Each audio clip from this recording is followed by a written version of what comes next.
passerar nu gränsen mellan Sverige och Norge. Välkomna till Norge. We are now passing the border between Sweden and Norway. Welcome to Norway.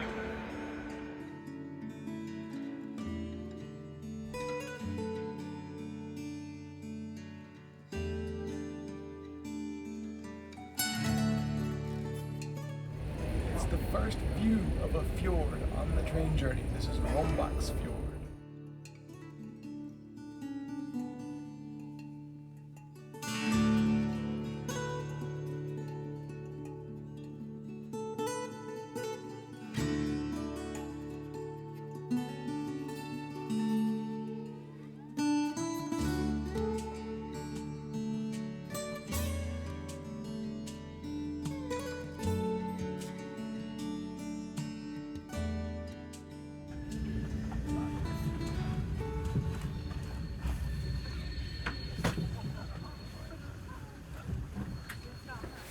The big moment, stepping off the train into Narvik. Look.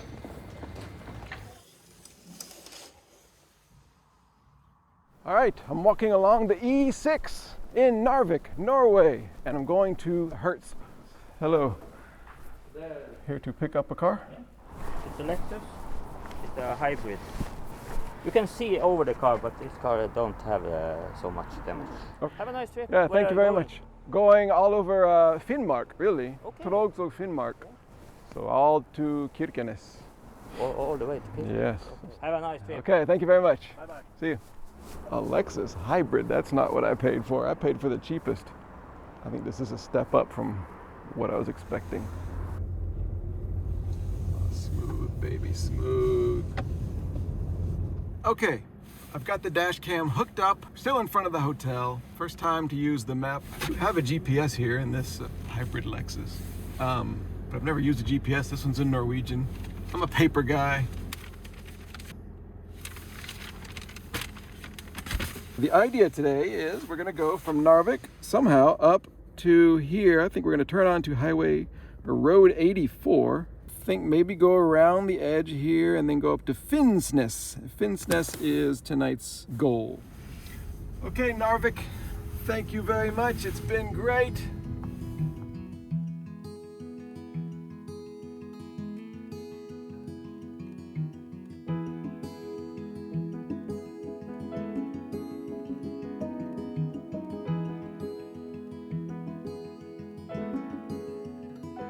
That bridge, the big bridge we just went over, I think is the second longest bridge in Norway. But I wanted to go see the old bridge that went over Rombaksfjord, which is a few kilometers down this road, maybe, some road. I should check the map. Oh, the road trip is off to a roaring start. This is kind of how I imagined it would be. Again, where is Narvik? What is this road? Here we go, we're going down this road right here. I don't know where it goes, but I'm hoping it goes to the old bridge.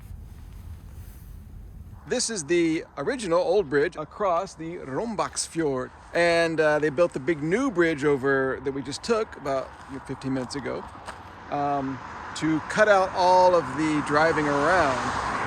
So not many people use this bridge anymore, only the people who are sort of in this area locally for some reason.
Just driving along and saw a sign that said Battle of Narvik 1940.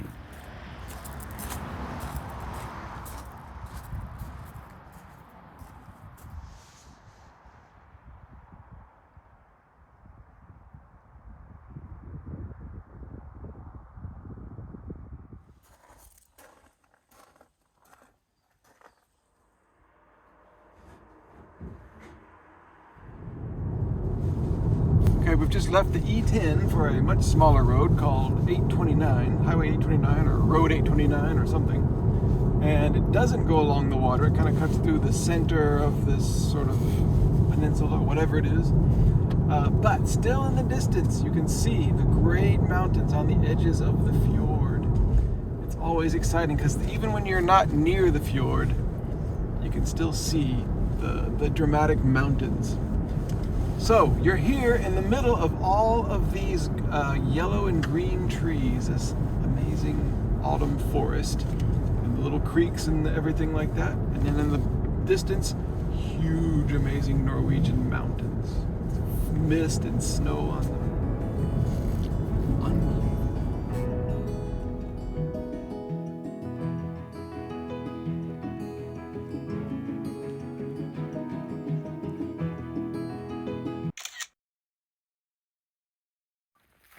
I think this is someone's private property, private driveway, but Maseo has gone down the hill and asked me to come follow her to see the water, I guess. What do you see?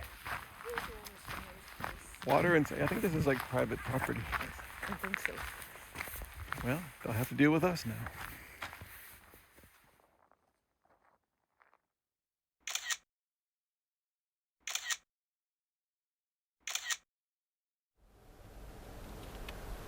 Hello, good morning. Morning.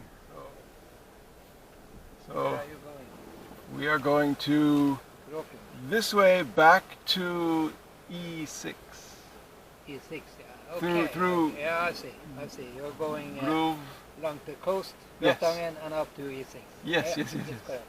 But I cannot help you because we make a new way, and they take all the way Okay. in one case.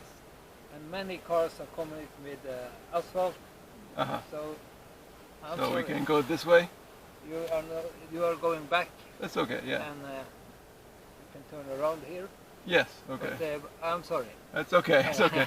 We're not in a hurry, so I slow time is okay. It's good. The road will be good. We'll come back later and see. Go back. Yeah. Okay, thank you. This is not your car. Yes.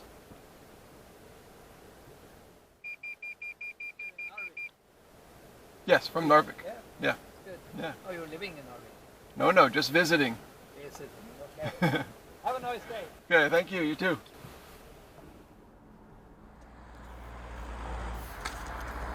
All right. We believe we found a place for lunch on the side of the highway here.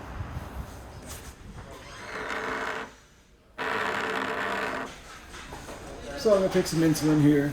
I got my Hawaiian burger, got my fries, which I never ever eat fries because they're terrible for blood sugar, but I'm gonna try it. I got a Coke Zero. All of this together was about $18. That's just how it goes. So I'm just gonna sit here, enjoy the food, and admire the view out to the car. I'm gonna sit here and admire my car.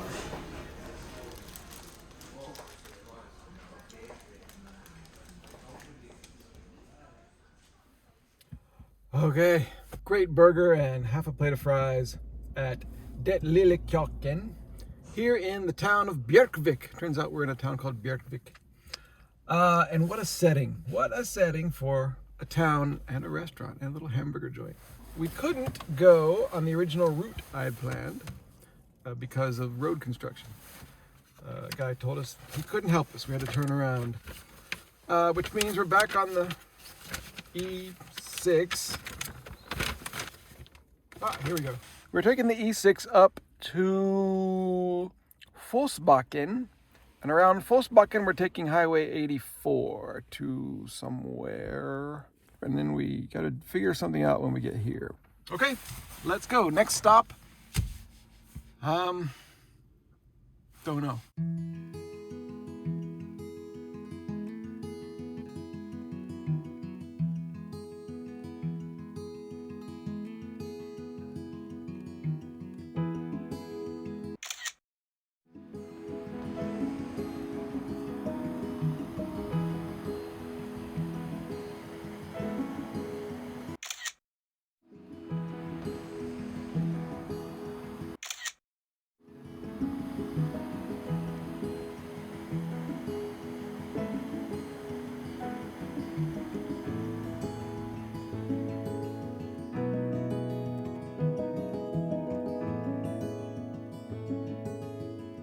Another monument to the Battle of Narvik. This one is at Åse, and it's one of 6 of these monuments. One of 6 of these monuments built by the Norwegian Army, actually. All right, something important has just happened. We just passed the line, the northern border between the 2 counties of Norway here. We're leaving Nordland behind, and we're in Tromsø, Finnmark, which is the vast county in the north that encompasses everything. It's the most northernmost county in the mainland of Norway. It has Nordkapp and Kirkenes and Tromsø and all the places we're going. So we are finally in the county that we are going to be in for the next 2 weeks, almost 3 weeks. And so far the scenery is as jaw-dropping as any I've ever seen. Look at this place. Okay, the road has been climbing higher and higher a little bit, and there's still some trees around, but we're getting to a lot of more areas with no trees and just kind of the big bald tops of these hills and mountains, and it's more perfection. It's more perfection driving on the E6 in this part of Norway. Look at this. Look.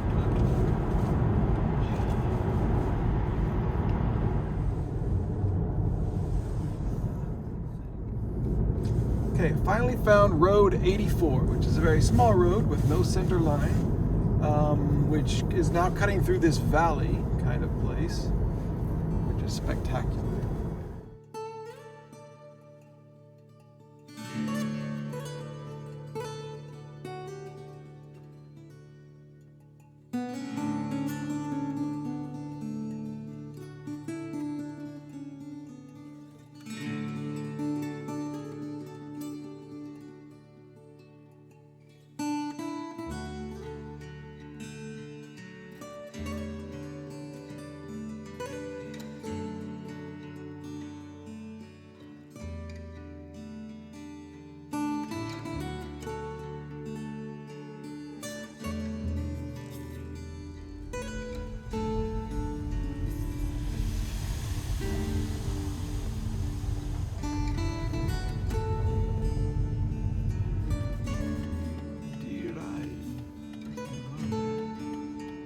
Oh, there's Dirai.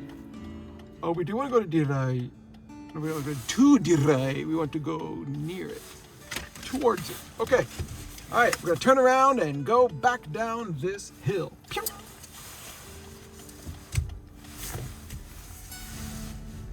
But not like that. The good thing is out here, there are no other cars. Well, as soon as I say that, there's one more car. But after this car that's about to pass us, no other cars, I promise. And now the road is mine. Mine, do you hear me?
saw a sign that said Brastad and had the shape of a church on it. So I thought, is that a church? And here it is. In the town of Brastad, Bolton or something. Lovely Brastad Church. Look at this very attractive and well-kept cemetery. Unfortunately, closed right now. I don't know if you can see it, but right behind the church, way off in the distance, is water, is a fjord. So it's just kind of an excuse to see a church and to stretch, because we've been in the car for about 6 hours now. Okay, we're getting closer to Finnsnes, the goal for tonight, but I'm taking a little bit out of the way road because I saw a cool bridge that goes over to an island, and I don't want to do anything on the island, I just want to see the bridge. So I think the bridge is coming soon and it looks really cool.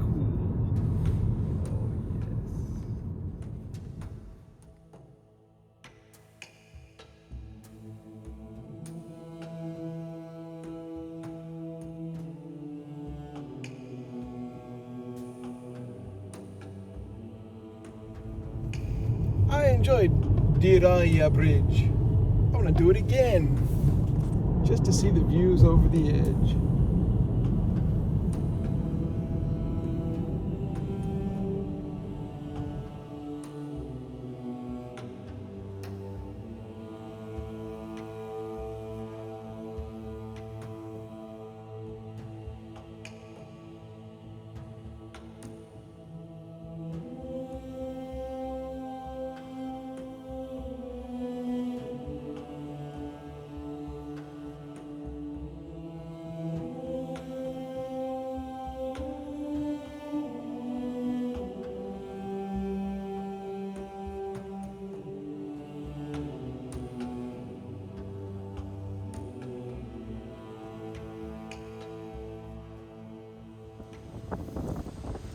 Say, I could go for a super scenic bathroom break. Norway provides. Okay, we are here in Saresa and take a little break here. A little bit more to go to get to Finnsnes.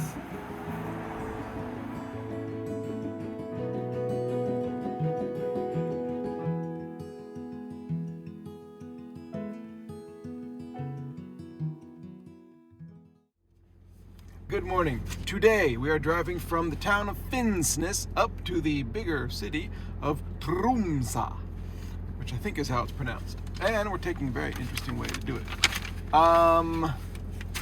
Finnsnes up to Bodenhamn, ferry over here, and then another road. So it is a rainy, drizzly and cloudy day here, which I think will add more mood to the scenery. So I'm really looking forward to the scenery today. I think this is in some ways perfect weather for driving in this part of Norway. So let's go.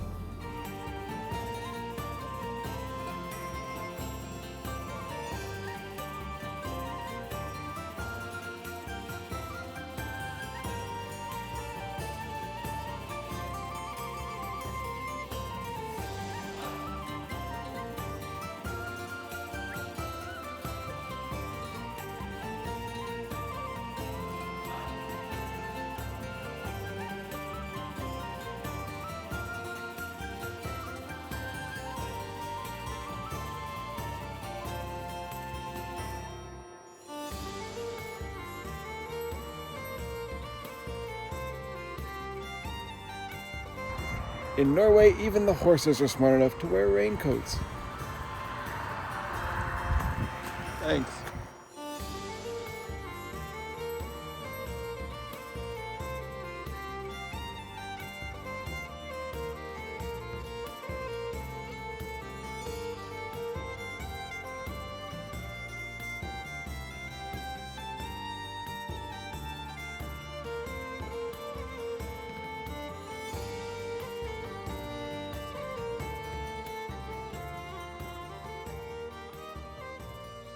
We've been driving through a lot of really cool farmlands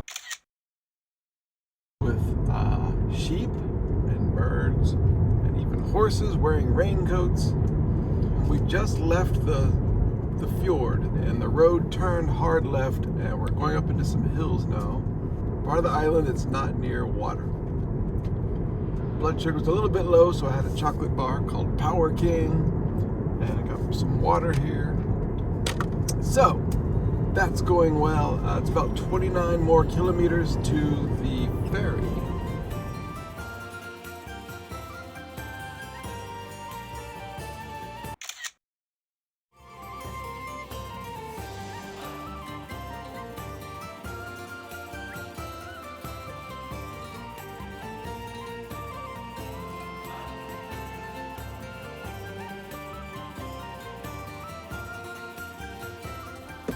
Pulled into a little campground here. I just had to go and look and photograph this triangular mountain here.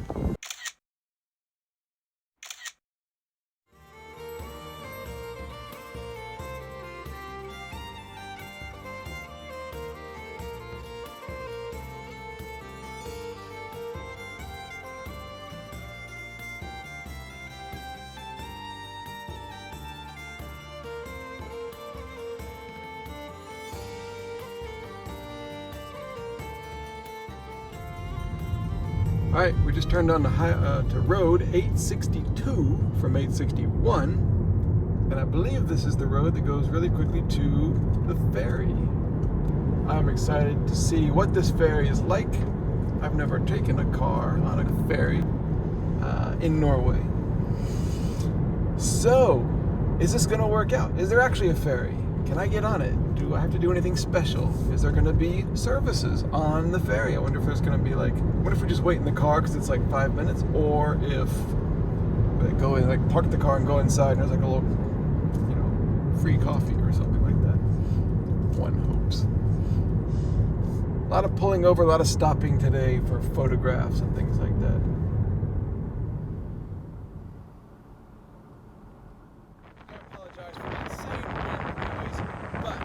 This is the beginning of the village of Båtsfjord. Båten means boat, I think. Holmen is a village, maybe something.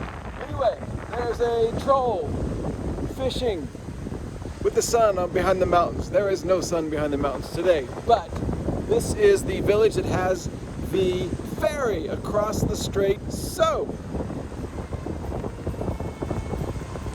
welcome to Båtsfjord.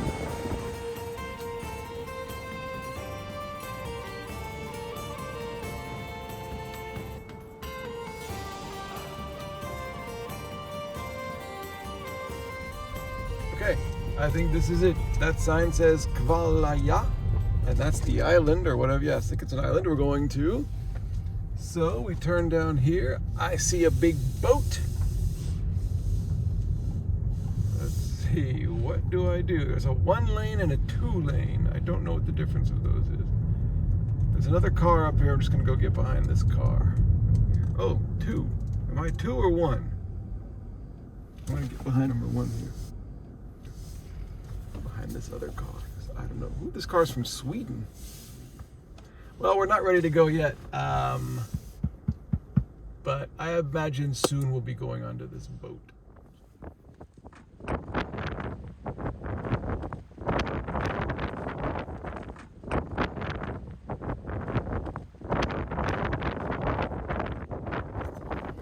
And it's actually 12:30 right now, and the sign says it leaves at 2 o'clock. So does that mean we just hang around here for an hour and a half? That's probably what that means. The wind is like buffeting the car, blowing the car back.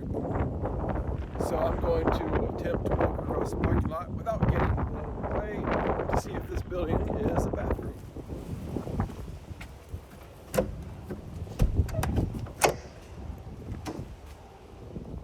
This is not bad. Anyway, that's enough for you.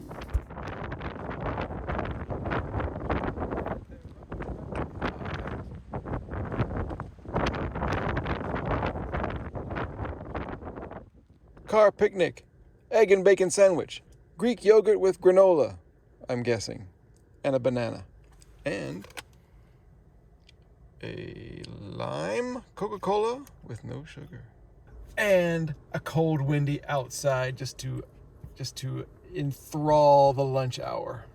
And still waiting for the ferry to let us on. There seems to be a bit of activity coming. There's somebody else behind us now. There's a couple people behind us now. And it looks like even there's more seagulls than there were before.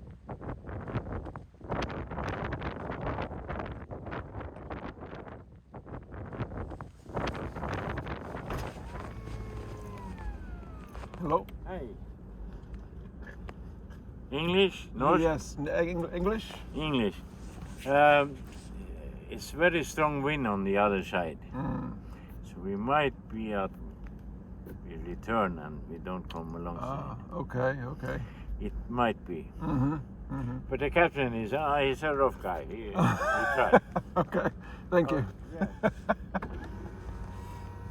The captain's a rough guy, so he'll try. Wait a minute.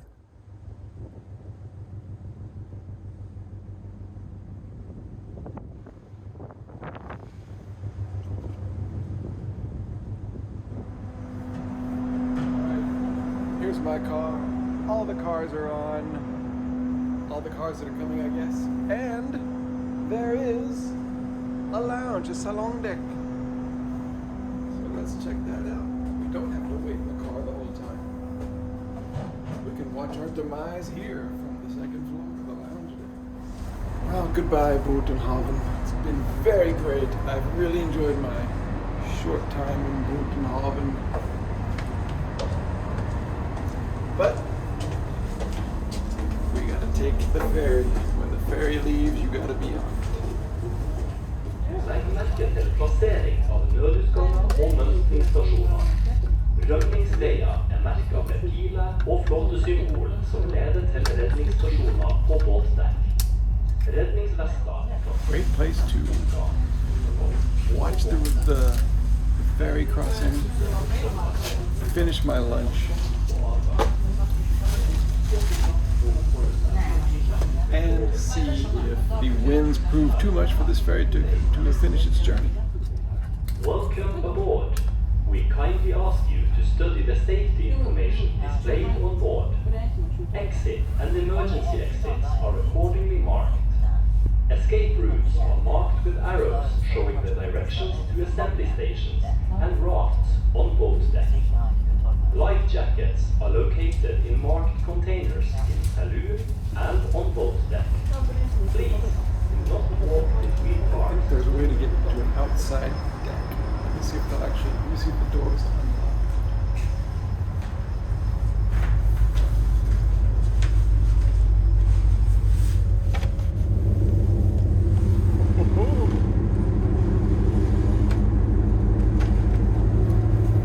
Okay, we're on a slippery, cold deck. Well, it's not that bad out here. It's not windy, I mean.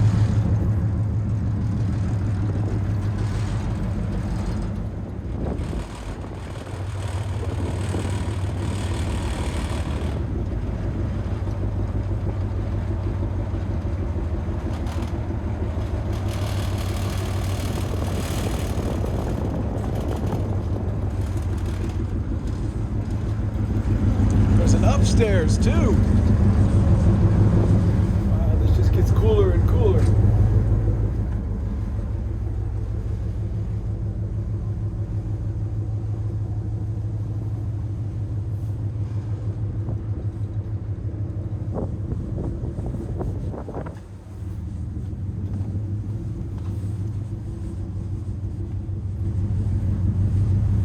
Is this the tough captain?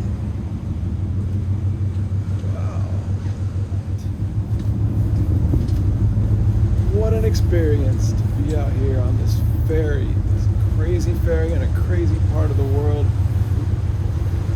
Looking at this.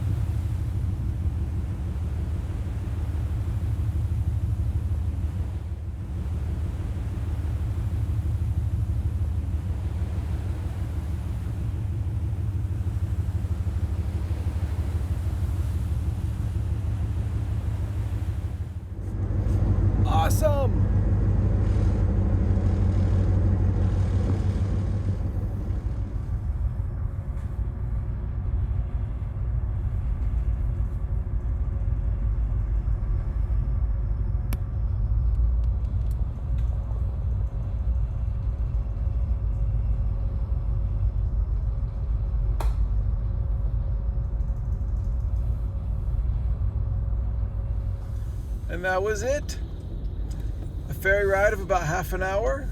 Very, very nice lounge area. There was coffee, it didn't seem to be free. And like nice seats, and you could go outside. There's an upper deck and just wonderful wonderfulness all around. Now, we're in a place called Brensholmen, and it says Velkommen. Okay, and now the next part of this drive, which is going to be along some more rural roads, little roads, all the way to Tromsø. And I think we're going to cross a cool bridge when we get to Tromsø Island. But for now, let's enjoy Brensholmen.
Pit stop here beside the side of the road because we're in this kind of odd land with not too many trees. If you see over here, there are a few trees here beside the road, but mostly it's just this kind of orange shrubs all over these huge mountainsides.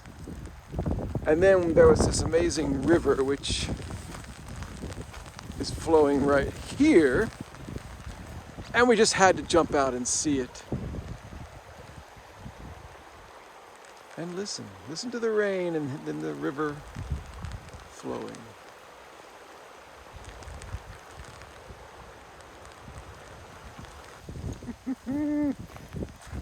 Despite the rain, or maybe because of the rain, really, in large part, I have to thank the rain for giving this day a lot of its personality. And following this little creek for a while here on the road, and we got to this little pullout here, which is especially for the area. And I think we can go down to the water with this little trail. And it actually, before I go down there, look at the view of the creek from here. Is this the best valley in the world?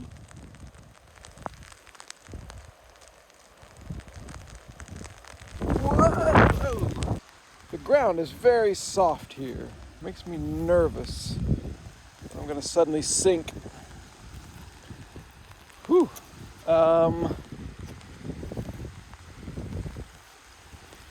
If you're watching this, I did not drown, or I did drown in the ground, and the only thing sticking out was my hand with the phone on it. So somebody got the phone and published the footage on YouTube. Just got a bunch of water in my shoe.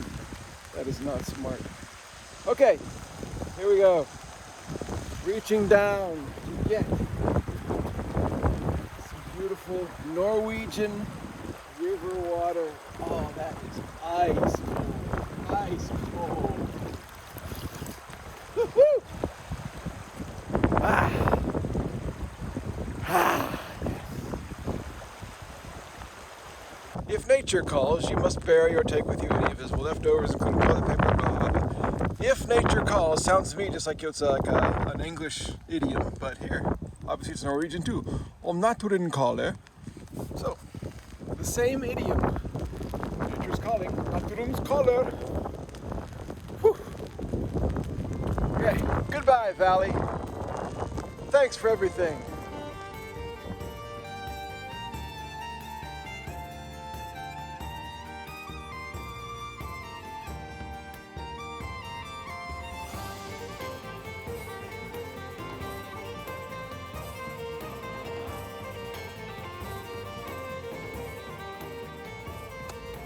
All right, We just passed over the big bridge from the big island we were on. Now we're on Tromsø Island, Tromsøya. And the town of Tromsø, I guess, is all of it, or at least maybe part of it. But anyway, we're going to the other side of the island to find the room, which is a private apartment.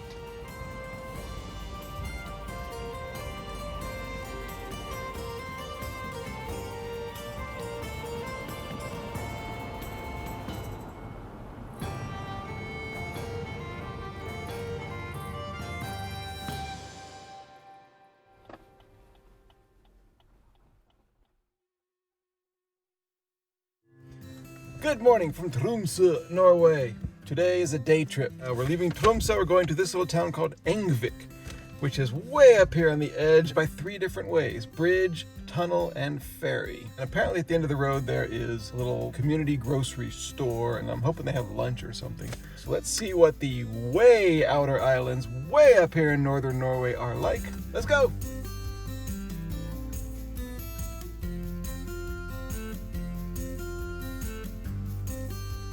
So far, so good.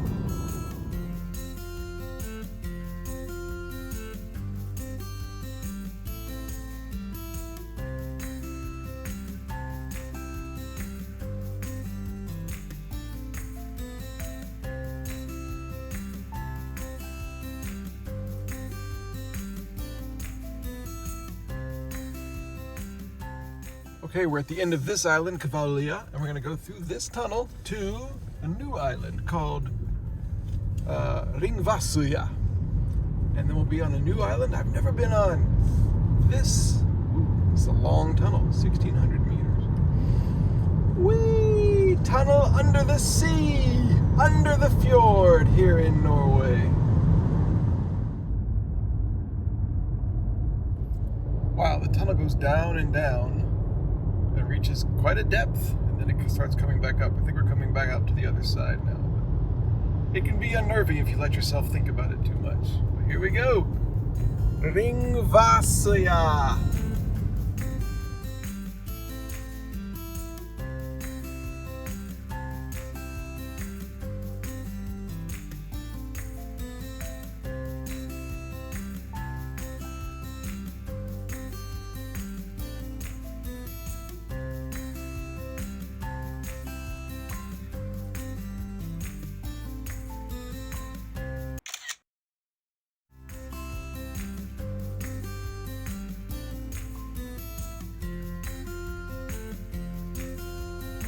I'm trying to get to the ferry terminal because I don't know when the ferry leaves or how often the ferry leaves, and I don't want to get stuck out here all day, but I just had to pull over and see this tree-covered island, orange and green tree-covered island right in the middle of all, like, with these blue mountains behind it. Okay, here we are in a pullout. I found an info sign about Karlsøy kommune, Karlsøy kind of region. We are at the eye. We just came this way. We're going up this way. We're going to turn here on this even smaller road, go way down here, up here, to here. And that's where the ferry is, over there. Then we drive all this way to the end, and this is Engvik. And the sign explains that this area, Karlsøy, is one of the world's leading exporters of clipfish. I don't know what clipfish are, but Portugal, Spain, and Brazil are primary markets for the fish that are caught, the clipfish that are caught around these 600 islands and islets. There's your interesting, amusing fact for the day.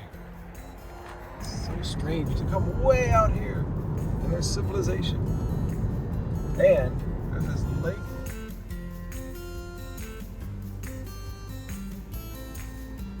Anyway, we should be getting to the ferry sometime in the next 20 minutes, maybe. And then we find out what the ferry schedule is. We're on the edge of the fjord now, and I think I see our boat. Can you see it?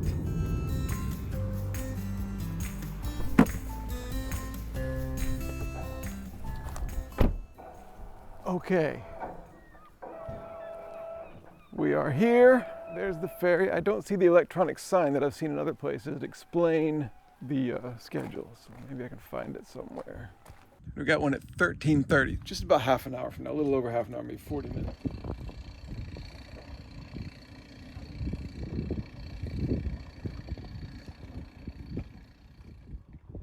You want to see my Copenhagen Little Mermaid impression?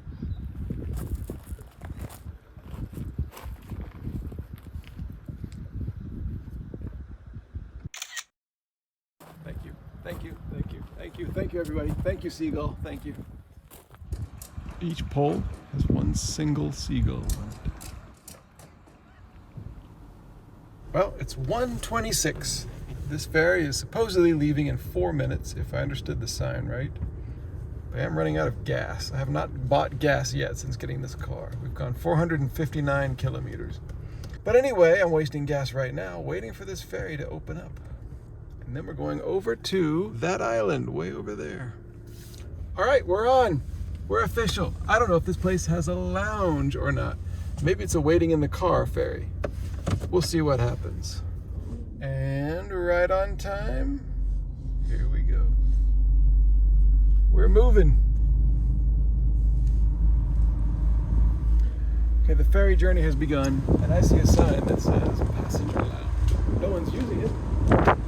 Probably because the journey is so short. But let's see if this works.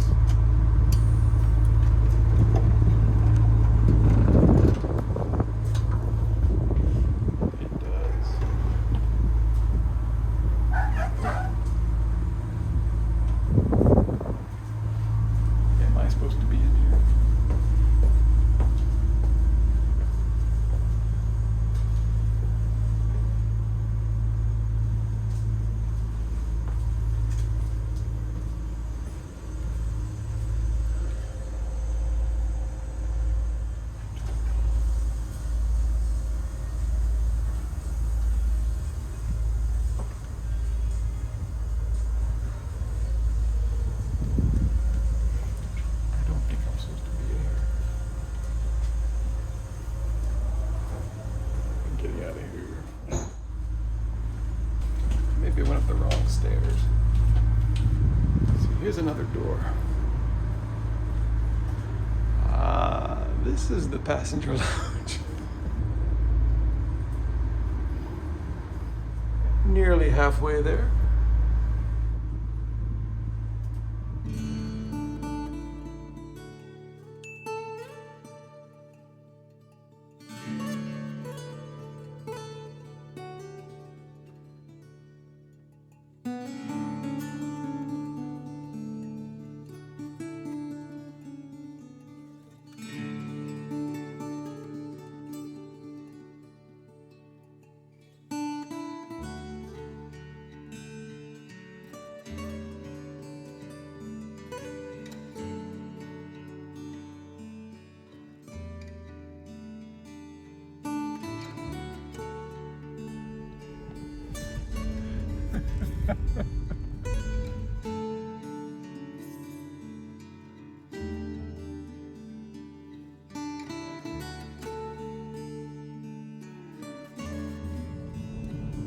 Okay, final turn to the final little road, way down to Engvik, 6 kilometers away.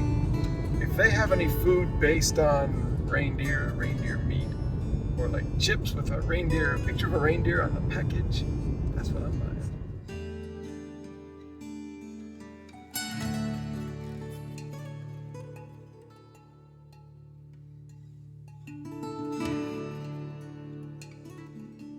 Here we are, the town of Engvik. Look at this setting. This is probably the most beautiful place I've ever been.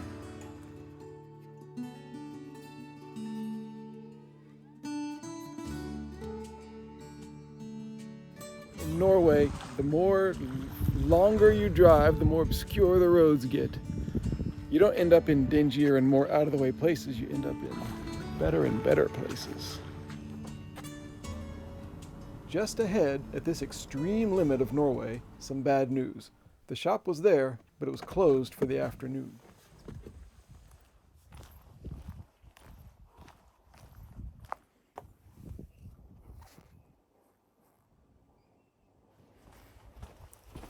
Well,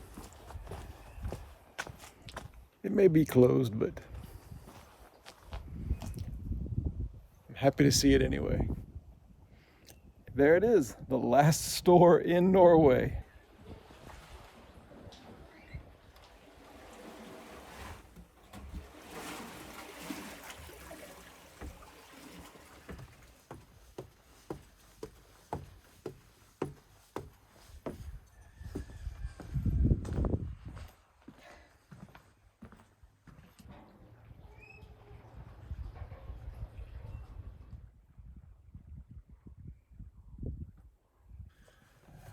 Okay, so we're having to improvise for lunch. So here's what we've got. We just happen to have this stuff with us. Partial bottle of mango passion juice, half of a Mars bar, soy joy that somebody gave us on an airplane, and something called quick lunch. Quick lunch, I guess it's like, I think it's like a cookie, chocolate, something bar. So that is our lunch today. Bon appetit. Turns out that the aptly named quick lunch is like a Kit Kat.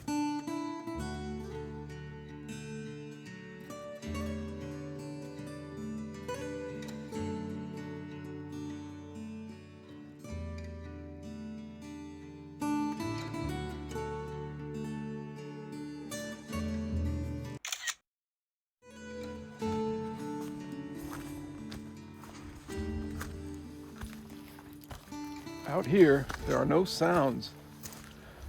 There's no sounds of any people or industry or anything. It's just the sound of this distant waterfall over here.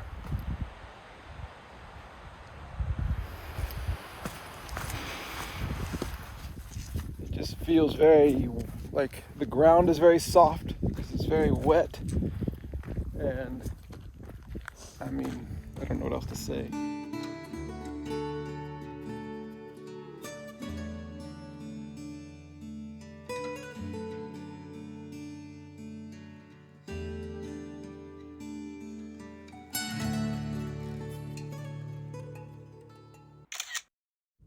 I think we have enough time to go down this one other road to see the end of that road.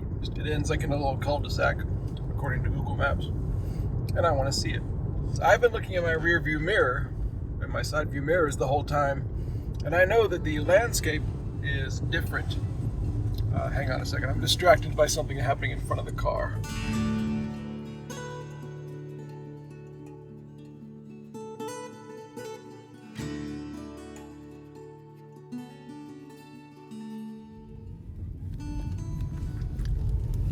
Yeah, it's all in a day's work for Norway. Anyway, what was I saying?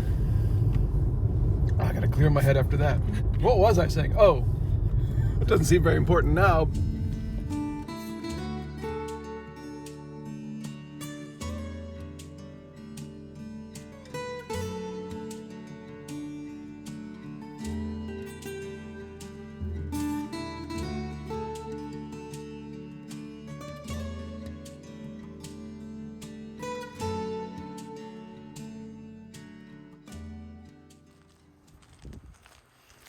Well, there it is, the end of the road here. And then we got to go back to catch the ferry, which is in about 35 minutes. I think we can get back. We might be stopped along the way by some reindeer. I hope that doesn't happen. I totally hope that happens. Hey, you want to see something really cool?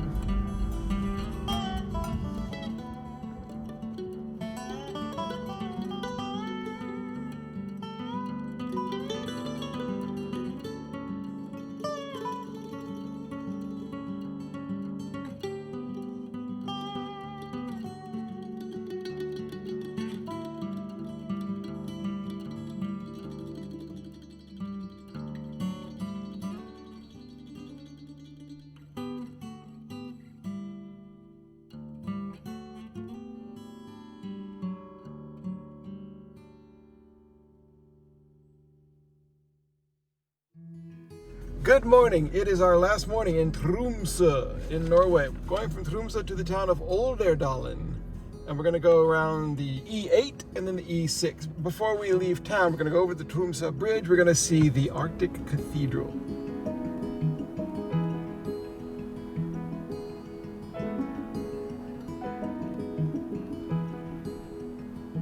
Okay, I found what I believe may well be free parking.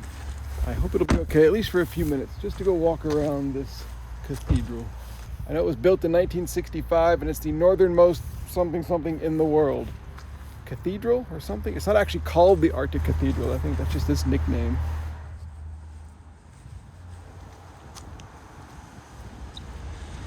I think from inside the stained glass is very spectacular. I don't know if we can get in though. Tromsø Kirkenes, Tromsø Church. Lighthouse Arctic Cathedral. It really is nice. It's made out of concrete. It's got this kind of white metal, like paneling on it. Just a series of concentric triangles that go down and then up at the end.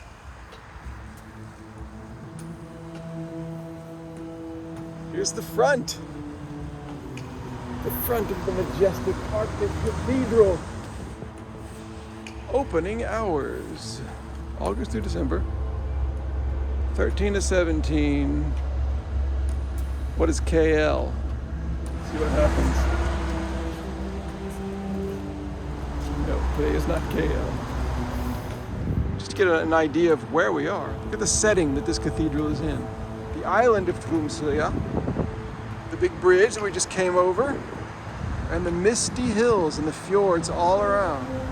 Next, we're gonna get in the car. We're gonna drive down this road, which is the E8, the European Highway 8. I don't know if you can see it, but way down there, it kind of curves around the coast. That's where we're going next. And much further, all the way to Olderdalen. Best of all, the car is still where I parked it and has not been towed or ticketed.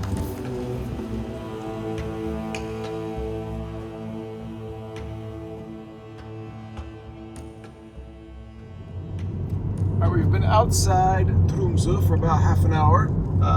It is still sprinkling, but that doesn't take away from the amazing landscape, which here has been very dramatic, very high mountains covered in these misty clouds.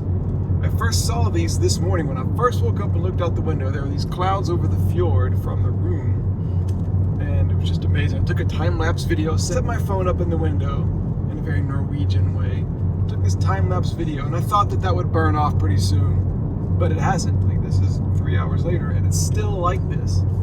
This is just, well, as Thomas Heaton would say, absolutely stunning.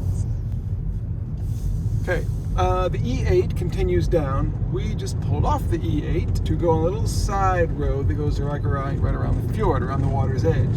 Whoa! It's a much smaller road, although I think it is paved the whole way. We're gonna meet back up with the E8 later, but this is a little side road to see the water's edge.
Literally.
It says private way. So I won't go too far, but look at the mist on these mountains out on the edge of this fjord.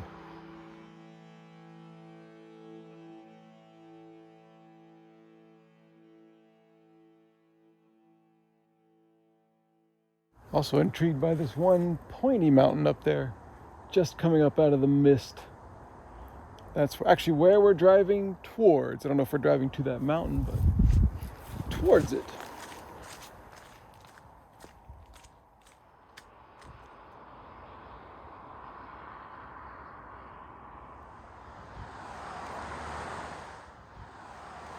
This sign explains that the E8, European Highway 8, which we had just pulled off of, runs from Tromsø all the way down to Tornio in Finland. It also explains how it's been a main route from kind of that area of Finland and Sweden, up through Sweden and Finland, up to the town of Skiboten or Skiboten, I don't know how to pronounce that, in Norway, which we're actually going to pass through today on our drive to Olderdalen. And I'm going to see if I can take some video of the countryside here, because most of E8 in this area is just guardrails and there's nowhere to pull over and see the amazing scenery, but I can't really get good footage of it. But I think here, maybe up on this little hill, we can do better.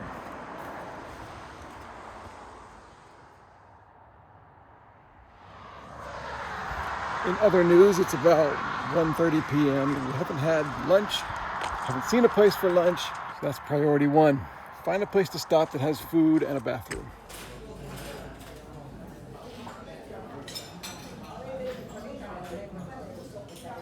Seeing all these animals the last couple of days has made us hungry. So, in honor of all the sheep we saw today, I'm having mutton soup. And Maseo is having reindeer pasta. Nothing like eating the Norwegian countryside when you're driving food. What if we see moose?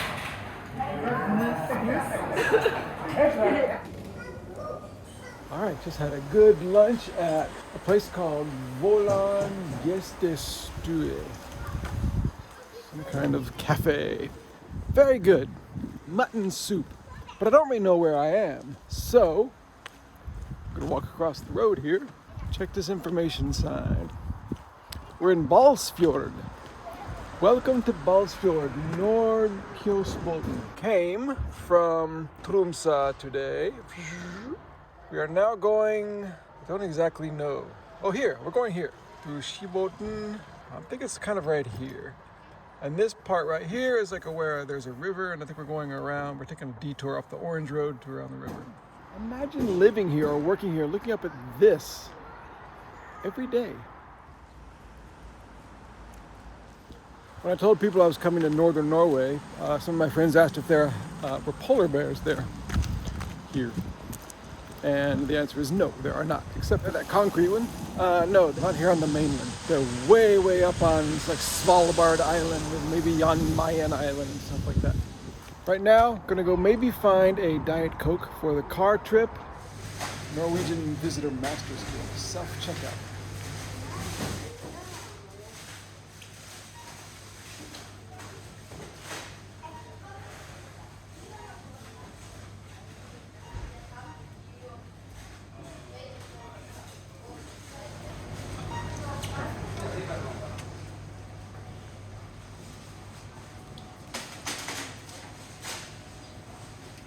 Okay, I bought this cola. I've been kind of carrying around and banging it around and stuff. Let's see if it explodes everywhere. What do you think of the odds?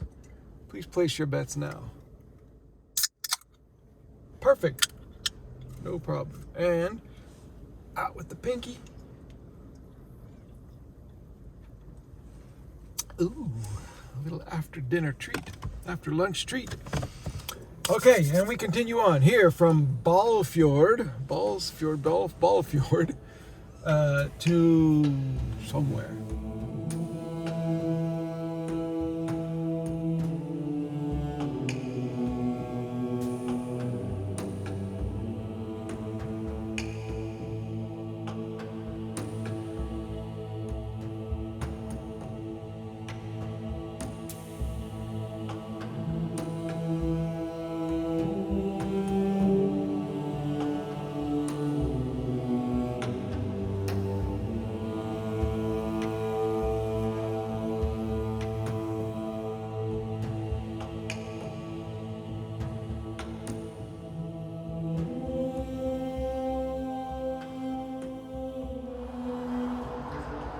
I knew that the landscape of Norway would change as we went further east. But one thing I can't talk to you just standing here like this. Let me find somewhere better to talk to you. I expected the scenery of Norway to change as we went further east, but what I didn't expect is that even over here in the relatively small section of the northwest part of Norway, every day has been marked by some totally different, similar but related but totally different scenery.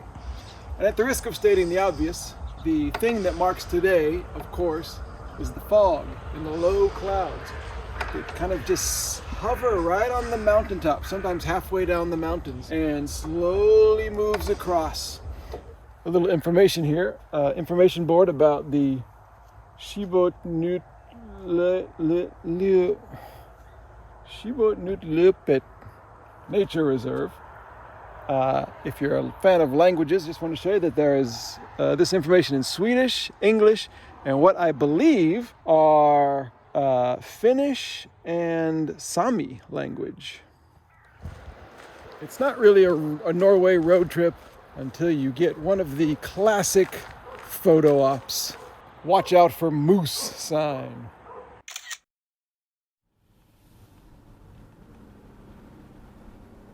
Not sure, but this little mountain valley over here has a lot of snow and a lot of fog, but the bottom of the snow has a very distinct bluish tint and may very well be a glacier, which will, as far as I know, make it the first glacier we've seen on this trip. I wanted to pull the car over to this little rest area here to get a shot of these real thin, kind of three pieces of clouds on this mountain. I didn't know this was here when I pulled the car over. Look at this. Been seeing a lot of these on the side of the road, and there's never a good place to pull over and actually see it and take a look at it. This is perfect.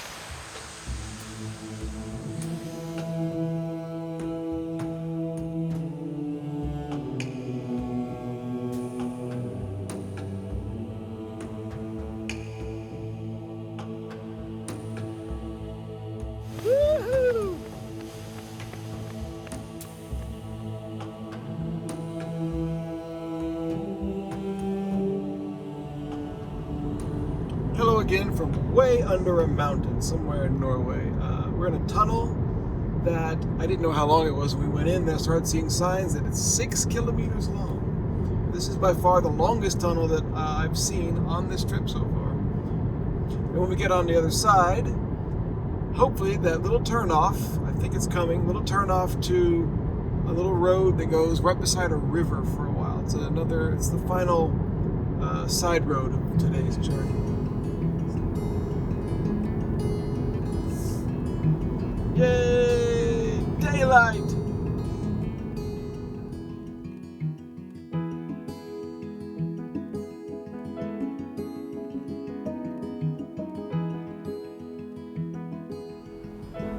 So we're on a road that I believe is the right road, but it's not even on the GPS system.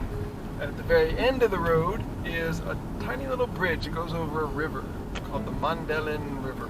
And it's kind of like the shop yesterday in Engvik, in that it's just something that I saw on Google Maps and it's become like a goal to get to. So I think we're getting closer.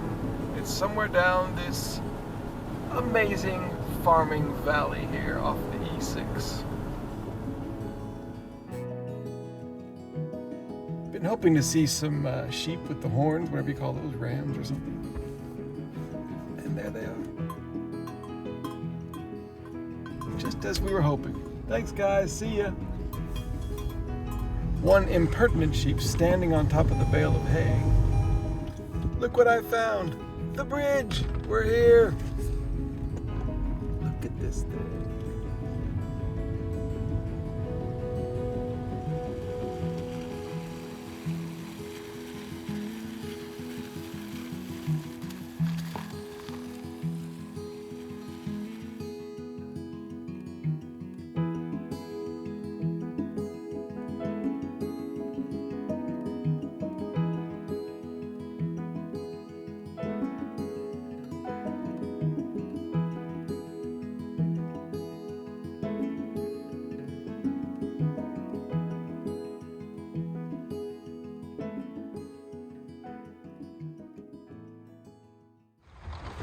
Okay, I think this is a construction zone. I'm not really supposed to be here, but I had to jump out. I'm sorry if the entertainment today is all mountains and mist and water, but hey, what are you gonna do?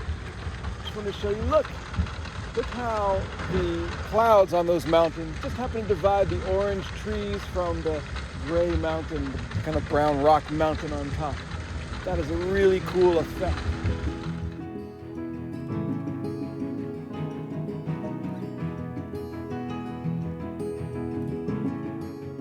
The rest of the drive to Olderdalen passed through more of the same type of scenery. It seemed like the strange, misty wonders of this foggy and mountainous drive beside the fjords would never end. But eventually we pulled into town and found our guest house. Another perfect day of driving.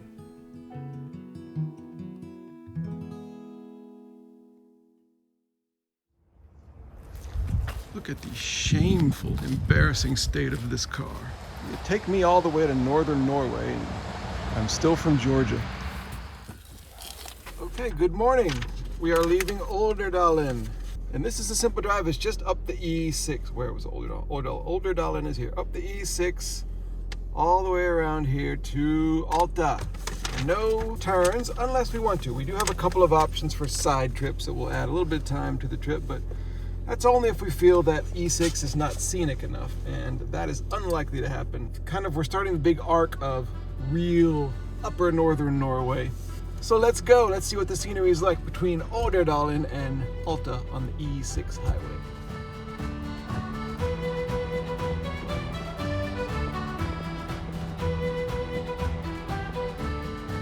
We've only been on the road about 15 minutes maybe outside of Olderdalen. And I just had to get out and look at this. Genuinely stunning already.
Bliss, the one store in town that's open on a Sunday. Okay, got chips, got a Coke that cost about $3.50. What are you gonna do? It's the only store open for miles. So, driving around here, I just saw this cool bridge on the side of the road, and I think I can get to it. I parked and I'm not sure, but I just wanted to walk across it for fun. We're getting into some areas that are, if you see these rocky mountains here, the trees are getting less and less. I think this is a sign that we're getting into the part of Norway where there are just fewer trees over the next few days.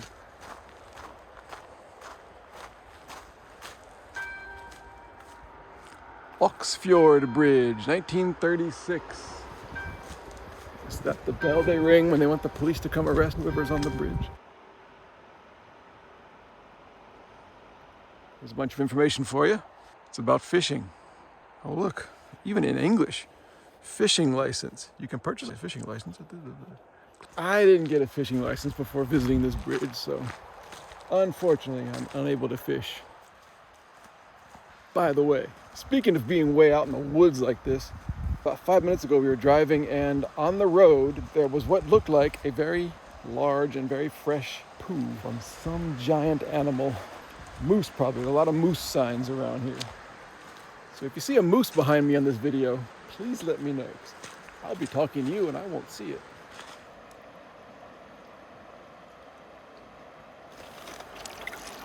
Oh, super ice cold. That is lovely.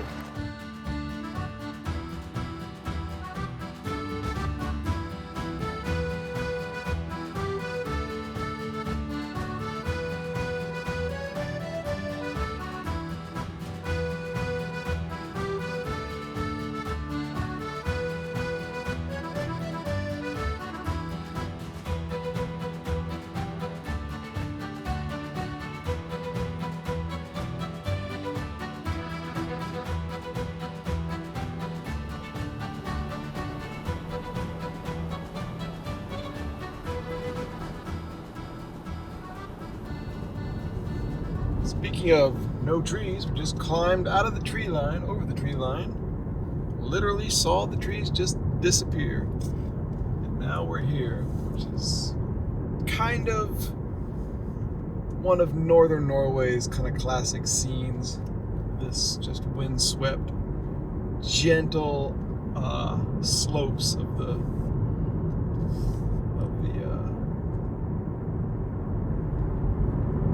sorry, I'm distracted by what's up here.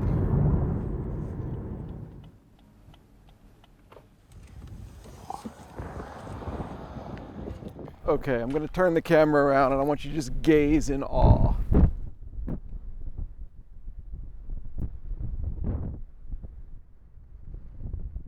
I knew the E6 would be nice. I didn't. Wow. Look at the little stream running down into the blue fjord. It's quite windy and it's cold. The temperature is not cold, but with the wind it's very cold. But you don't even hardly notice because of the blue view. Whoa! Time to explore how the heat works in this car.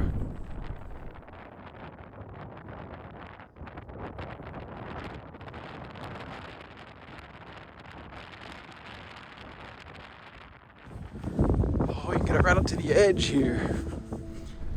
We're actually not sure if this is a fjord or a lake, but I think it's a fjord because out there, I think that might be just open Arctic Ocean.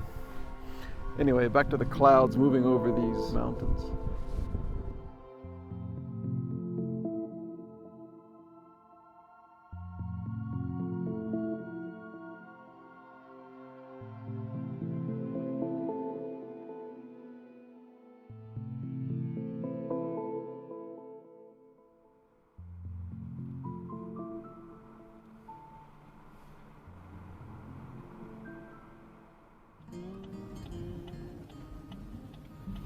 Decided to turn off the E6 after all to do a little loop around, which will add about 40 minutes, 40-minute loop, kind of just down off the road into some obscure places and then back. I was under the impression that the road was paved. It does not seem to be paved here yet. We also hope to find a place to eat lunch somewhere down here on a bizarre voyage into the unknown.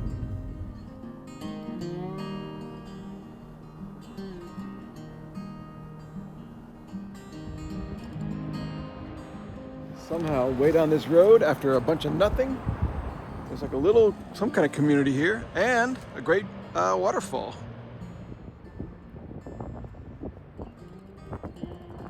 Sorry. We are just driving around the end there and then back up to the E6 road. But maybe down here we can get a closer view of this waterfall.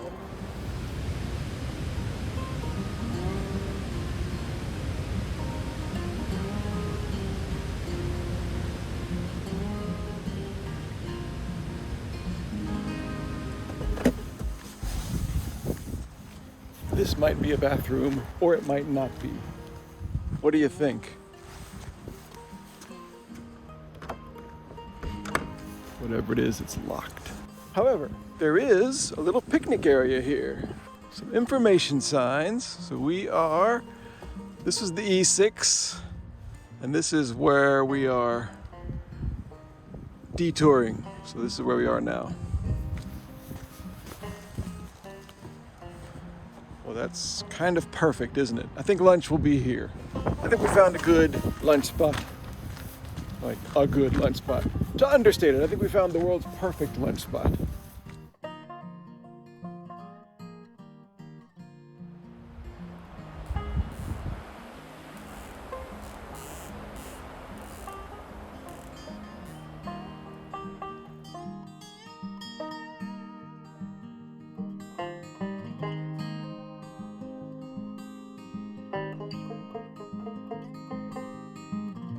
You know, sometimes I wonder, when we pass these animals, I'm like, why are they just staring at us?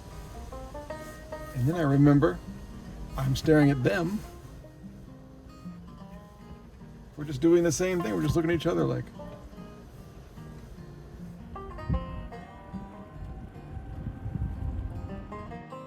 I had to stop here for photos and video of this thing. As usual, this 40-minute detour has turned into about a 2.5-hour detour. And I wouldn't have it any other way.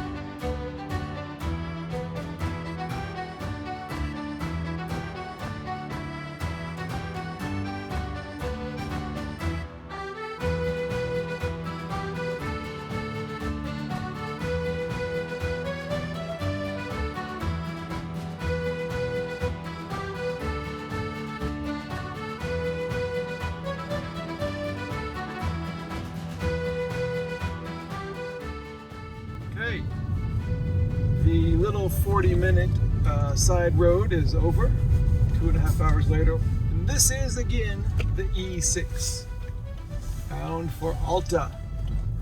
That was yet another excellent side excursion. Really can't take a wrong road, I guess, here.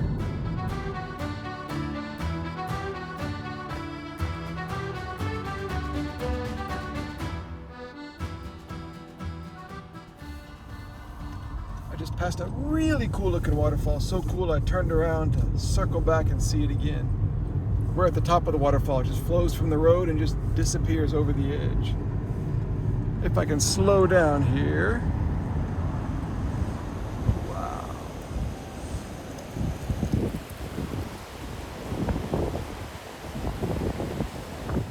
More distant mountains.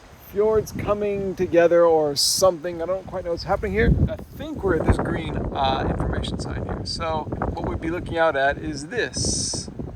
Somehow, somewhere. Here's where we are in Norway. The context of Norway. Here's Troms. Here's North Troms. Welcome to North Troms.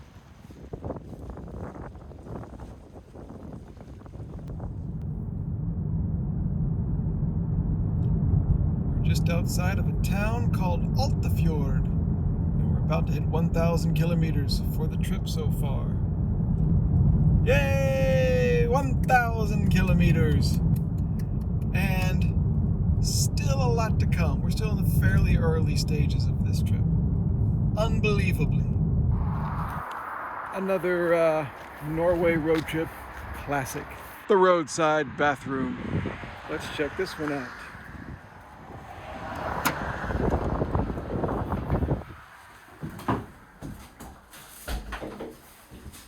Friendly enough. Let's see, an explanation of how to pee. Yeah. Wash your hands. There's nowhere to wash your hands. And then extremely happily throw something away. There's nowhere to throw anything away. Don't miss. Don't know what that is. Don't throw that. No dumping. A nice experience.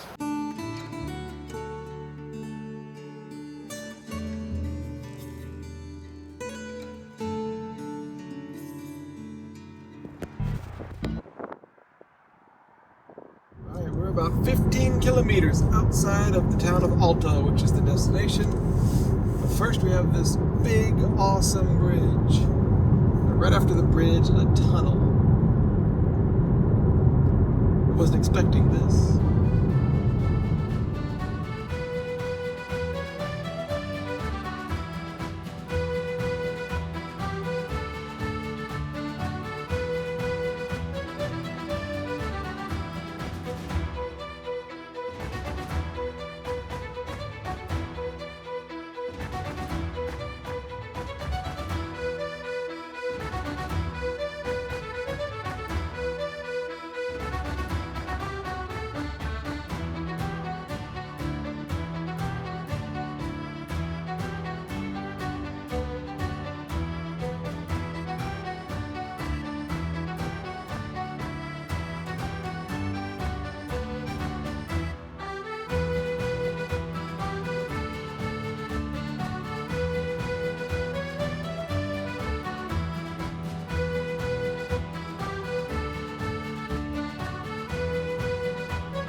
Welcome to Alta and the amazing Scandic Hotel.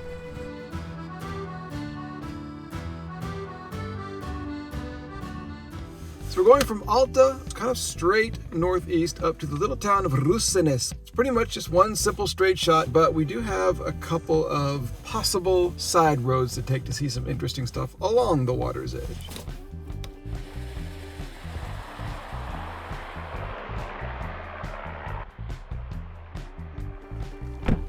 Pulled over to the side of the road to let a car go, and I kind of got intrigued by this rock over here, and I thought, can I go out to the edge of that rock and touch the waters? It's not slippery. Woo! Yep, that's pretty cold. Ooh, look at these, perfect for skipping stones. Hang on a second.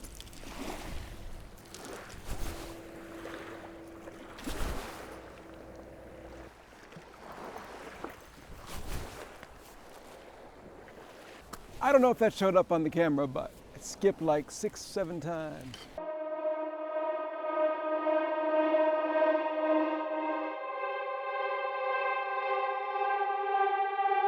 Won't it be funny when I find out that skipping rocks is illegal in Norway? 5-year minimum sentence. You didn't see anything. If I did something that illegal, I would never videotape it. And if I did video it, I would never put it on the internet for all to see, so. What are you looking at?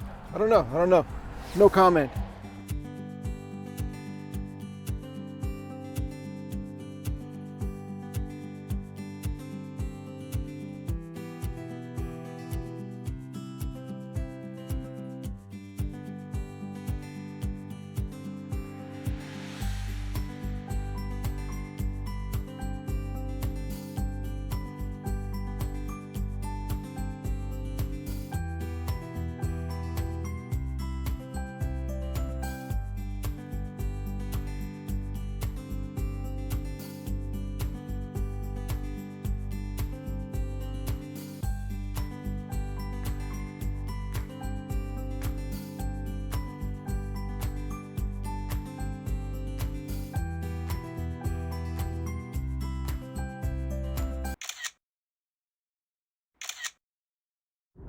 As I suspected, right after Alta, the orange trees are gone, at least here. Instead, we have this unbelievable river here, these amazing clouds, which only seem to happen way up here in the north, and tree-wise, they're all white and no leaves.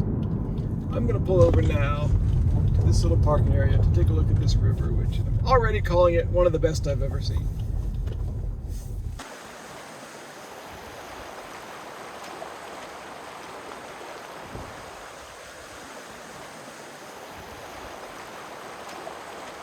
Let's touch some river water. We just touched some fjord water. Woohoo! Never gets old. Let's go check out that bridge. Oh, look at it from here.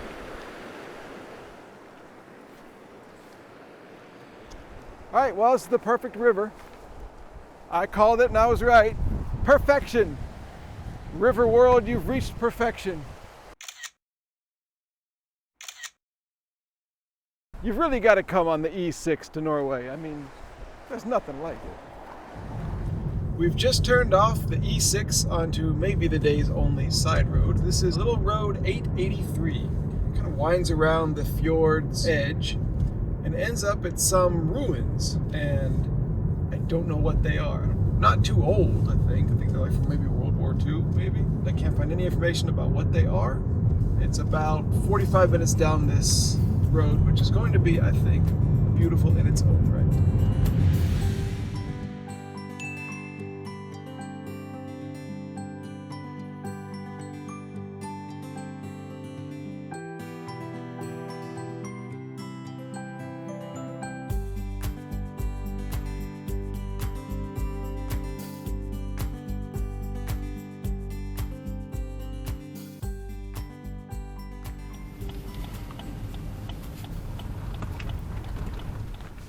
Welcome to the unbelievably small fishing village of Storkorsnes. Boy, this place oozes character.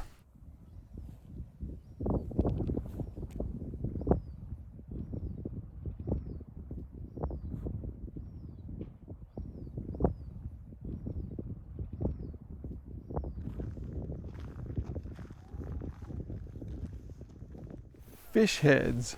Fish heads. Roly-poly fish heads. Eat them up. Yum. Look at all these barns and barns.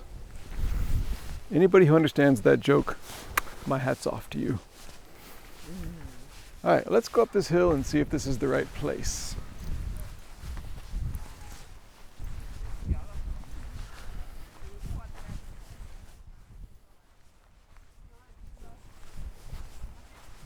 Just follow the road then. Yeah, okay. Thank you.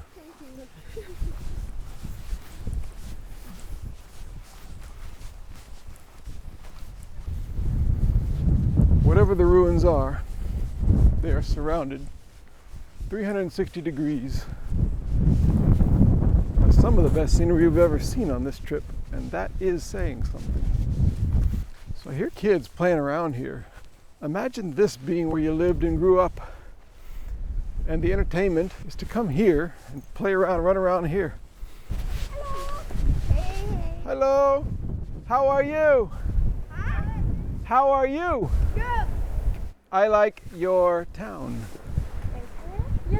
Do you speak English? No, we speak Norwegian. Ah, that's English. Where are you from? I'm from the United States of America. Oh. Well, have a nice day. Bye-bye. It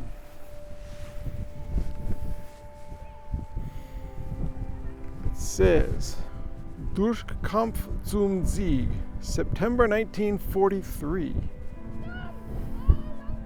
Some kind of something the Nazis built up here.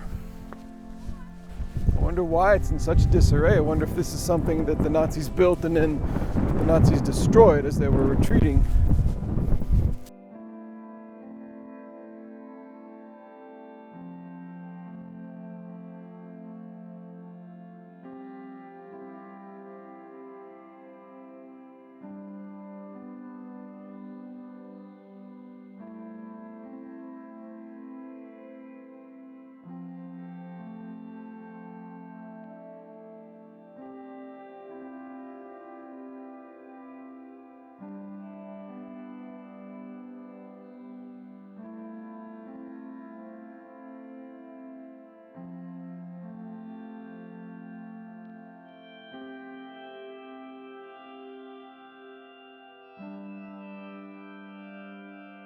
Unbelievable weirdo history.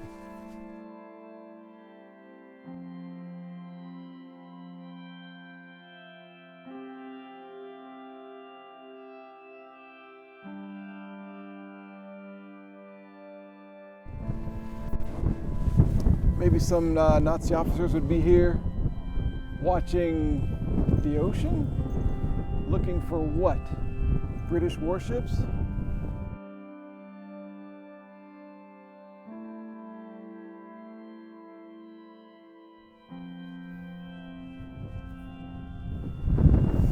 Just think it's somebody's job to come up here sometimes and maintain this thing. I gotta go do that one over at Historic Horseness today. It's gonna be an all-day job, they would say to themselves.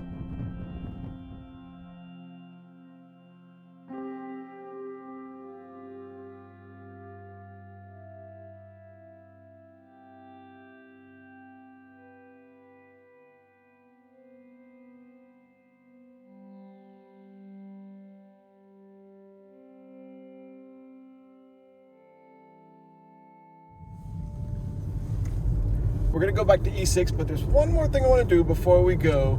Take like 5 minutes. There's a place down here on Road 883 where the road kind of branches off and forms two strands, and then it joins back up maybe 2 or 3 kilometers. And one is a little road that goes right by the water, and the other is a tunnel. Very few people in the world will ever see this.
We got back on the E6, and I thought it was pretty much just going to be a straight drive there to where we're going. And, you know, I've had my pulling off for the day.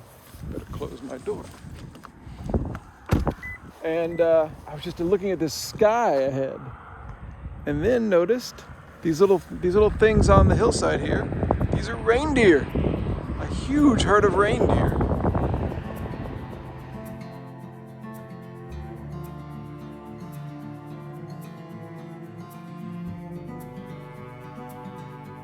Someone was capturing some of the reindeer, tagging or checking them, and then releasing them to rejoin the herd over the gentle treeless hills.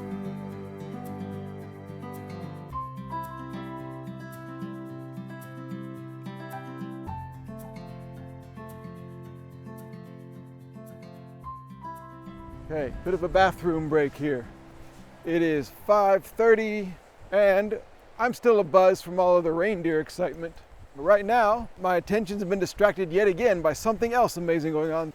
This even more impressive river that we've been following for some time. As soon as one amazing excitement is done, boom, you get hit with the next one. This is just a lot of bald mountains, just a few trees, kind of a more windswept and kind of wilder feel to it. And back in the car to see what else happens.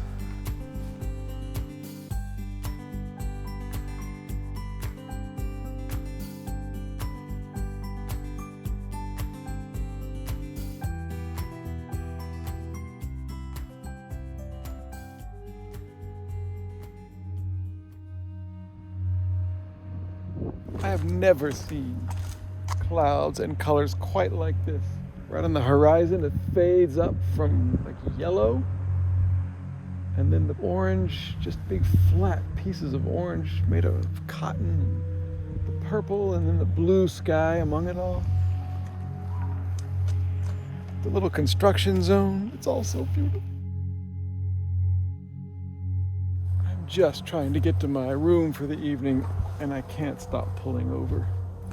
I don't know if the cameras are getting this. I hope it gives you a taste of it.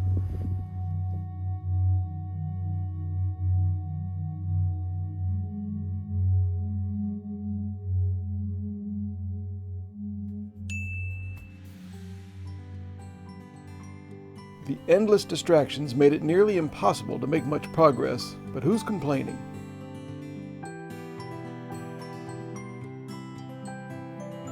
It was after dark when we pulled up to the knight's rented house along the dark highway. My head was full of images from Norway's most remarkable day of driving yet. $30. $27. Would I spend $27 on glasses at a little gas station? I don't know about that. Good morning from Olderfjord. Today we're driving to a little place called, this is one of the difficult places to pronounce, Havøysund. Havøysund.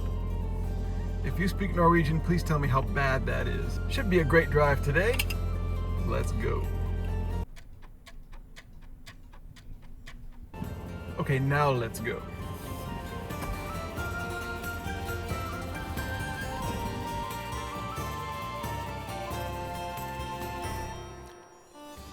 I've been driving almost 2 minutes so far, and already things are looking pretty good for this road trip. The world's northernmost scenic route.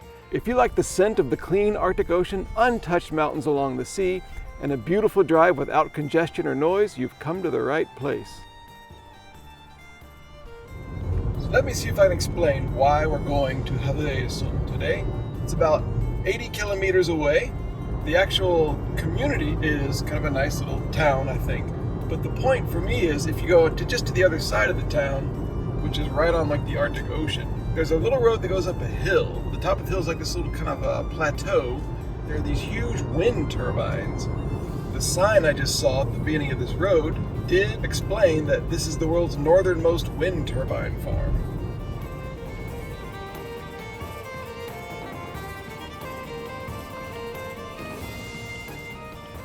Saw a sign marked as a cultural point called Storberget.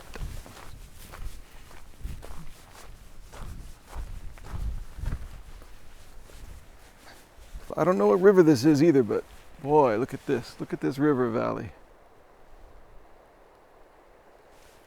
I think you can see out here, the river's flowing this way and it goes out right here. The big blue water is a fjord and there's a bridge over the river there. A pleasant stop on the road 889 to Havøysund. I'm gonna mangle that word more and more and more as the day wears on. Havøysund. Would you cross this bridge by foot?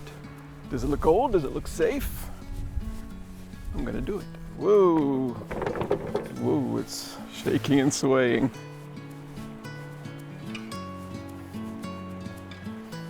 It is very tilted, so you have to keep your balance. We're right over the water, about 1 meter over the water. It's very, very shallow here, so even if it were to collapse, I'd be standing in about 8 inches of water.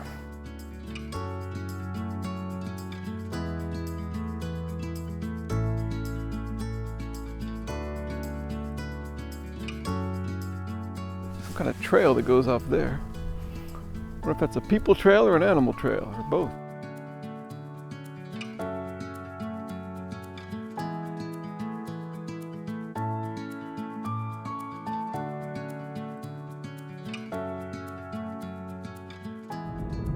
And now 64 kilometers to Havøysund. And I think pretty much the rest of the time we'll be right along the water's edge on a sunny day. Where are my $27 sunglasses that barely fit?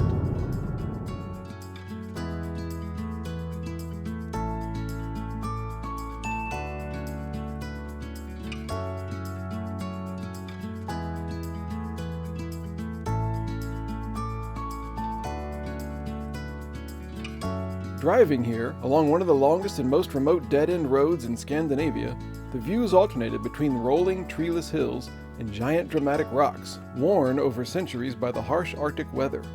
This had all been a vague dream on a map a few months earlier. I felt incredibly lucky to have actually made it here to see it for myself.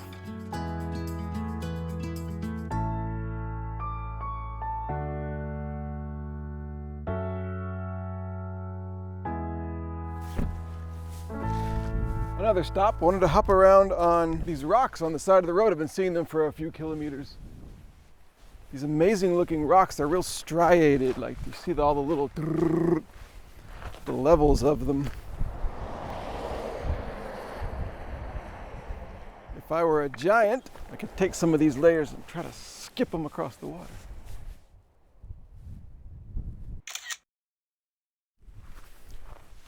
One more thing I want to go see over here is this amazing looking rock form. One particular one caught my eye.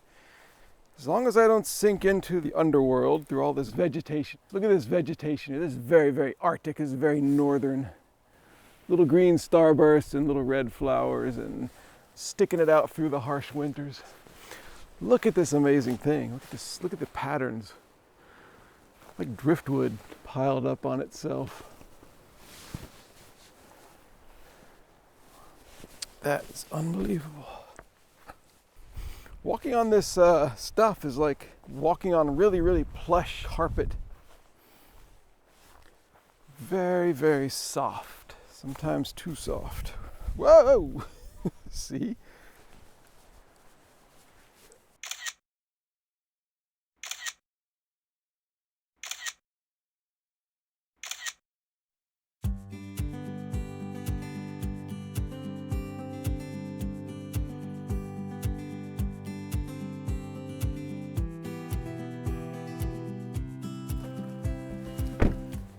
There are rest stops, and then there are rest stops.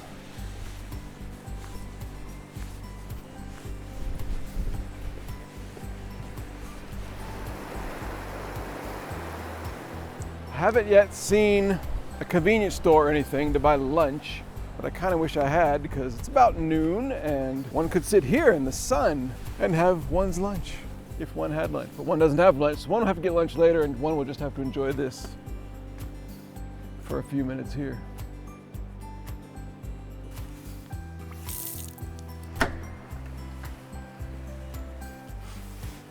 Wow, not bad. It's pretty swanky.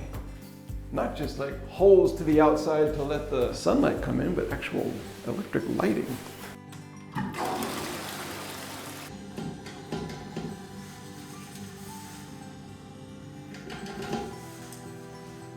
Either I don't understand the soap dispenser or it's not working. I think it's out.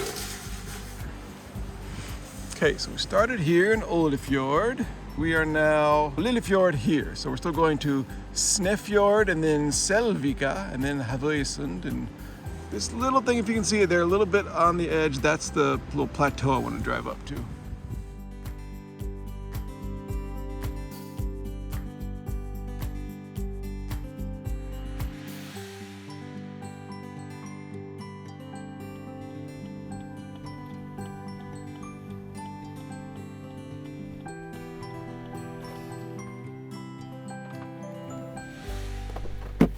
This church here in the village of Slettnes. What a fantastic church. Right on the windy end of this little fjord. Old wood, worn by the wind, probably dates from the 1950s, I would guess. These nice crosses between the windows, Panasonic heat pump, and a pretty little cemetery.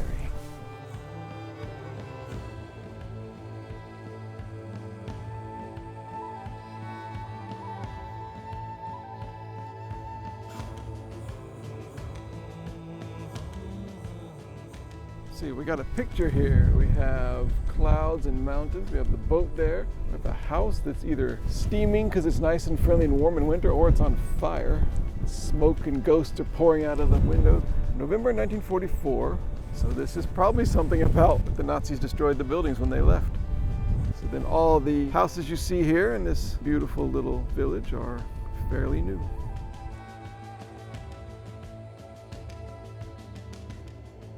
Johansson, Paulsen, Amundsen, Nilsson, everybody's a Sen. See if I see any of my ancestors, Larsen.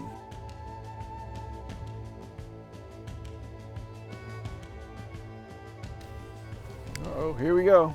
Ellen Larsen, 1871 to 1946. Great grandmother, 4 times removed.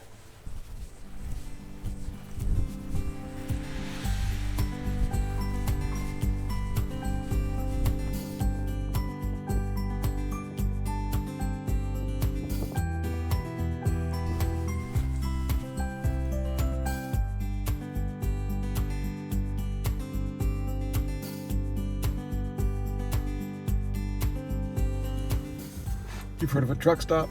This is a duck stop.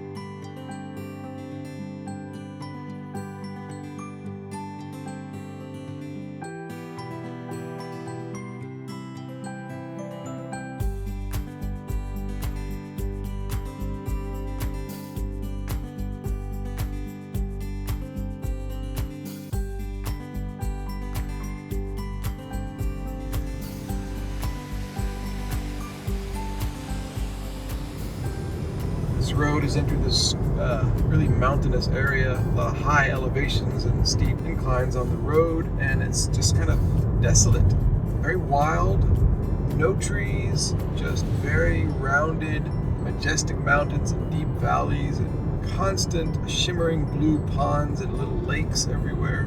Really unique.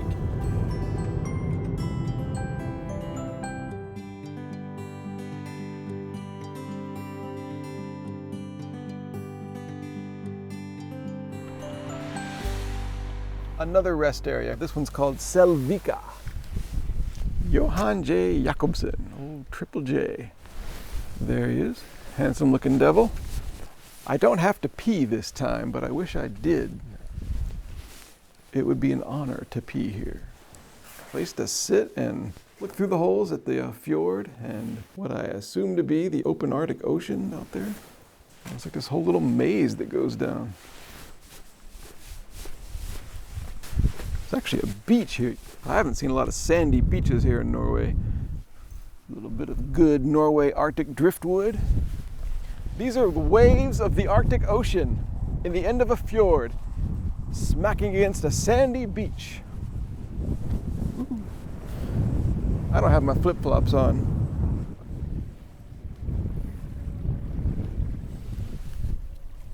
Don't get me too wet.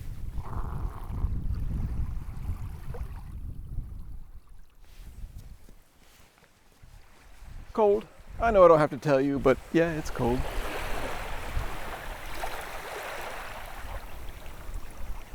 You know what? Lexus ought to hire me to just drive their cars around and see stuff. How many countries can Jeremy drive a Lexus in? Just spitballing ideas here. Lexus, if you're out there. So I think I'm about 15 kilometers away from Havøysund. Thank you, Johan.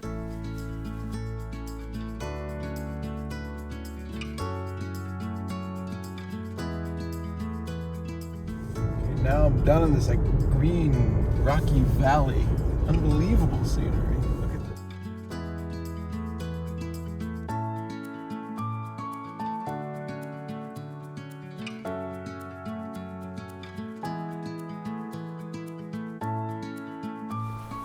Välkommen till Havøysund. Welcome to Havøysund. Here it is. Certainly the biggest thing I've seen today. And the wind turbines themselves, there they are. That's the goal. Well, here's the itinerary for right now. Go find lunch, number one. Number two, drive up that road and see if there's a place to eat somewhere under the wind turbines. And as sort of a side point, look out over, perhaps, a view of the unbroken Arctic Ocean.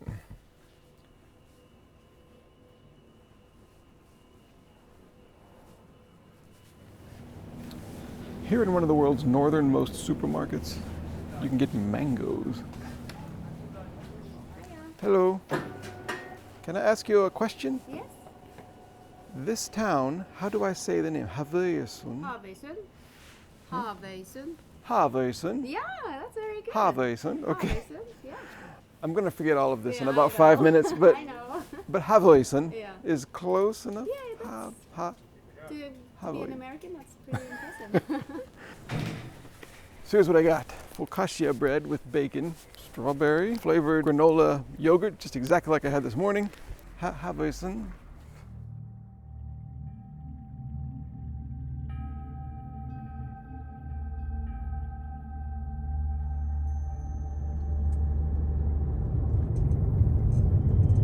Speeding up this hill. I wonder if anybody's ever gotten a ticket on this hill. The anticipation is so thick you could cut it with a sword. I'm glad you feel the same way. Why does this exist and why am I here? This is incredible.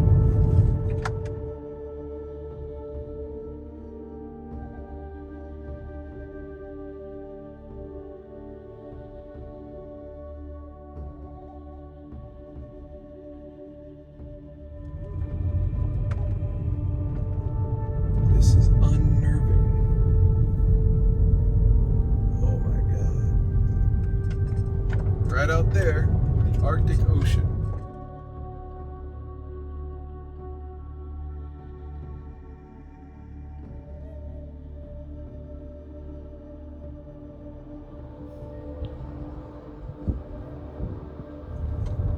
Now this is a road you especially want to pay attention to because if you drop off the edge here, you're hundreds of meters down into the Arctic Ocean.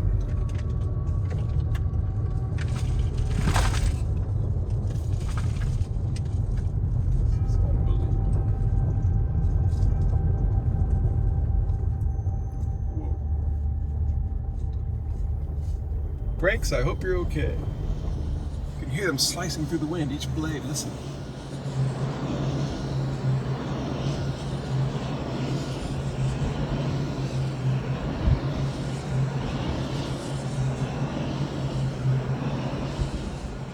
I shall now perform a maneuver I call backing up very carefully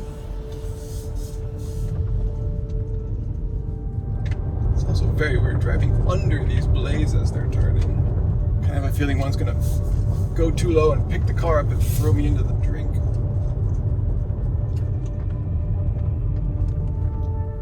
Nothing like a steep gravel road at the edge of a drop off into the ocean to test your mettle. There's the Arctic Ocean. And right now I'm gonna pull the car so it is pointing north. That's about north, right here. So straight ahead is the North Pole in 1,700 kilometers or something like that. I think I've hit another cul-de-sac. Of all the places in the world to hit a cul-de-sac.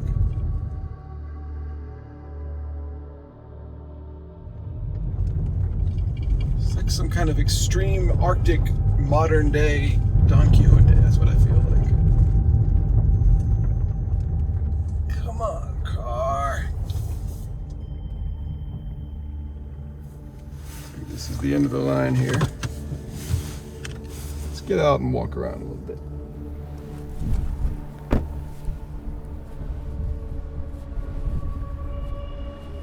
Some nice graffiti work. Now there's something out here. Should I go across these rocks to find out what it is? What do you think? Just some cold rocks, a lot of whatever you call this between them, soft carpeting.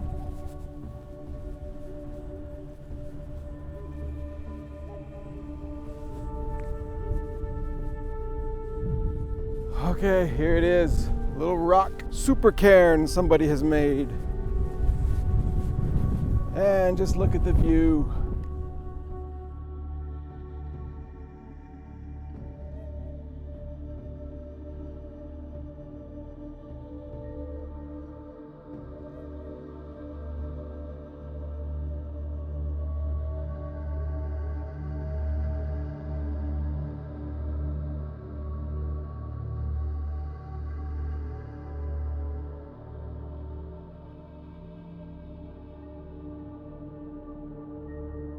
The sensation of being alone up on that freezing, windy plateau under the roar of the gigantic wind turbines, with all the Arctic at my feet, was unlike anything else I'd ever experienced.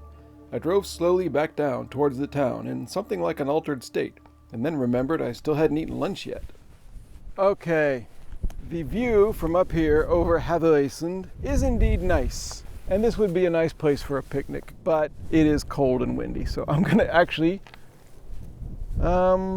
I don't really know. I'm kind of full of adrenaline and awe from this, so I'm not making great decisions right now.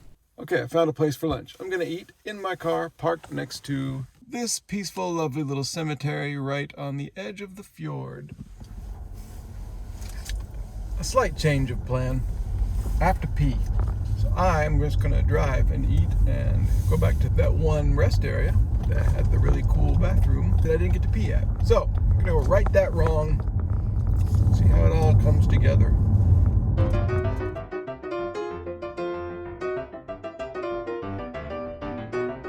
Okay, I think I'm almost at the bathroom. I'll see you later.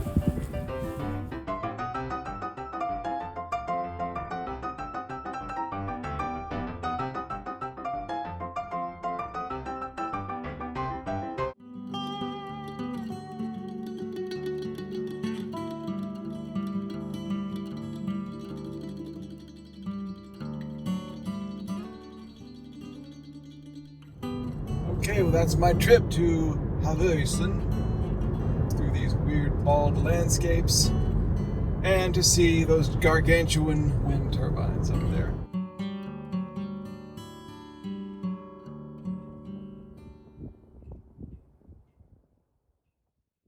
Good morning. This road behind me is the E6, European Highway 6. It goes from here and it turns here and goes off that way. This road over here goes to Nordkapp, the top of Norway, the top of Europe, and the highest latitude of this road trip. It's about 129 kilometers there, so let's go.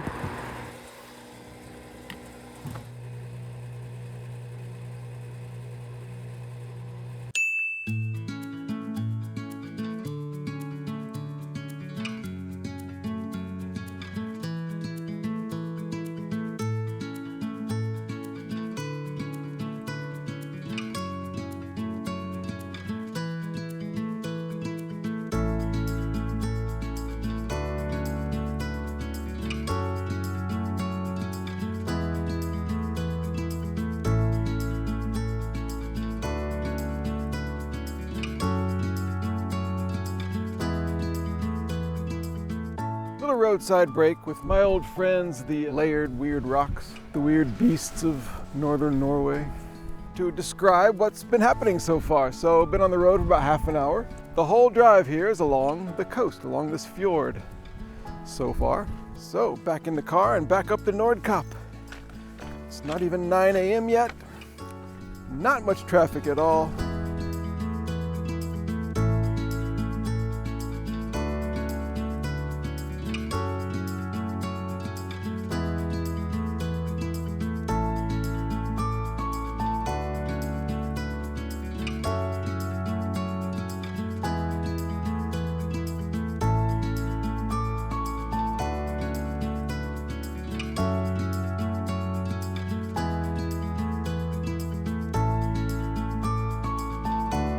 Nordkapp is actually on an island, and to drive there you go through the long Nordkapp tunnel, far below the icy waters.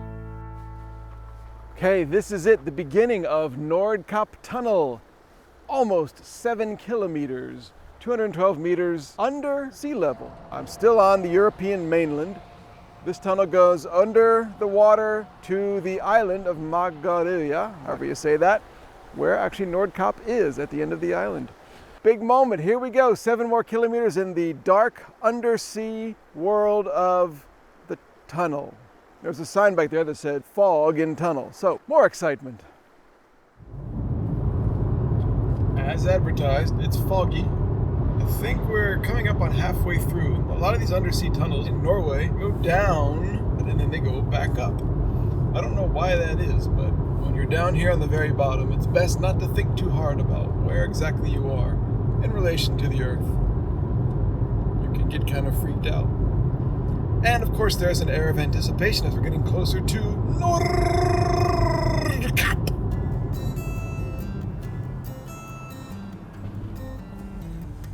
No reindeer in the tunnel, but just got out of the tunnel and there they are.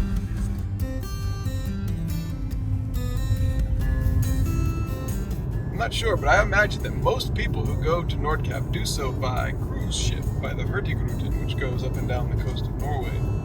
I would say probably relatively few people actually drive there.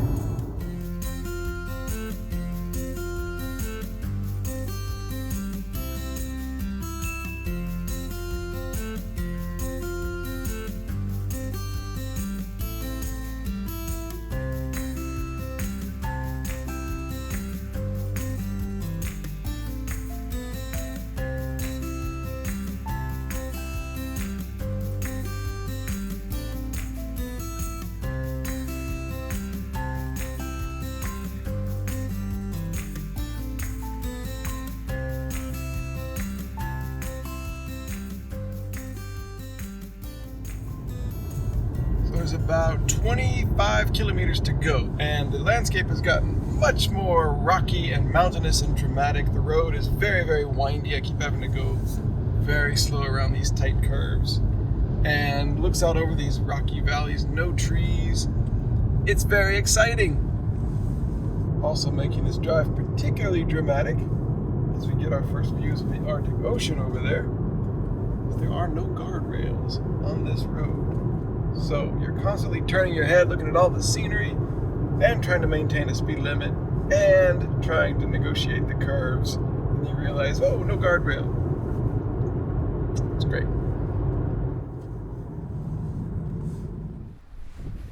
All right, this is something of a crossroads. The road to Nordkapp continues on there. That's where we'll be going. But if you look on this map here, so Nordkapp is here. We're about here, I think. There's a trail that goes off, sort of through the gravelly wilderness to Kjøllefjord, and that's the actual north point. 71 degrees, 10 minutes, 21 seconds is Nordkapp, and then 71 degrees, 11 minutes, 8 seconds is Kjøllefjord, which of course is the north point of Magaria Island. The actual north point of mainland Europe is over here somewhere.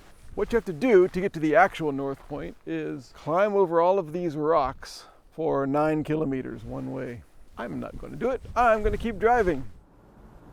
I've seen people online complaining about the entrance to Nordkapp, saying that the tourist facility staff argue and don't want to admit that admission to the cape itself is actually free. They pester you to buy overpriced access to the building. I was curious to see if it was true.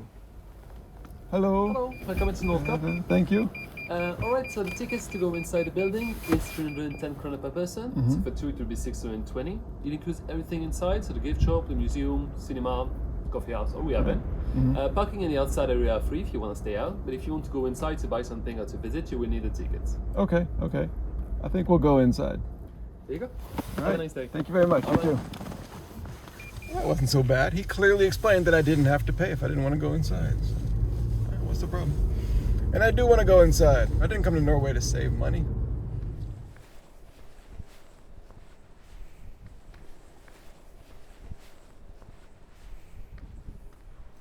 Here we go. The tourist building is nice, and downstairs features unique and genuinely fascinating displays about Nordkapp history. Just think, somebody's job was to come here and paint little white bird poo on all these rocks. And they took their job seriously, and I think they kind of went a little crazy. There's bird poo where there isn't even birds. In 1553, the first ship to see North Cape was a British ship. It was pretty rough. They calculated the position, and he called it North Cape, and that's why it's called North Cape. This guy here was an Italian priest who visited Nordkapp in 1664, and he's considered the first tourist to Nordkapp. And then here are the Thai king and some of his helpers. And here was somebody who ended up being the king of France. Here's the big famous one, King Oscar II of what was Norway and Sweden, a union at that time. Climbing up from the sea.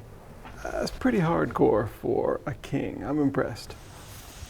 Before the highway was built in the 1950s, you can get here by car, people had to go by boat to this place and then walk up this zigzag path, way up this steep cliff face to the plateau where we are now.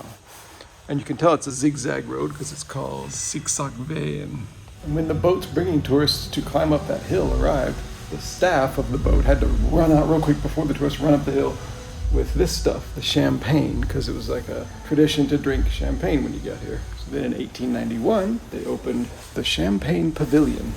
I guess the precursor to today's building I'm in right now.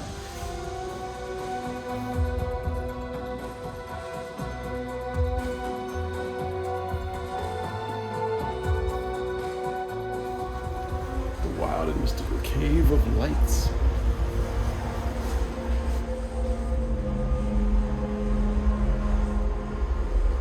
I don't know what this is. I think it's just like a light show.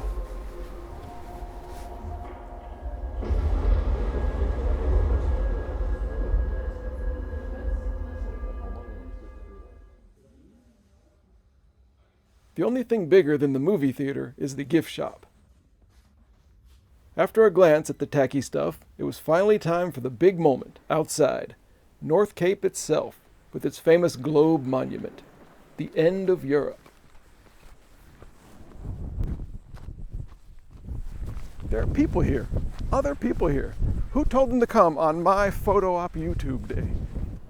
I think we came in a great season. It's cold and windy, but it's not full of people. I think maybe the cruise ships show up later in the day. I'm not sure about that, but not that many people here.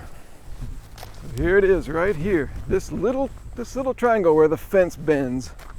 This is the North Point on this plateau. And right up there is the North Pole, way out there somewhere. And here's the big thingy sphere thingy.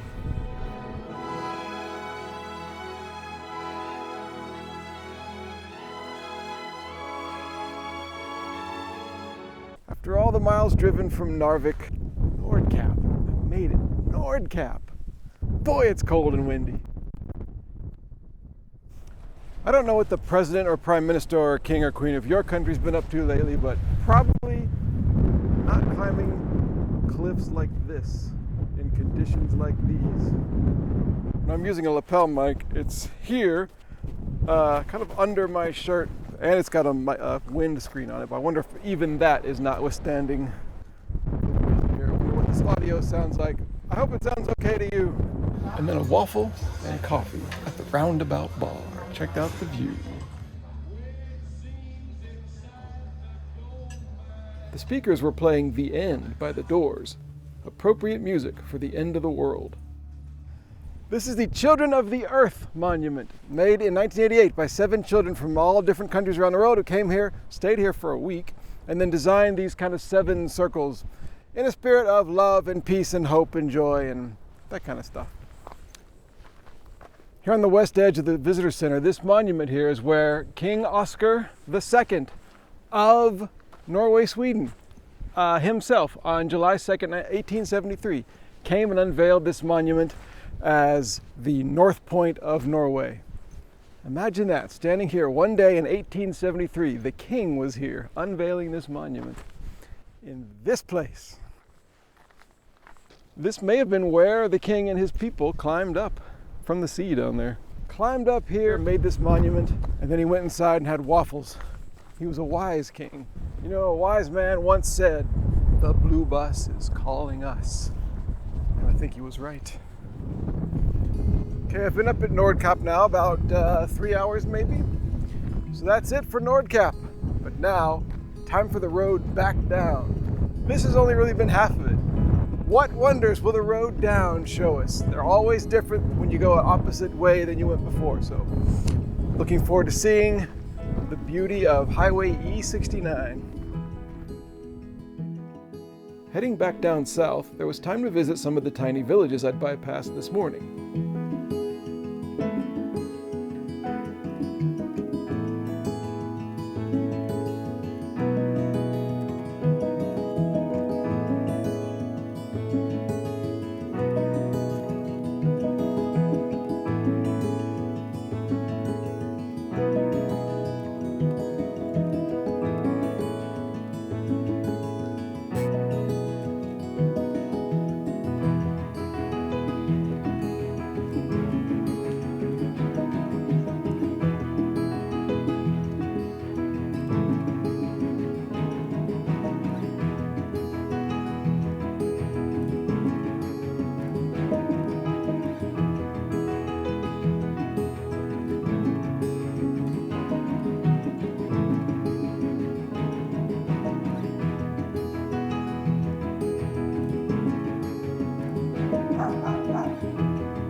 Just a quick side trip for about 1 minute to see the Havøysund Airport.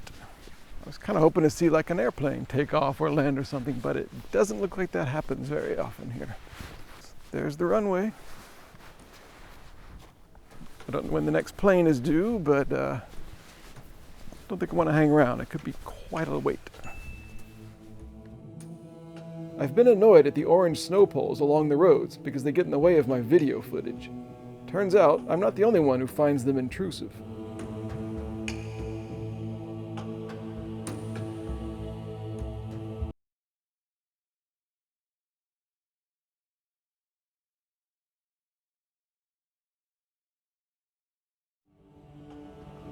"10% grade, pretty steep. But you know who's not worried about steep grades? The reindeer.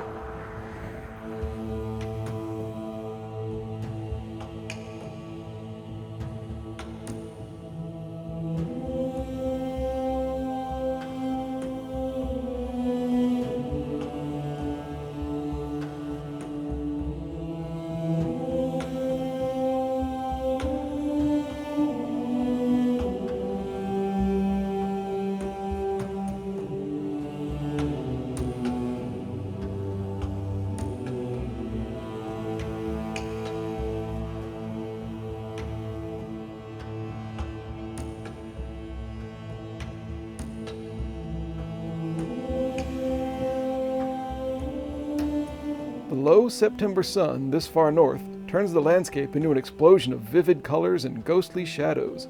I thought it was the perfect ending to a perfectly Scandinavian day, but there was one more bonus after dark. Norway truly saved the best for last. After dinner, my Aurora app suggested that tonight might be a good chance to see the northern lights, So I quickly drove to a nearby dark and frigid churchyard and took out my camera. And it happened. Among endless stars and streaking meteors, the world's very best light show. Thanks for watching. See you next time.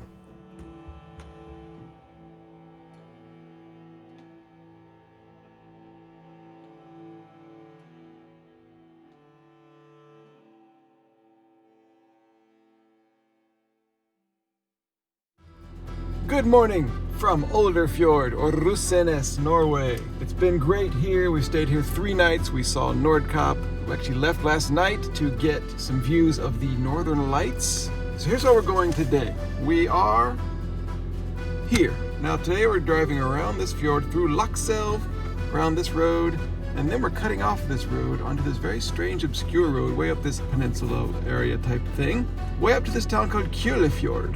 So, looks like a super sunny day, and it's gonna be kind of a long drive, but we'll see what happens on the way. Let's go.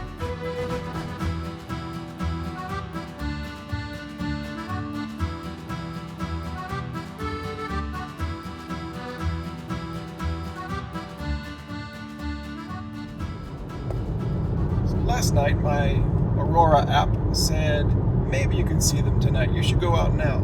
So I looked around on Google Maps for a place to go, and the place I found was about 9 kilometers away from our house we were staying. And it was this little church on a little back lane where Google Street View car had not gone. So we went there last night. It was just a total gamble. I hadn't seen any pictures of it. I didn't know if it was going to work out or not, and it worked out great. So now, before we leave this area, we're going to go back and see the whole thing in the daytime. It's actually surrounded by water, and I didn't realize how close the water was. You couldn't see the water at night. In addition to its starring role in my Aurora photography, it's just a really nice place. It's all locked. I mean, it's not a real robust locking system, so I could get in, but I guess I won't. I don't even know what this is called. That sign on the road just said churchyard, Kierkegaard.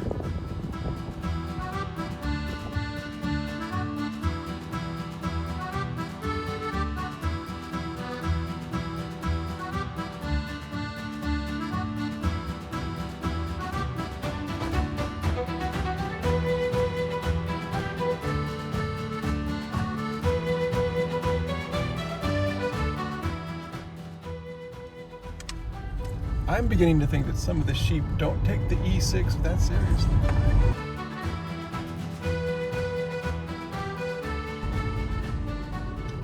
By the way, the reason I didn't do a video about walking around Olderfjord or Finnsnes is because I couldn't find anything to walk around. They seem to be just little spots on the map, and there's a place called Finnsnes down a little street, but it's like 4 people's houses and there's only one little road, so there was nothing really to see. Greetings from a remote, medieval, mystical, weirdo forest in extreme, far northern Norway. This is a place that very few people come, even Norwegians. Nobody comes way out here to the ends of reality. The good thing about Norway is that this forest is right next to the highway, which is right next to a fjord. The scenery in northern Norway, just from the road, is more than you can handle sometimes.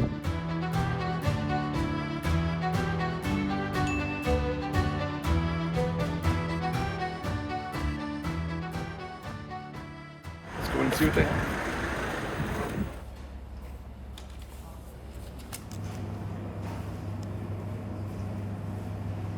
Little plastic eyeballs. Great!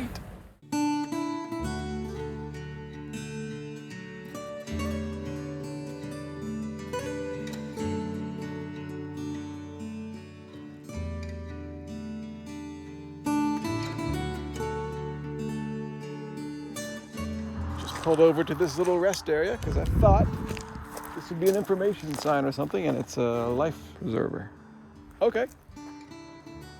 See if you can see this, a couple of ducks in the water of this fjord here. Oh no, I scared them off. Oops.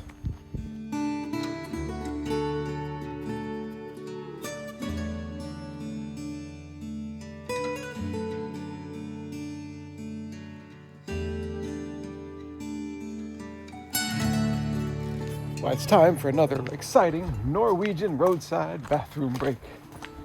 These things are great. I don't mean they're great inside, but it's great that they're here. So this one we have the very simple style, the simple metal hook to lock it. Not much to this one, but it's here. I feel as refreshed as a daisy. Or refreshed as a Northern Norway Arctic little white flower.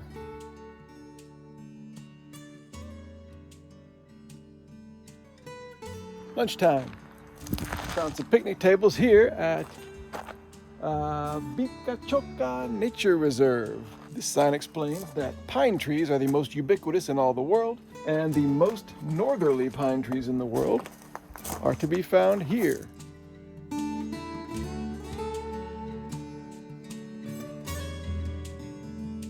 So the store we were at, the co-op back in Lakselv, did not have any sandwiches. We couldn't find any like ready-to-eat lunch things, so we had to improvise. Here's what we got. Frukost, which I think means breakfast. Some things, little hard, flat, rectangular breads that are more like crackers, somewhere between cracker and bread. And to put on them, in honor of King Oscar climbing up to Nordkapp, we got King Oscar mackerel spread, I think is what this is. Mackerel fillet, it says. So I'm gonna put that on the frukost crackers somehow. And then a granola yogurt, which is always tasty. Got blueberry. And a banana I bought a few days ago that I never ate. Maybe a green Coca-Cola can.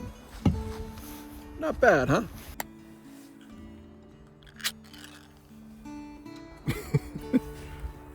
Okay, what is this? Some kind of sauce with tomato and chili in it. Whatever. I was expecting something like tuna fish.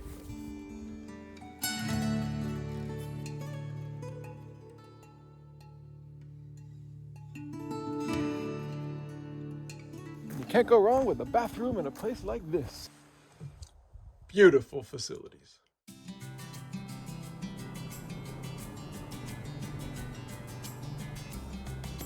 Five minutes down the road was the thing I'd been looking forward to seeing for months. Silfar Canyon, a short hike through the woods from a potholed parking area. All right, we found it in this parking lot, Silfar Canyon. Let's go see what it's about.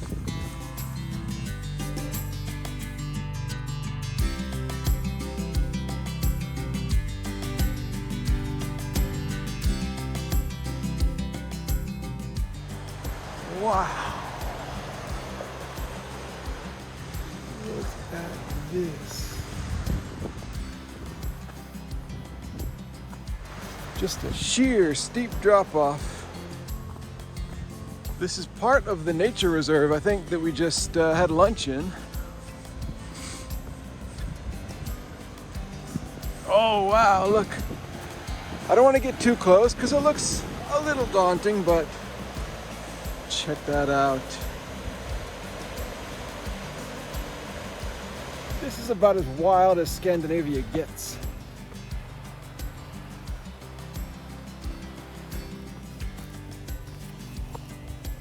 I just got to see what it looks like over the edge here. Ooh.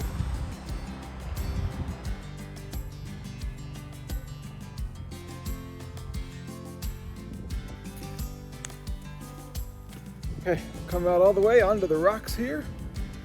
As far as I can go, just to touch the water, yet again.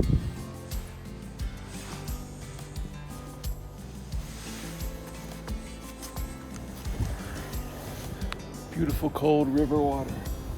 Oh. Actually, my hands are so cold from the air, the water doesn't feel that bad. And that's what I call my little side trip to Silfar Canyon. You may say Sulfar Canyon, I say Sulfar Gorji. Well, I wanted something weird and wild and new for this day's driving, and I got it. A canyon. Haven't seen many canyons in Norway. Very impressive. Freezing cold Arctic river water. Clear, crisp, pure, flowing through that canyon that it's cutting. Fantastic. We'd seen lots of reindeer signs on the roads of northern Norway, and had seen lots of reindeer. But despite the frequent moose signs, we hadn't encountered any of those elusive beasts. Until today.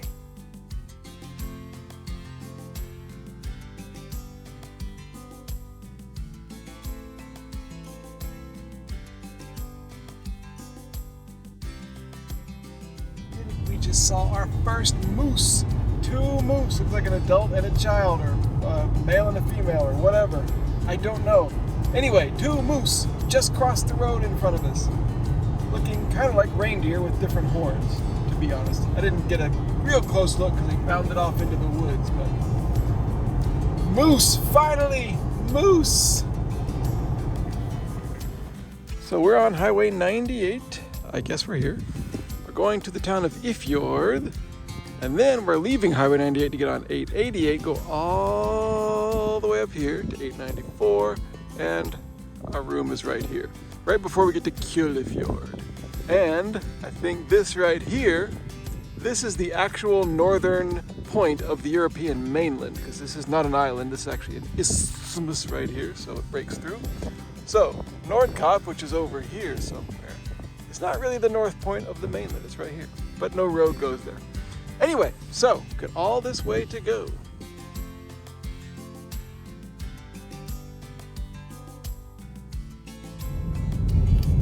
Okay, the road right outside of Ifjord is giving us another trip milestone. Just in a second. 2,000 kilometers since leaving Narvik. Woo! The more digits your road has, the wilder and more remote and kind of crazier it is. So this morning we started on the E6, and now for a while we've been driving on 98, 2 digits. Now we're turning on to 888, 3 digits towards, actually at the 894 towards Kjøllefjord. So what is this road going to be like? The 98 has been a little bit rough, a little bit windy and everything. The 888 I'm looking forward to. This is truly wild Norway.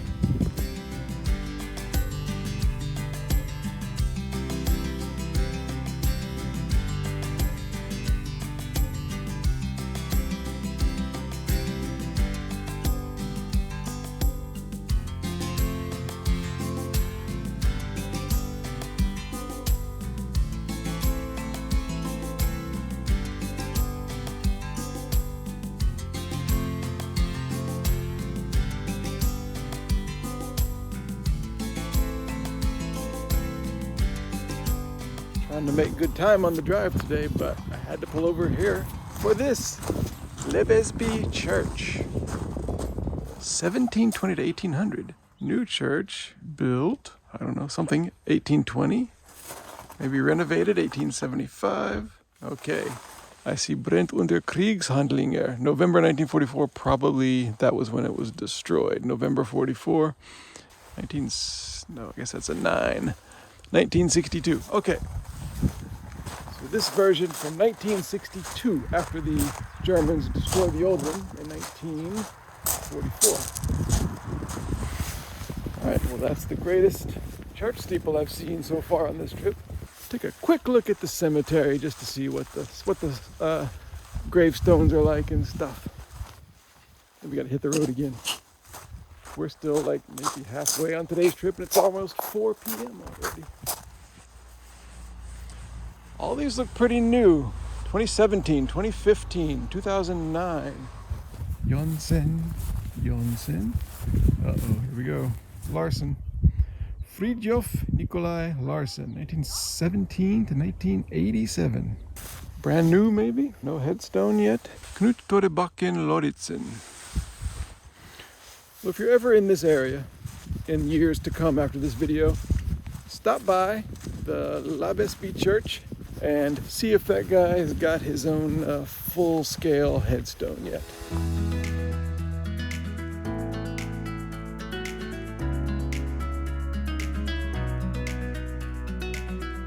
Another bathroom break here at a particularly nice facility.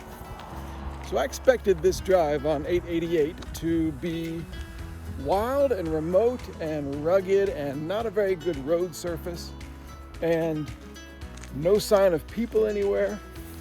However, it has proven to be, so far in the first 20 or 30 minutes or so, it is proven that it is endless, like comfortable little farmlands and roadside communities, and it seems very, very peaceful and welcoming and comforting.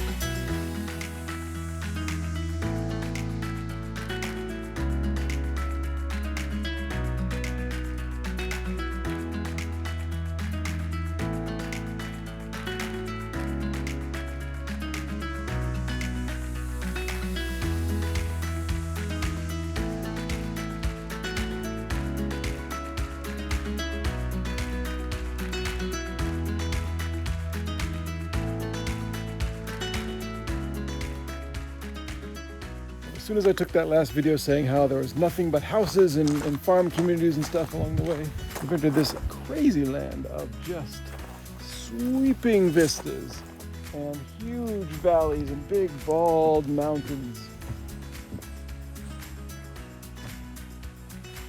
And Norway has seen fit to put a little bench here in case you just want to sit and ponder it all.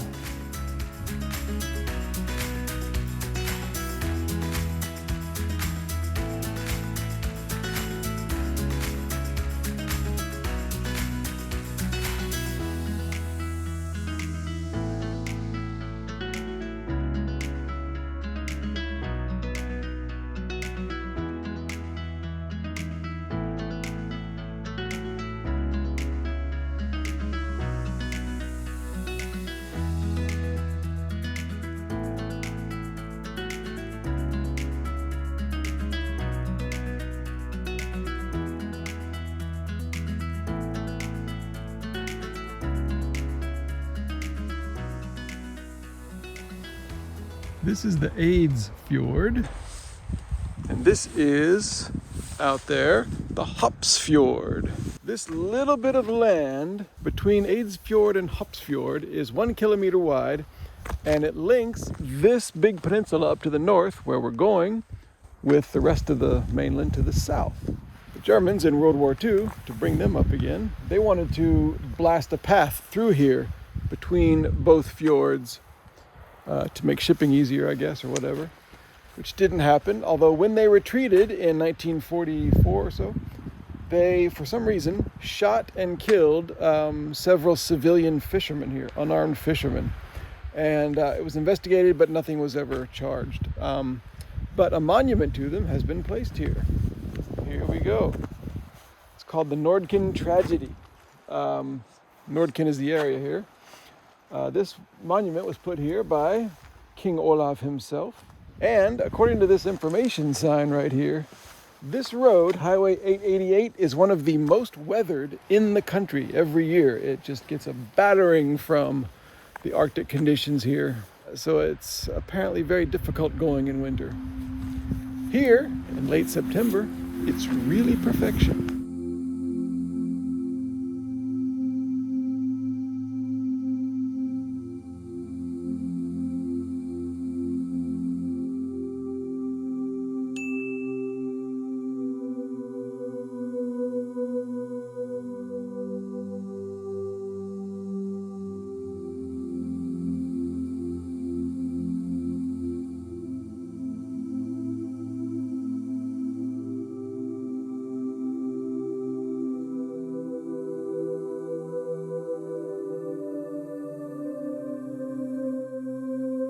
Our cabin just outside Kjøllefjord was run by a family of Sami people, reindeer herders who have long lived in this remote part of Scandinavia. They gave us a warm welcome, and so did their pets. Yes, you know the food is inside. Hello, here, hello. All right, see you. And another pet. Hey, how's it going? Do you get along with the reindeer?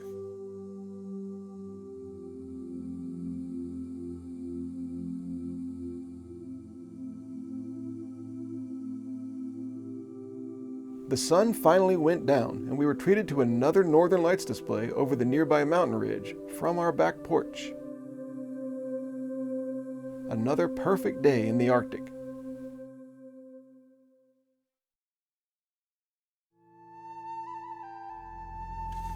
All right, good morning. Today's plan is we're going to go up to the very end of this peninsula, right next to the Barents Sea in the Arctic Ocean. We're going to see the world's northernmost mainland lighthouse, Slettnes Lighthouse, Slettnes Fyr up in Gamvik.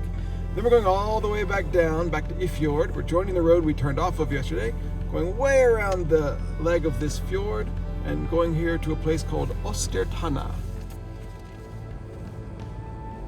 This morning we had breakfast with the Sami guy who helps run the cabin place with his wife, and it was this kind of big, traditionally built round structure made out of wood, very warm. There was a fire in the middle, and they had breakfast laid out for us. Maybe a little cream, although I don't really care for cream. That's enough cream for me. My name's Jeremy. And we chatted with the guy about Sami culture. He was telling us about how there are traditional ways, there are 300 words for snow, and there's dozens and dozens of words for reindeer and things like that. But he's also saying that time has marched on, and a lot of people now, since the 60s, have been herding their reindeer, not on skis, but with snowmobiles.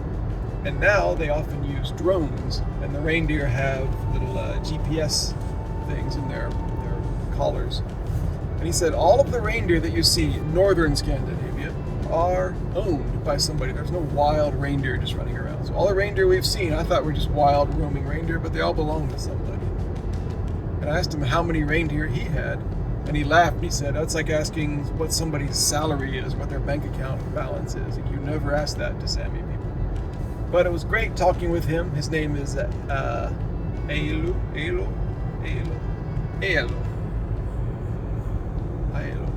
Forgot. Something like that. Sorry. But anyway, great guy. A lot of fun talking to him. And he specifically recommended Slettnes Lighthouse. He said, you got to go to Gamvik and see the Slettnes Lighthouse. So with a recommendation like that, since it's the plan anyway, on to Slettnes. Through this desolate wasteland. Beautiful but desolate wasteland.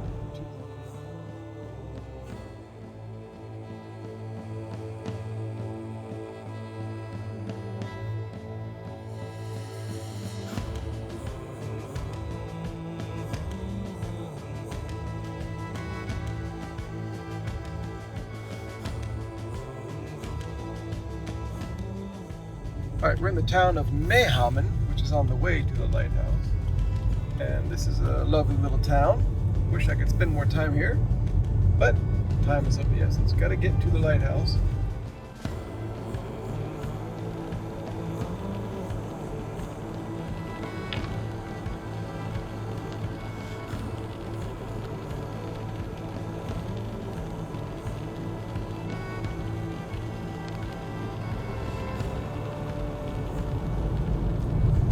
I find it remarkable, as the rain starts here, that they even built this road in this totally desolate area.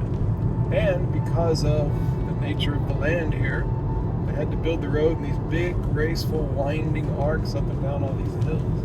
It's the most fun drive you can imagine through the strangest landscape. The landscape is strange in and of itself when you think of where you are on Earth. How far north, how far at the end of Europe you are. It's like not even real.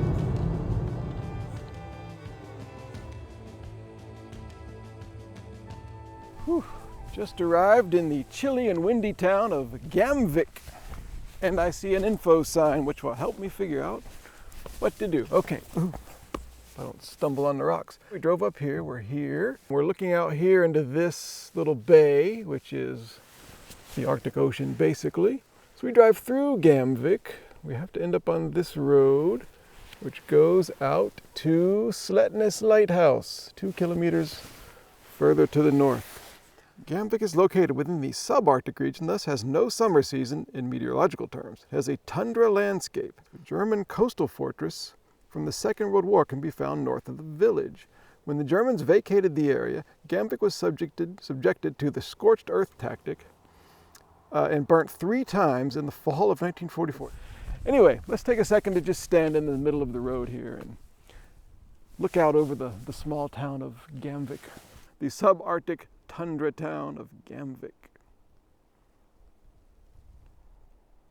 We've been lucky with the sun for the last several days. Everything's been sunny, and I've been kind of hoping that we could find maybe a little bit of fogginess just to offset, just to vary the mood a little bit.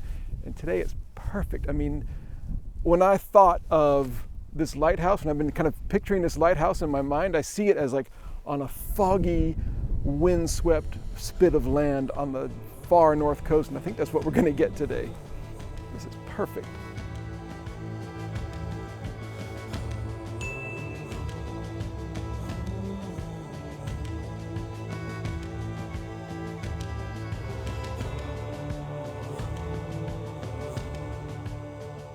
We passed the last house in Gamvik, and just as the road turned to gravel, we got the first view of the lighthouse.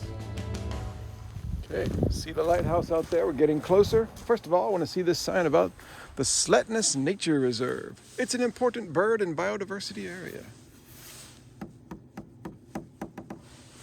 That's where we're going. All right, this is it. Slettnes. I actually don't know if anything's open. I think the lighthouse, you can walk around the lighthouse 24 hours a day, whenever you want to, but there's like a cafe and maybe a museum inside. I don't know if those are open, but that's okay. I just want to see the lighthouse and be in the area, really. This is exactly how I pictured it. Cold, windswept, desolate, and absolutely picturesque. When it is open, I think there are tours that you can walk up the circular stairway to the top. That would be something. Imagine the views over the ocean from up there. Slettnes, Slettnes Lighthouse, Norway and the world, the Earth's northernmost mainland lighthouse.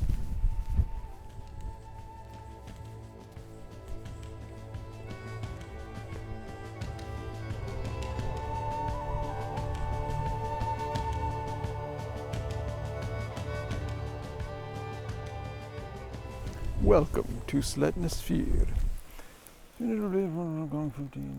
Okay, so when the Nazis retreated from here, they tried to destroy this, and they did some of it, but not all of it. Some of the lower pieces remained. So when they rebuilt it after the war, they rebuilt it 39 meters tall, and it's the 5th highest in Norway now, and the northernmost mainland lighthouse on Earth. And this is what it looks out at.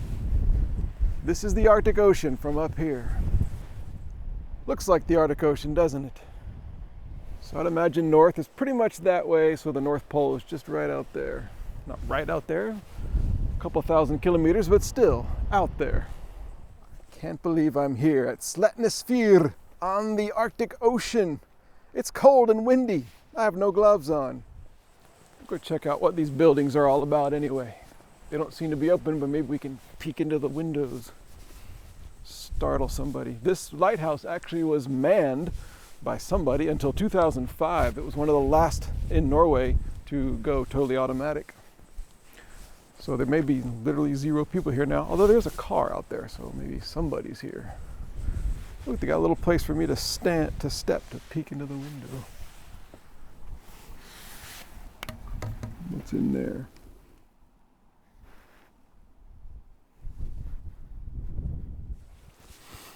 There's another person here. This probably is normally the cafe, and maybe like a little restaurant or something. I mean, a museum or something in summertime. So let's go peek in those windows because I see a porch.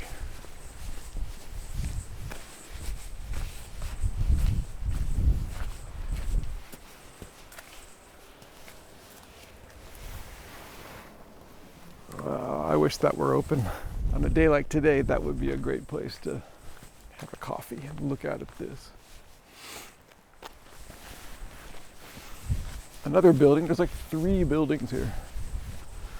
This one is Vinterperle.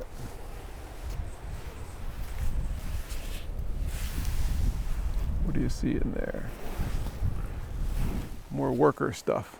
Not a lot of wasted space and wasted buildings here. It's all got some kind of function. Oh, this is the cafe. Service and internet. They have Wi-Fi up here. Wi-Fi at the end of mainland Europe. That's right, you can actually stay here. I think this building also has a couple of apartments or an apartment or something. There's a light on inside. Oh, there's somebody inside. Maybe I shouldn't bother her. If there's somebody inside, or I saw a ghost. The ghost of the lighthouse keeper's wife. Or just a lady that works here. Ah, the imagination. Look at this building. Look at this. Wouldn't you want this on your property if you live somewhere in northern Norway? You'd want a house that looked like this. You might take a new house and treat it so it looks like this, just because it has so much character. Look at this rusted Arctic window hinges. Don't you want your paint peeling just like this? And as I kind of hoped, a cold, stinging rain is beginning. It fits this area. T1D Wanderer goes sub-Arctic.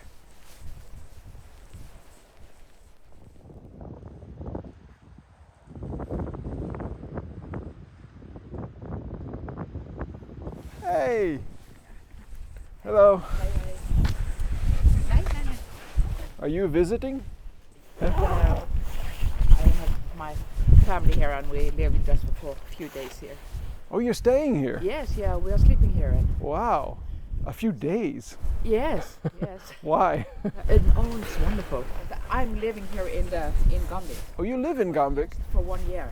Well, this is a great place to stay for a few days. Fantastic. Yeah. Yes, so just to be here, breathe, and you know, the view and all these animals, seals, and we have some foxes around here. They are almost, in Norwegian we say tam, they just come close to you. Oh, tame, but tame. That's not so good. It's a special place. Yeah, Yes, yeah, yeah. Yes. Okay. Oh, thank you, thank you. Have a nice day. You too. Have a good stay here. Okay, back to the car after a great visit to Slettnes. It was everything I'd hoped. And we're going to drive the only possible direction south.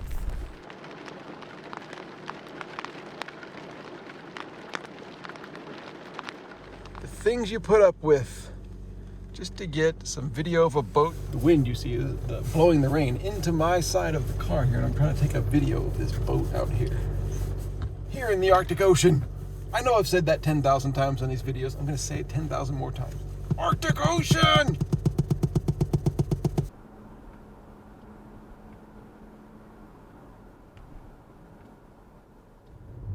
Just driving out of the Slettnes lighthouse area. I think right here on the side of the road, there's no sign or anything, but I think these are the German ruins, the ruins of something from the German army in World War II. I'm not going to get out more in the icy, stinging rain and climb around them because I've already seen really awesome German ruins.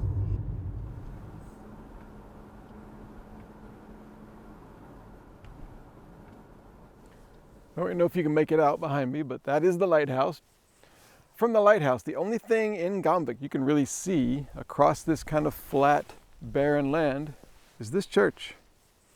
And so, as I drove back here to Gamvik, I wanted to drive up the hill and see the church. From 1957, according to the sort of half Viking ship thing up on the steeple. And as usual, we got the lovely peaceful cemetery with all the sens in it. Rasmussen, Isaksen, Olsen, Andreasen. I bet there's a Larsen in there, but I'm not going to go check it out. Plus, I can't. When you're coming to the church to do your thing, you go in here, the gate from 1958, apparently. Now that is a beautiful gate. You go in and probably go in that door. And there is a plaque on that rock, but they're not allowing me in today. I wonder if I can go in. Oh, there you go. It says red granite. Something, something, something, something from Finnmark. Something, something, something to the church garden in 1990. Red granite from somewhere in Finnmark. All right, well, I think our time in the north is over. We're going to continue to drive south, back down to Ifjord, back to through Tannabru, and then up to the small town of Austertana. I don't remember why I booked a room there, and I don't remember what there is around there, so I'm going to find that out tonight. Before leaving, there was one more thing we wanted to check out in Gamvik, the museum. The news wasn't good when we got there, but then something super lucky happened. The Gamvik Museum here, unfortunately, it's only open Monday to Friday, and today's Saturday. So we can't go in, but we can peek in. Looks pretty cool. I like it already. But that's all I'm going to be able to see. What can you do except look behind the museum?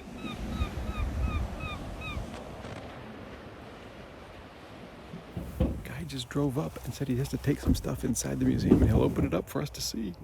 Wow. Free museum. Not free, but like a bonus museum visit.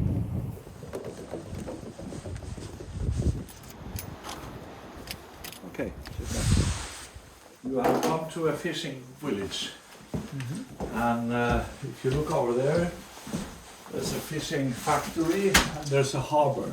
And this fishing factory has been here for 12 years. Our host not only let us in, but insisted on giving us a tour. We learned of the fishing traditions, the lifestyle, and the turbulent history of the Nordkap Peninsula area. This is Nordkap Peninsula, and this is the Barents Sea. These are the settlements before the war. After the war in 1944, everything in Finnmark was burned down. A lot of these settlements was not rebuilt.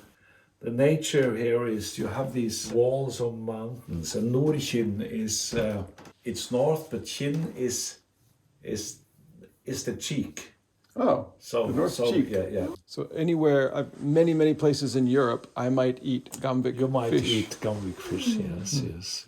If you like. From time to time, there could be a whale coming up, and people also gathered eggs from the seagulls, which they ate or they cooked them or fried them like you fry an egg. We still do that, but we don't eat so many because they are a bit toxic.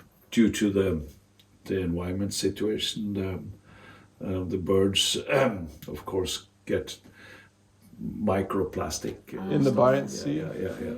But the white fox is not here anymore. It's taken out. Also, the beauty of it. This fox is not here? No. How about this? Yeah, it's a lot of those. Some of them are tame. People feed them and then they go tame. There were 300,000 German soldiers from 1940 to 44. There were no conflicts. There were no fighting here. And that's in 1944 when there came more aggressive parts of the German army came here and threw people out and they burned down the houses. So Gamvik was burned down 3 times. But people came back in 1945 or 1946 and they rebuilt the society. Were there any buildings in Gamvik that survived the war No. that the Germans didn't destroy? No. Everything was burned down. Yes. So we are going to reorganize the exhibition because we have taken over the museum a year ago and we are not satisfied with the presentation of this. Oh. It's Okay. impossible to read, It's. I see. Yeah. Ticket price is here. We need to pay for our tour. Well, not today. It's a short tour. We were joined by his wife, who gave us some intriguing travel tips for the next day. We had a tour. Yeah, Where have you been and where are you heading? We started in Narvik. Okay. So we went to Tromsø and Alta, to Nordkapp, Olderfjord. Last night was here in Kjøllefjord. Yeah. And now we're going to a place called Austertana. Austertana. I don't know what that is. So why are you going to Austertana? I don't know. Ifjord, yeah. Then you Austertana, it's on the other side when you go out to Berlevåg. Yeah. Drive to Berlevåg and Båtsfjord. We also run the Lighthouse here. Oh, okay. Yeah, we were just there earlier. Yeah. And usually we have a cafeteria or a restaurant, and we also have 11 rooms. And for the moment we are fixing it, so we won't open fully this season. We haven't been open fully this season, but next season we'll be. Will you be open year round? Yes, we hope so. Oh, yeah, so, great. Last night was the cabin, the Davisida. Yes. We know those people. Elinor and Ailo. Yeah. Yes. Ailo. We had breakfast with him this morning. Yeah. Okay. Thank you very much. Thank you very much. Yeah.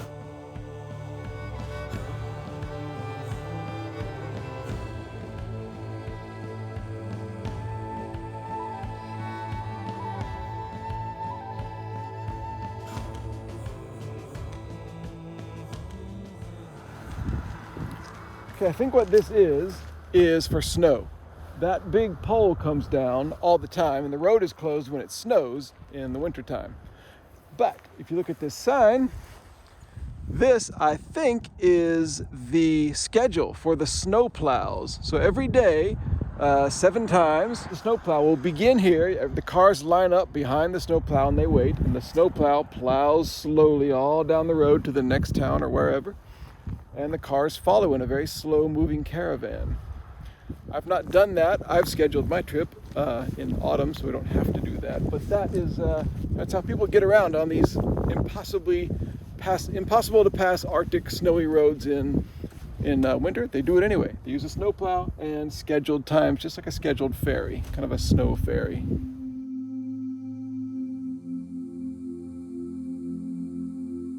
After the frigid excitement of Gamvik and the Lighthouse, the long drive southward became a mystical, hypnotic journey through a land whose harshness was matched only by its stark beauty. In other words, the ideal picnic spot.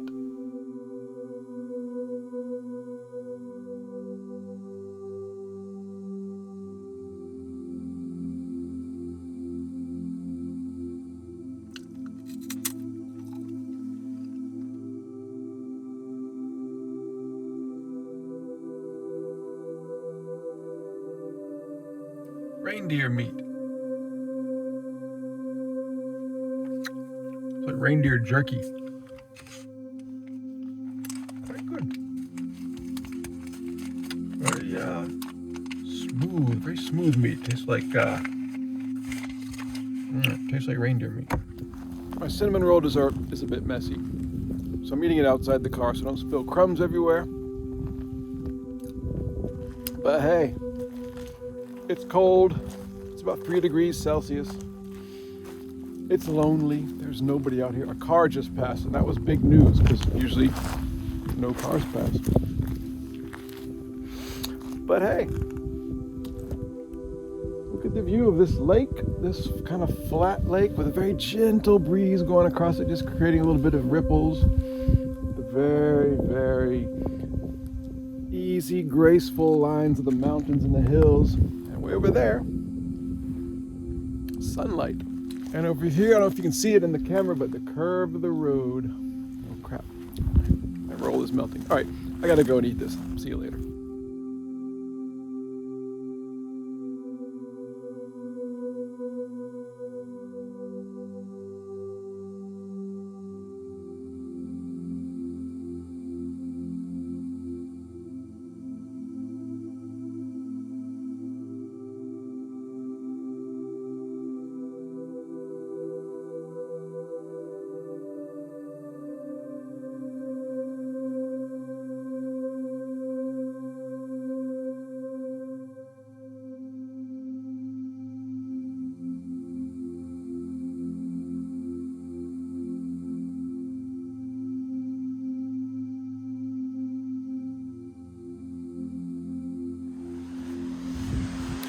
Okay, I had to stop to see a waterfall. Problem is it's in a part of the road that is very narrow here. I have to be very careful.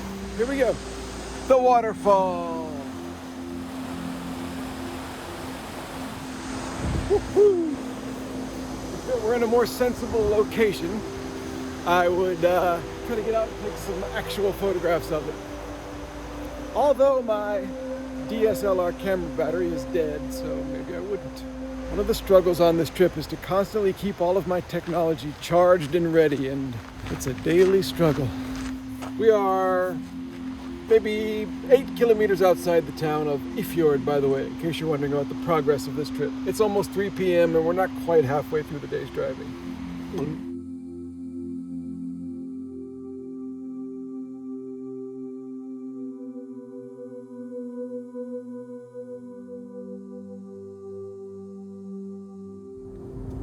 The road is very graceful and very curving, and the speed limit is sort of slowish. It's very, very hypnotic, and I am struggling to stay 100% alert. I might have been 99% alert for some of this drive.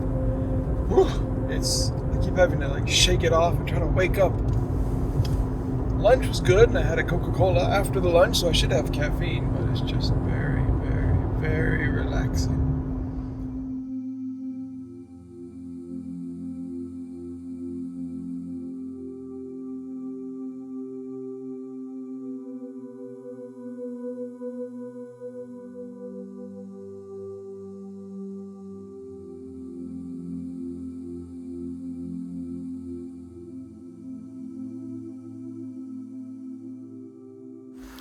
The somnambulistic drive continues. We stopped here at a gas station called YX Boutique or something to see if they have coffee.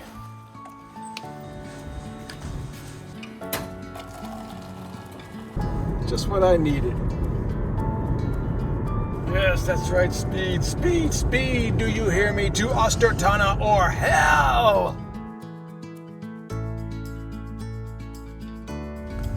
Okay, we're about to cross the great Tannabru Bridge. There it is, right there.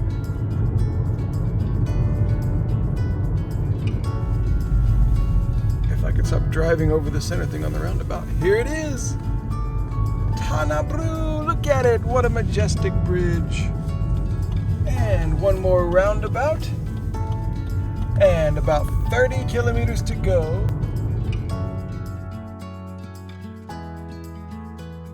Austertana turned out to be not much more than a spot on the map. We found our guest house, discovered that the one restaurant in town was still open, got a hamburger, and I thought about tomorrow's plans. In the end, I decided to heed the museum owner's advice. When you go up to Berlevåg and Båtsfjord. And so tomorrow we'll drive to see what I call the killer bees, Båtsfjord and Berlevåg. Wow, what a place to be.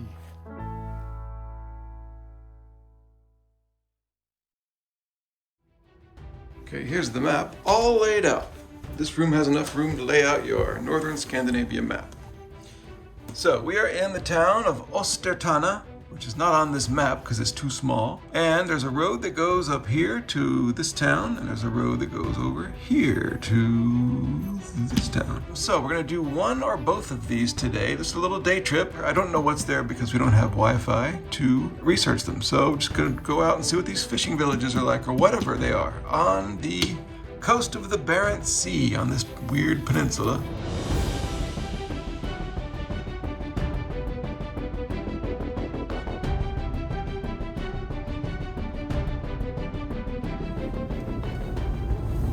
The other thing about this morning, as we're on our way to the first of the killer bees, Båtsfjord, is that if I seem a little sleepier than normal, it's because I didn't have coffee this morning. We didn't have coffee. The only way we could have had coffee was to buy instant coffee last night, but it only comes in like a gigantic jar, which we don't need. I had a good breakfast of cinnamon roll and yogurt and some little pink tea with no caffeine. So one thing we're doing also today is, in addition to looking at all of this foggy, rocky wondrousness, is find a place that will sell us coffee. Or maybe the scenery will wake me up.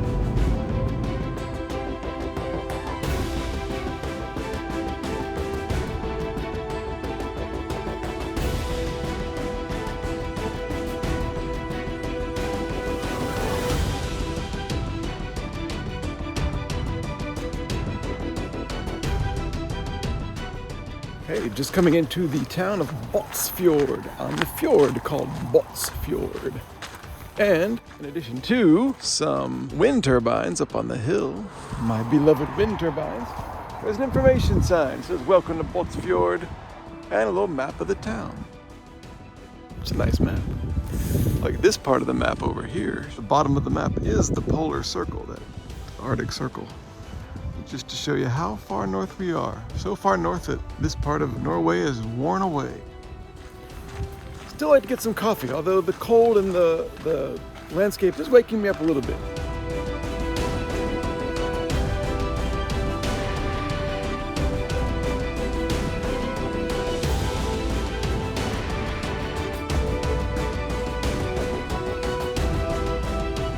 Well, here in Båtsfjord, we're still looking for coffee.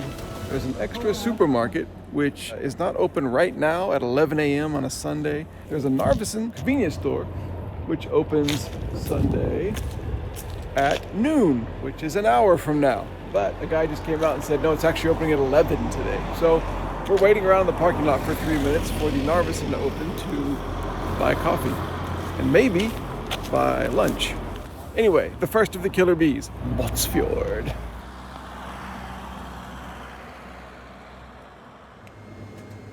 All right, we got our coffee. Narvik has even seen fit to give us wooden benches right next to the quay here. We got these big boats, we got seagulls going.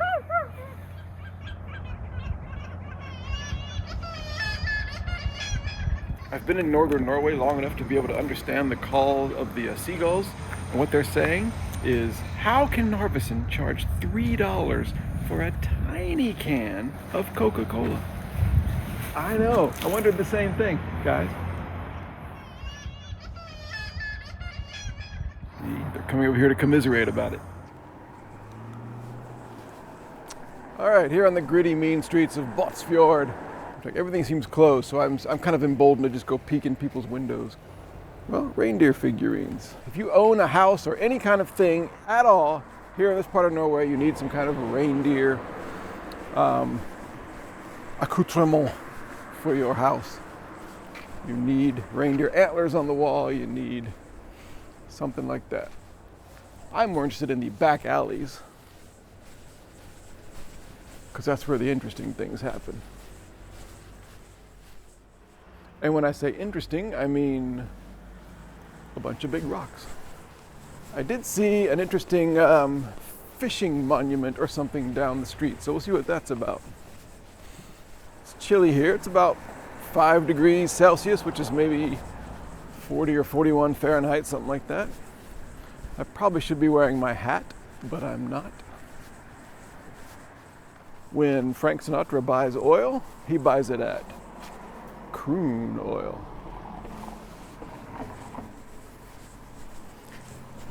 It's those witticisms you just can't get anywhere else. You have to come to T1D Wanderer to get them.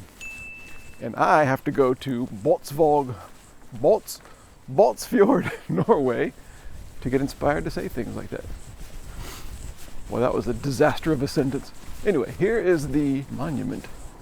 Am I supposed to walk there on this dirt? So we've got kids, it looks like. 4 kids in a rowboat on a very angry sea, and it says Hartvær. Okay, it's a guy and 3 kids, apparently. Wonder where they're going or what they're doing. Okay, this person is hanging up fish, and there's a lady watching him. I think they're on land, not on a boat. So they've been fishing and now they've caught all those fish. These people seem to be preparing the fish on a table. And you got a kind of a more impressionistic piece here. It's a bunch of people dressed for the sea. There's a bunch of gears. There's I guess that's a globe maybe, or the ocean or something. There's a giant fish hovering in the sky. These 2 people are catatonic, so afraid of the flying fish. It's a really nice looking bakery here, but it appears also to not be open. Bakery and cafe, not open on Sundays. Well, the top of the light poles here have fishing hooks. So I would call this definitely not a farming village. This is a fishing town, pure and simple. Sometimes in a town like this, there's not a whole lot going on town-wise. It's just the scenes. Everything is so like picturesque, and you don't quite know what everything is, but that's the vibe of the place. It's just picturesque, like this. Stacks and stacks of green fishing nets, I'll assume, because I don't know anything. Maybe.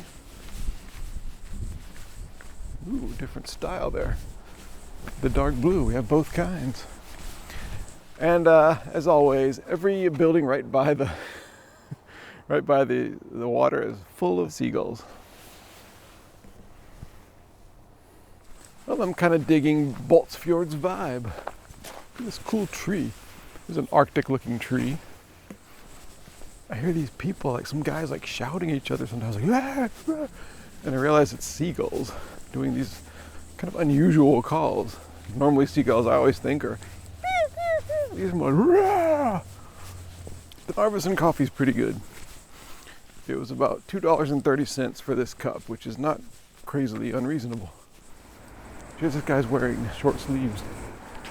Tough people in this part of Norway. I'm walking around with my frozen hands, and he's like, why did I bring my coat today? It's hot out here. Well, I've enjoyed this little trip through Båtsfjord. I'm going to drive around a little bit more, and then we'll go to the second of the killer bees, the town of Berlevåg, up a different route up to the very top of this peninsula.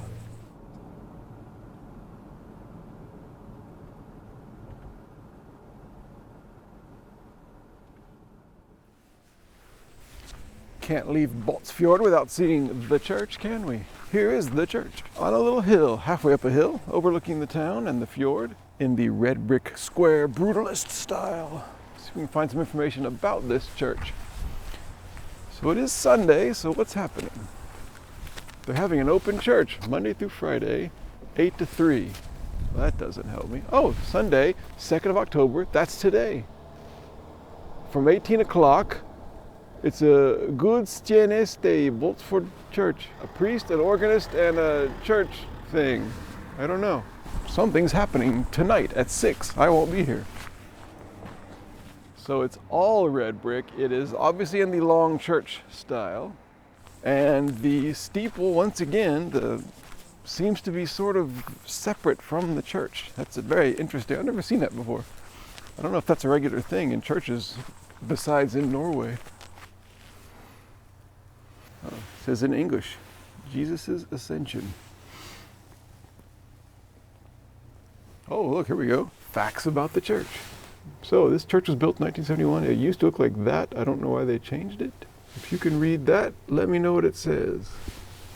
It's actually a very lovely entrance here. This works. This whole thing, this with the red bricks and the turquoise tiling here. The red door, red wooden door. That's very nice, very nice. Båtsfjord. And if the church service gets a little boring, maybe you can look out the windows here, look up the hill, and watch the turbines turning. Let's have us a cheeky peek into the window here until somebody comes to yell at me.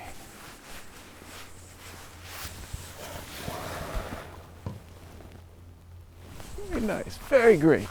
Anyway, starting to rain on me. I'm in a cold drizzle here. Let's go down to the town of Berlevåg. One more thing before leaving Båtsfjord. There is a Båtsfjord Airport. And we're going up this little road to the airport. I see the control tower.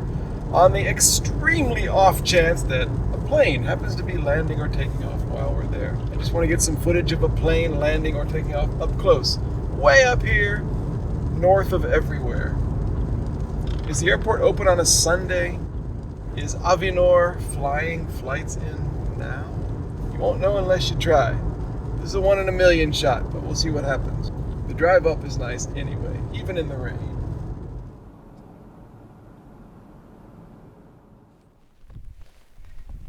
I don't hear any airplanes. But look at this place. An airport made out of red wood. The Båtsfjord Lufthavn. So, hope springs eternal. Let's see if we can go in, maybe get some information. Departures and arrivals in the same place. Okay, Sunday's fly router. So there's 2 flights.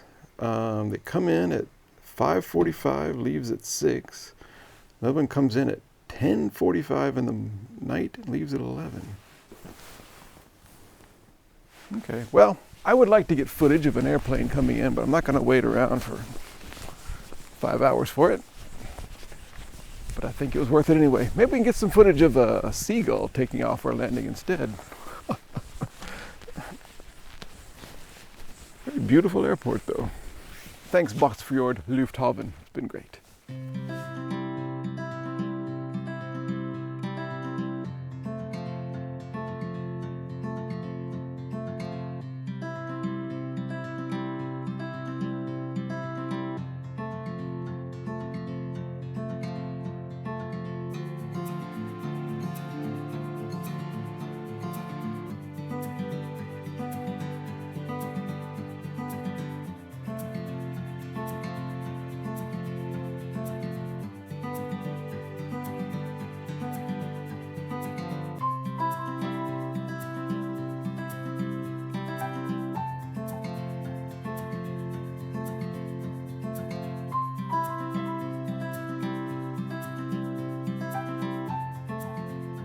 Looks like a great place to go hiking. There's a big wooden walkway that goes down here. I can only assume it's for the public.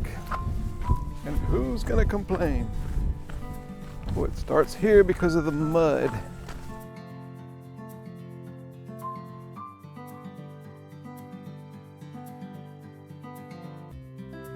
Wow, man. Why is this here? And isn't it great that it is here?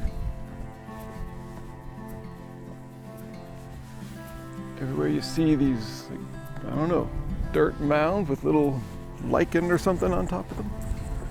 This walkway takes some concentrating on. There was a signboard at the start of this, but it didn't really explain any of this, not in English anyway. It was more about where you can't fish. The guy Elo at the Sami Run place we stayed at a couple days ago, he was saying that in most of the lakes around here, you can catch fish. So I guess fishing is pretty much ubiquitous in this area. Well, the walkway has run out. Walking on Arctic soggy ground now. I see some pretty white flowers or something. Let's go check those out. It's like cotton. There's a bunch of them here. Wow, what a place to be. What a place to go walking around. The air here is just so clean and crisp. Ah, very, very fresh air.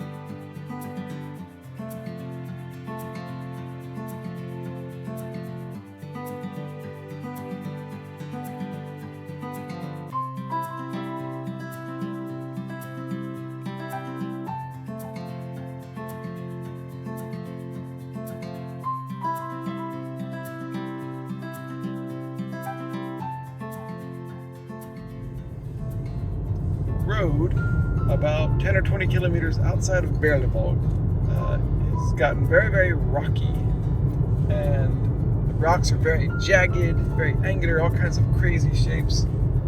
It is, I would say, about the highlight of the day so far.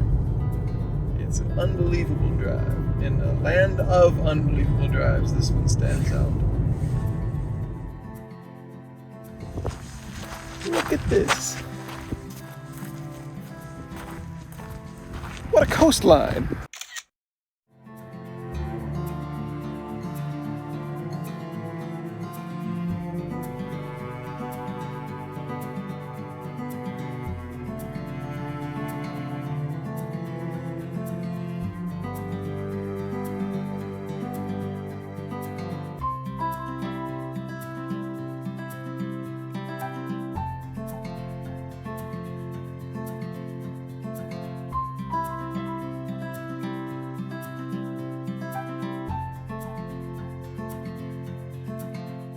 All right, well, this is Berlevåg. We've driven around Berlevåg a little bit. It seems like another kind of a fishing and boating type village. More boating than fishing, if that makes any sense.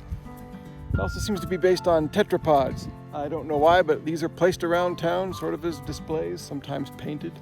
Pretty cool town, the second of the killer bees.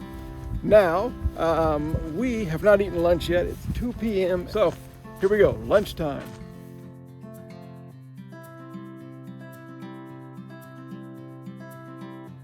Driving along and found another lighthouse. This is Kirkenes Lighthouse or something. Kind of similar to the other one, although it's not as cold and windy here. Kirkenes Lighthouse, Kjøllefjord. A simple kind of lighthouse with a small kerosene lamp in 1900 blah blah blah blah blah blah. All right, once again, this one was destroyed by the Nazis, and this time completely destroyed in 1944 and completely rebuilt in a very modern style. Can't get too close because of construction and stuff, but anyway, here it is.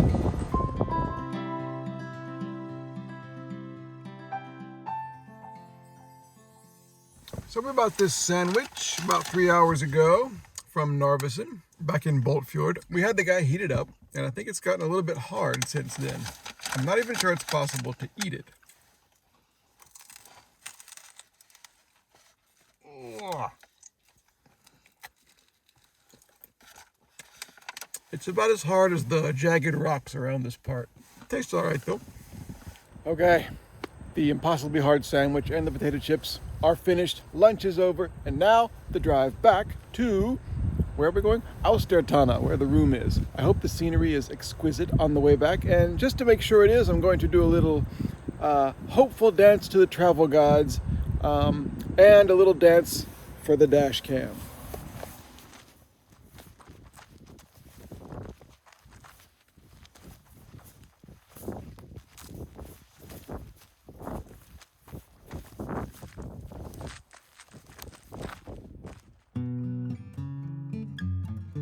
Well, say what you want, but the dance worked. The drive back kept offering more and more surprises to an already full day. I think I've found what may be the cutest building in all of Norway, and that is saying something. It's the Handel, which I think is like a shop, bakery, museum, and cafe. Of course, closed today, but check this out.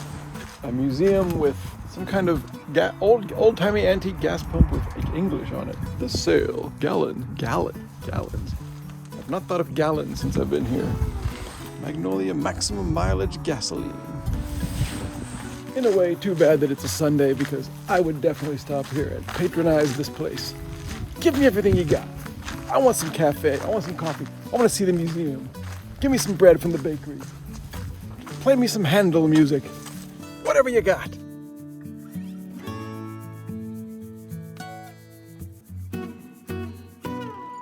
Okay, I've got some rocky green hills for you. I've got a beautiful winding road through the incredible wilderness of this part of northern Norway. I've got fog-shrouded mountains over there, a ridge with fog just dripping down onto the tops of it majestically. But I'm going to give you a bonus feature. A bonus feature. Look at this. Look at this river. And another bonus feature, this guy holding a camera who wants to go down closer to the river and see it up close, if I can get down there somehow. Does one clamber over the rocks? What does one do? I'm going down here. Yo! Now that I've bounded down the hill, I see that a lot of weeds in the way. Maybe I can't get there. Well, I'm not crawling around in all of that because it's all wet. I don't know what this place is or if I'm supposed to be here. I keep saying that on this trip. That's a sign of a good trip. I don't think I'm supposed to be here. You never know if where you're walking is going to suddenly sink down 6 inches into the moist soil. Let's see. Okay, we'll go over here. I think we're getting closer to the booyah, as they say. Oh, jeez. A little less Rambo with this stuff. Hold on a second. Let me be more careful. Oh, look. Here we go. Whew.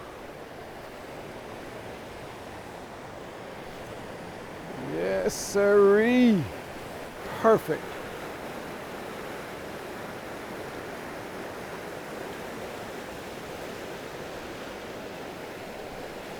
I keep seeing this river driving today, or rivers like it. Finally, I've been able to pull over and see it up close. Up close. It's like a dream out here. And just a quick hike back to the car, unless I sink into bowels of Finnmark. I've never gone bouldering before, but good time as any to start. Okay.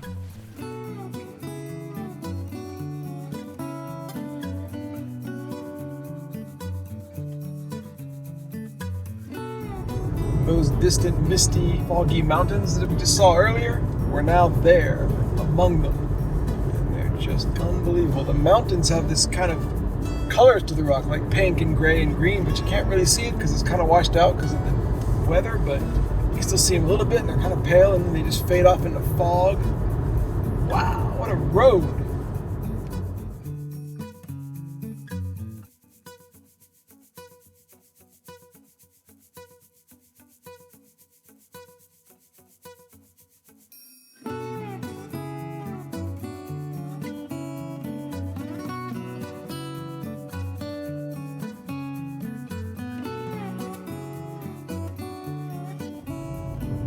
Just saw a moose, the third moose of this trip. Just one moose standing by himself or herself right in the middle of the woods, kind of just loitering around, hanging around. And then he kind of slowly walked off. It was great. Just happened to notice him on the side of the road. He wasn't in the road, he's only on the side. Whew. Always exhilarating. I don't know why, it's just, wow.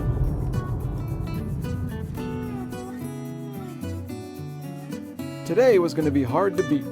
But back at the guest house, I did my research and found a road to explore tomorrow. A long road that leads to mainland Norway's only town with an Arctic climate, Vardø.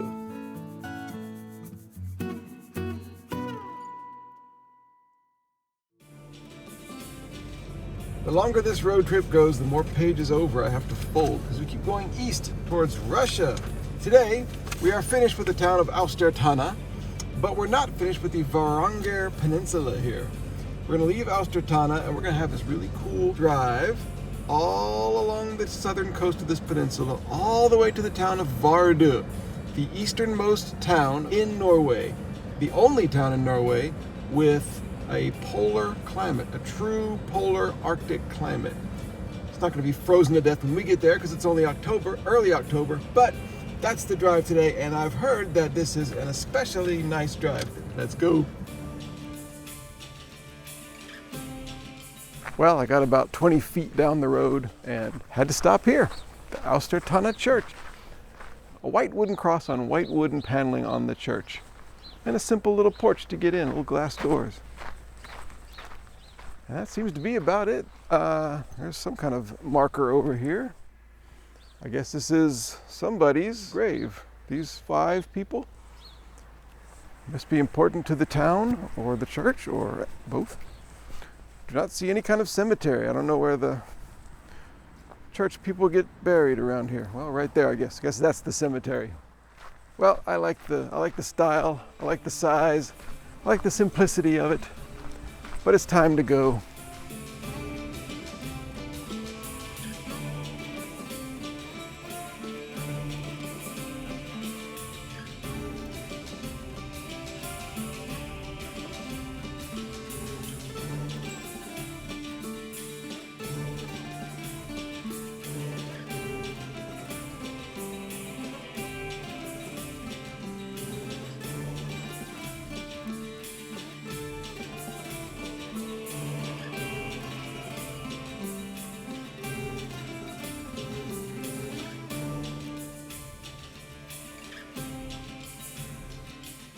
I didn't really think we were going to see any more like new types of animals at this point in the trip, but just saw what appeared to be llamas here in some farm here in northern Norway, right outside between Tanabru and Kirkenes.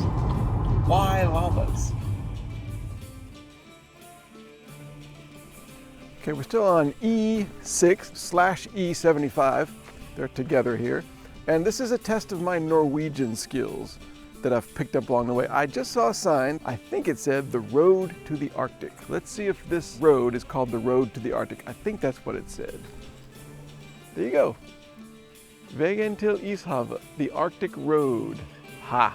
Just looking at this map here, I don't know how old it is, but Russia is called the CCCP, the SSSR, USSR. This map is at least 1989 or older. Okay, so we're like over here somewhere. Here at Varangerbotn, E6 goes off that way towards Kirkenes. We're gonna go on this little road, the E75, which goes all around the coast, through Vadsø, way over here, to this little island called Vardø. Varanger is the place for mountain specialists. This is where plant species from the Arctic North, Siberia to the east, and more southerly regions meet. Wow! The Arctic, we're going to the Arctic, technically! All right, further and further towards the USSR we go. Not many places in the world you can say, oh, Kirkenes, that's way down south. But here you can. So this is it. We're leaving the E6. We're going on the apparently world famous, super beautiful and lovely E75.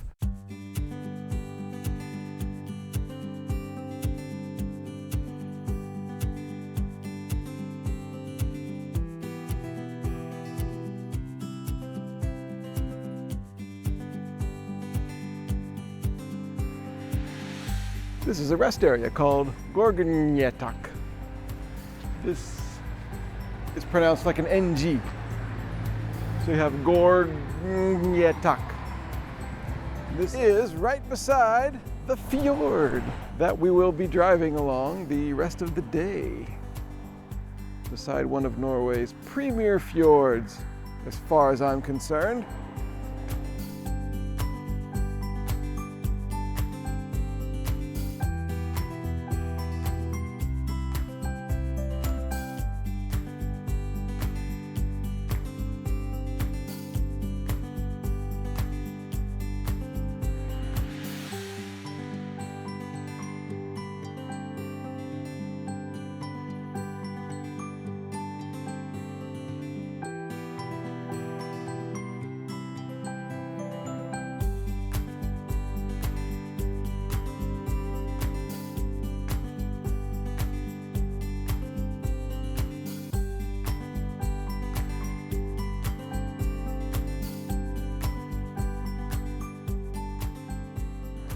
All right, welcome to the streets of Vadsø, Norway. Just kind of stopped to take a little peek at the town, and the first thing I saw is a very strange looking church. At least I think it's a church. Maybe it's a health center. Maybe it's a stadion. So anyway, go up, take a look at that. Because it's way up on a hill and it seems like it's kind of has a commanding, domineering presence over the town. So we'll see. It is quite chilly. It's not like Arctic chilly, but it did get colder once we got along the edge of the fjord. I guess cold winds blow from the Barents Sea through the fjord.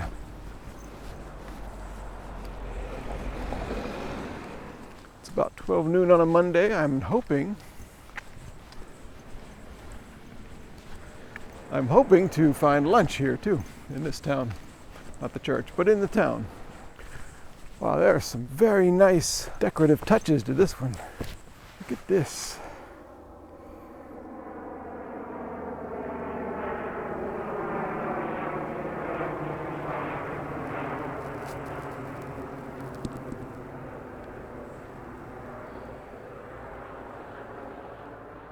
Let's read the blue plaque. Vadsø Church. Opened 1958. Modernist monument style. Let's take a look around. Maybe something's happening in the back. It is Monday. Somebody could be at the church doing some kind of administrative work.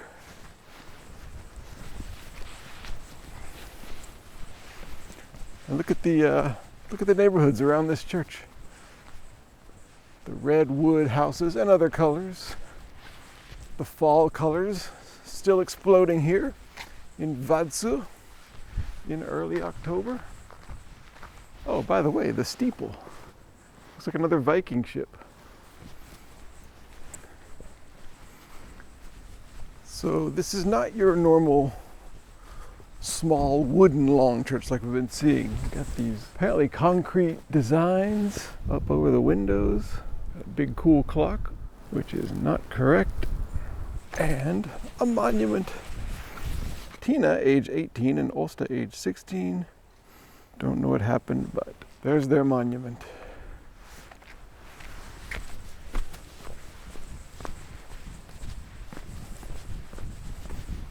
Vadsø Church, open 9 to 3:30 on weekdays. It is 9 to 3:30 on a weekday. Let's see if we can go in.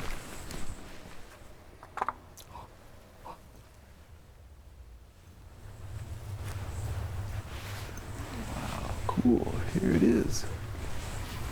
Inside a church for the first time in Norway.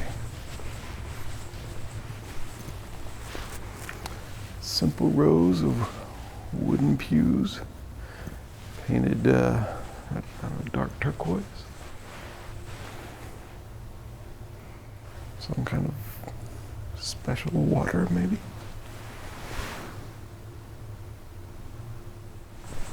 And the person giving the sermon stands here, probably. Ah, this is gorgeous. Here's how you know it's a Norwegian fjordside church. Up here.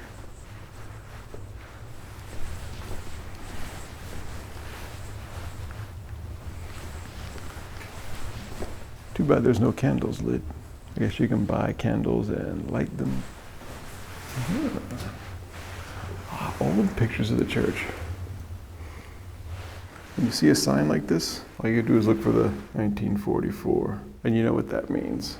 I can't read any of this other stuff. It was destroyed in 1944. I'm pretty sure that's what that means. Here's the old church before it was destroyed, I guess. Maybe these pictures were taken in July 1933.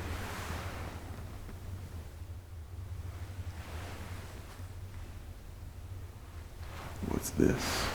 Am I allowed to go up here? Let's try it.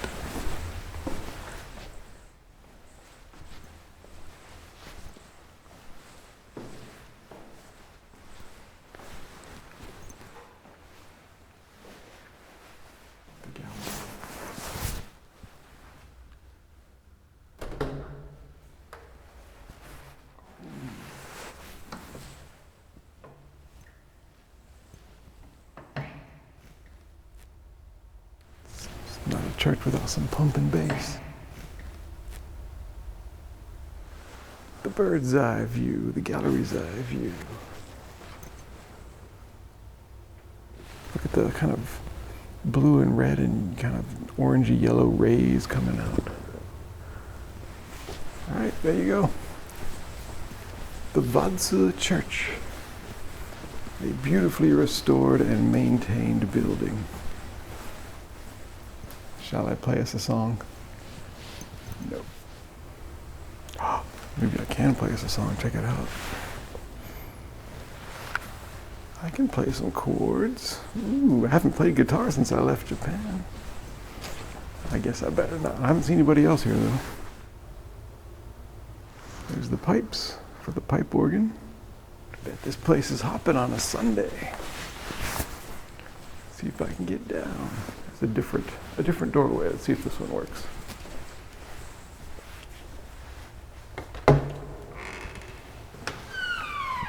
I wonder if they have a bathroom.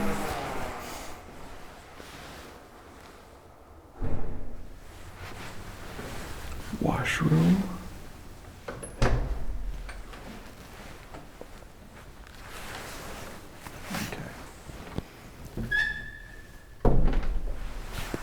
Not the kind of washroom I was hoping for. How about this one? Toilet.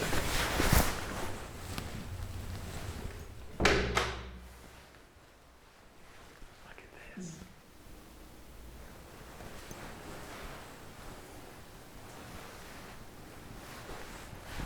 All right. You exit church on a Sunday after some preacherizing and you look out and you see this. The fjord. Looking down the hill to the hoppin' town. All right, thank you to Vadsø Church. That was great. What a great church. Really nice inside, really interesting, sort of tasteful but kind of modern style. So let's see what else is happening in this town. Let's see if lunch is happening in this town.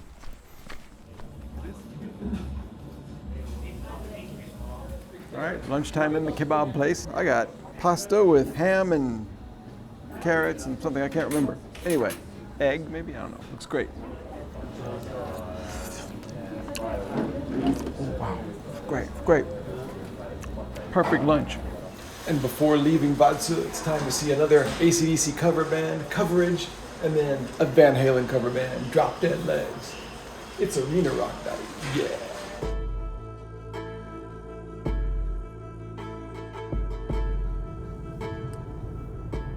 A very tasty and filling and very salty meal of pasta in Vadsø.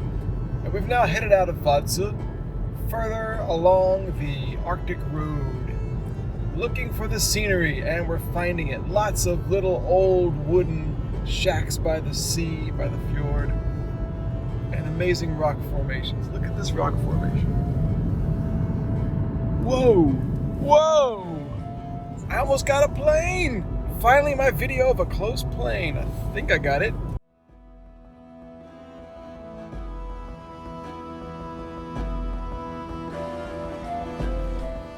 It occurs to me that here we are by the fjord, and it's been a few days since I actually touched the fjord water. I think I need to anoint today's drive to Vardø with some, by dipping my hands into the very cold and very salty waters of the Barents Sea.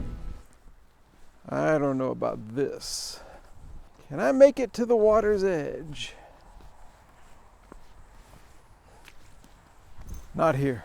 I'm gonna try a different place.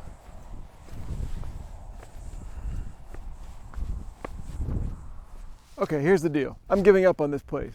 The whole shoreline here looks kind of covered in these weeds and whatever that kind of prevent me from getting close to the water like I really want to dip my hand deep in the water, you know. So I promise you this, I will find a better place. I will anoint this trip yet.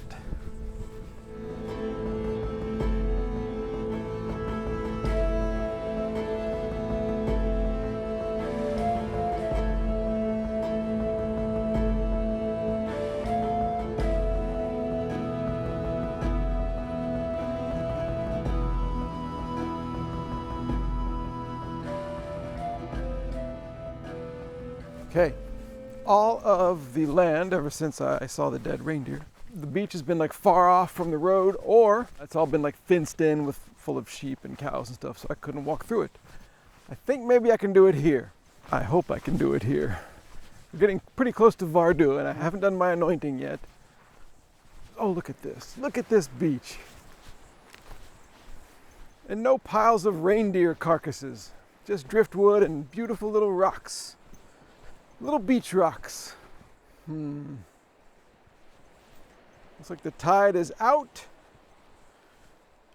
What is going to happen to my shoes and socks? The things I do to anoint a drive. This is the Barents Sea. These are the cold, salty, icy waters of the sea that stretches all the way from Norway all the way over across Russia to Alaska. And we should now anoint the trip. Give me a good wave. Come on, come on. Try and do this one. Also avoid getting my shoes wet. All right, here we go, here we go. Here's a good one, here's a good one. Come on, come on, come on, come on. Whoa, whoa, whoa. All right. Yeah, there you go, there you go, there you go. I anoint thee, the drive to Vardø. What a great beach. Why is nobody else out here? Where are the people having barbecues and stuff? Kite surfing, or whatever that thing is. This is your chance. The pebble that stood alone, the driftwood lies half buried.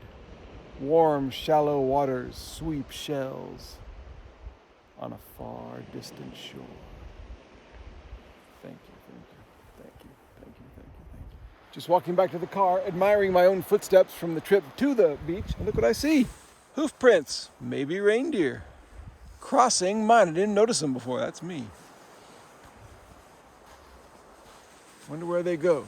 Straight into the ocean.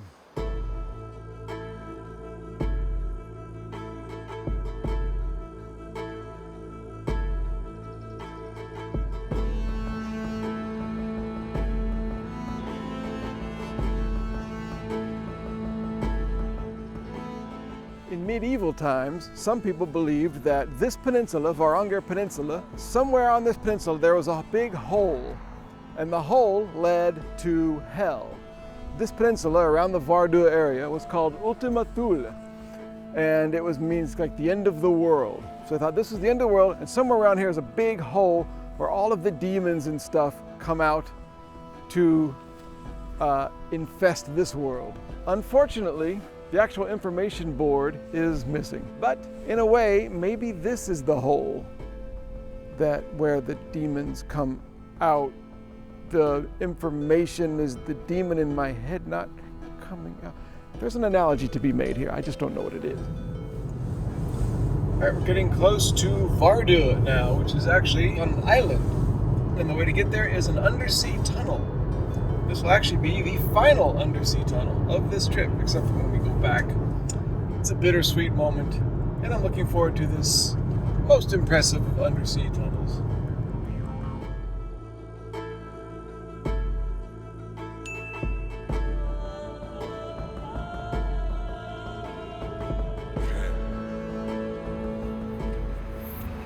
All right, thanks for coming with me on the trip to Vardø, the magic trip around the peninsula, the edge of the peninsula, to magic Vardø. So, nothing new tonight, but hang out and catch some of the local color.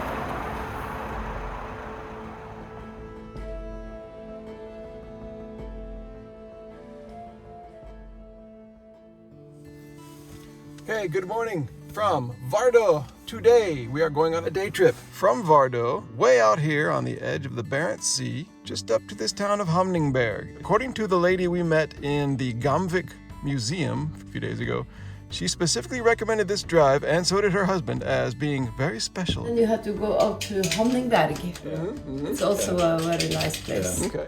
And the road out there are very special. It takes 1 hour. Yeah. The road is fantastic. I don't know what to expect on the way. I am hoping for some great scenery, and I'm just curious to see what the town of Hamningberg is like. I'm gonna try to find some lunch there. Maybe there's a cafe, maybe there's a shop, maybe there isn't. Maybe I have to come all the way back to Vardø and eat something here. Let's go ahead and take a drive with our $3.50 can of Pepsi Max, because the prices were not marked in the store, and I said, well, I don't know what it is, but whatever it costs, I guess I'll just buy it. That'll be my fate. And it was the most expensive I've ever seen.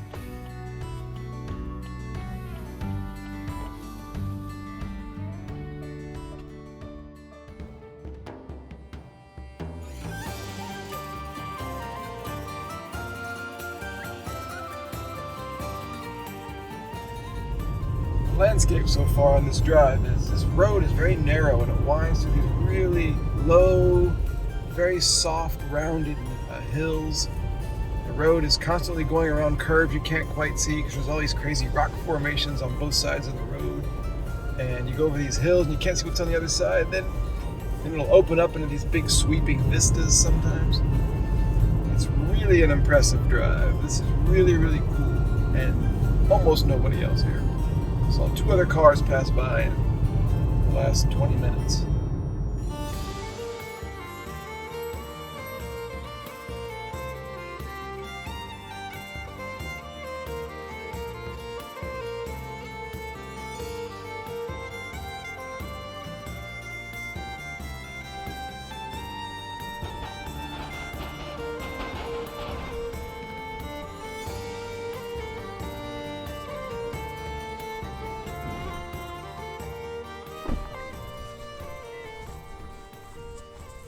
Well, I wondered what a 4-digit highway in Norway would be like, and I got my answer. This is Highway 8100, some kind of cultural or scenic designation, and it is a very narrow road. As I was thinking, a very narrow road, maybe 1.5 meters wide, just wide enough for my car, and it winds through these amazing little rocky hills. I've not seen a single posted speed limit on the whole thing, so I assume it's drive whatever is safe, which is often very, very slow because you're going around these tight curves and stuff. But here at the end of Norway, at Ultima Thule, the end of the world, 8100, the last road in the world, as far as I'm concerned. And this is what a 4-digit highway in Norway is like. Here it's kind of long and curved and straight, but the other parts are.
Take a little break here from the unbelievable rock formations to look at this little roadside memorial. Falt under forsvar av Norge mot fascismen. Something about fascism. These three guys, Kåre, Håkon, and Oskar. Here's the same thing in Russian. So this memorial with its flowers and its red obelisk here. Plastic obelisk. To three people who did something on July 28, 1943 to defeat fascism. I don't know why it's this spot in the road, but from a modern scenery point of view, look at this spot in the road. This is a special drive.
Okay, I can see Hamningberg ahead, just about 1 or 2 kilometers. If Vardø is the end of the world, then Hamningberg is on the other side. This is truly the end of the world, the only settlement, as far as I know, beyond Vardø. What a drive. And I think we have a little monument here to mark the beginning of Hamningberg. Let's get out and check this out. The other side of the end of the world. So it looks like a boat called Colin Archer and its crew, it's a man's shop, on 1894, 20th of May, apparently sank. I would assume 100-year anniversary of this ship sinking and all its men being lost. That's my guess. Here's an explanation in English. Okay, I had that all wrong. So in 1894, the Colin Archer was the first vessel of the Norwegian kind of boat rescue department. So it began in Vardø one day, and then the next day there was a big storm here in Hamningberg, and a lot of fishermen on their boats couldn't get back to shore because of the conditions, and they were radioing, or whatever, not radio, they're SOSing for help somehow. So this guy, the captain of this ship, which was this guy, Nikolai Antonisen, he risked his life repeatedly, going out in very suboptimal conditions to actually rescue people. A lot of the boats were damaged, not everybody was saved, but a lot of people were saved. It would have been much worse without him. He received some high marks for his bravery and his fearlessness in saving these people, these fishermen in Hamningberg. And so this was at the 100-year anniversary of that event, and it was put here in honor of the boat and its crew. That information sign said that Hamningberg was really good, is really good for fishing, but it has a very poor harbor, which is very dangerous, especially for bigger boats, kind of impossible.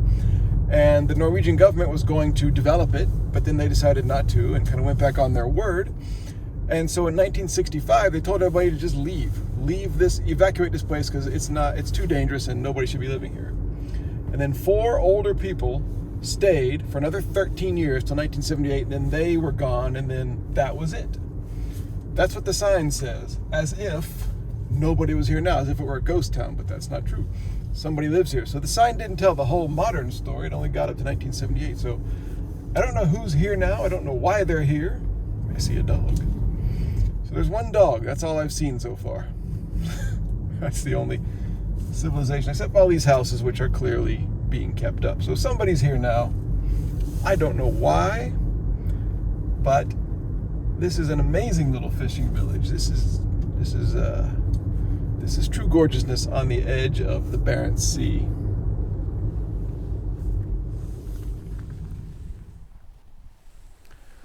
This is it, literally the end of the road in Norway. This is at the end of the town of Hamningberg. Behind me is the sea and my car.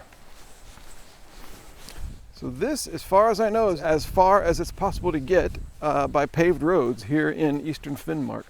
And there's a map here, which is kind of curious, which says, so we're here in Hamningberg. This is little peninsula area, I guess. We're on this little cape or whatever. There do seem to be some trails, and these might be unpaved roads, which I'm not going to take my car down, but there are other little places around here, some kind of orange dots. I don't quite know what that is, but this is the wild and crazy end of Norway. End of Norway. And it is absolutely peaceful and beautiful out here. It's cold, but it's not frozen, it's just chilly. There are seagulls around, there are quiet little houses. There must be people in the houses, but I don't see any evidence of actually like any fishing operations here. I'm here in the town dump, which as far as town dumps goes, not that bad. Okay, so figured out where we are. That way is north. So the North Pole is that way. Russia must be over here behind these birds somewhere. I'm gonna go back through Hamningberg one more time. It takes about 2 minutes to do that, even at 30 kilometers an hour. I'm gonna look a little bit more. Maybe I can find some kind of shop that's open. Not that I need anything, I just wanna go in and talk to somebody and see what somebody says here. According to Google Maps, there is a cafe here. That seems hard to believe, but I'll go back and look and see what I can find.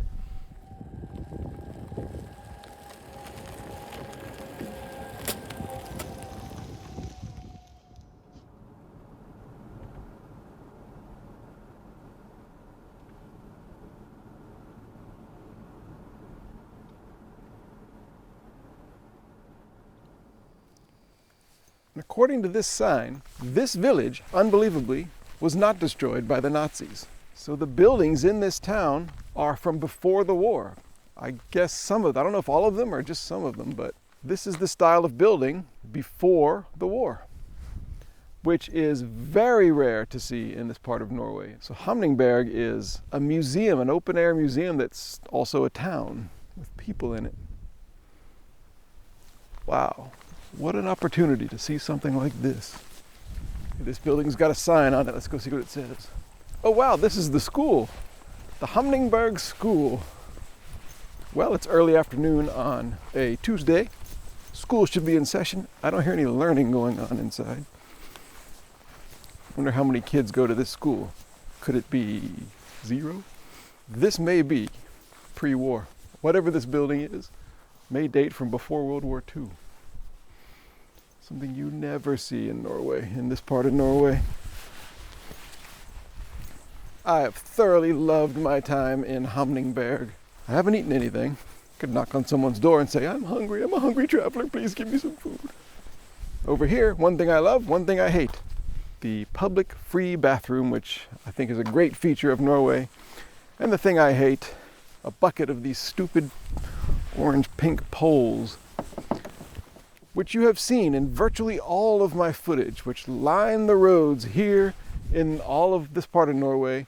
Apparently they're there. My guess is they are there to mark the sides of the road for when it snows and you can't see otherwise. You can't see where the road is, so you follow those, which is great and all. It's obviously very necessary, but they photobomb nearly everything here. Every beautiful sweeping vista. You just have to ignore the orange poles.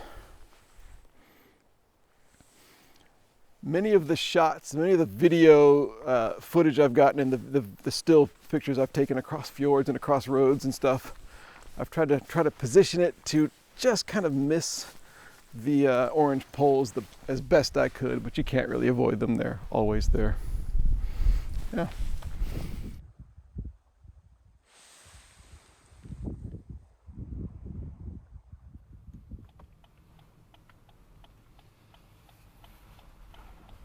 Well, I didn't find a cafe, but I found a church. Hamningberg has its own church. Hamningberg population maybe 30. has its own church. Long church, a small church in the red wood style.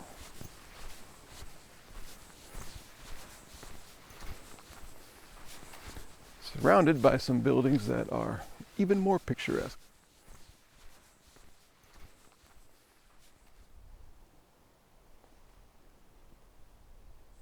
I did see one person out. I saw a guy out by the water doing something with some, looked like some kind of fishing stuff. And a seagull on a nearby roof watching him. That's the only sign of activity I've seen here. I get the sense that I'm being watched, and I don't think it's this town's fault. I think it's just the fact that it's so small. It's my imagination going away with me. Because visitors up here must be so rare. So, no luck on the cafe, which I'm not surprised by, because not a cafe type of place. Can't believe there's not a Starbucks here. But there are tables here. So really there is a cafe here. It's just that there's no service per se, but that's really my fault because I didn't bring my fishing pole. So I could have got all the lunch I wanted right out of the fjord. So it's really my fault. Here's the cafe. I think I'll stay here for a while.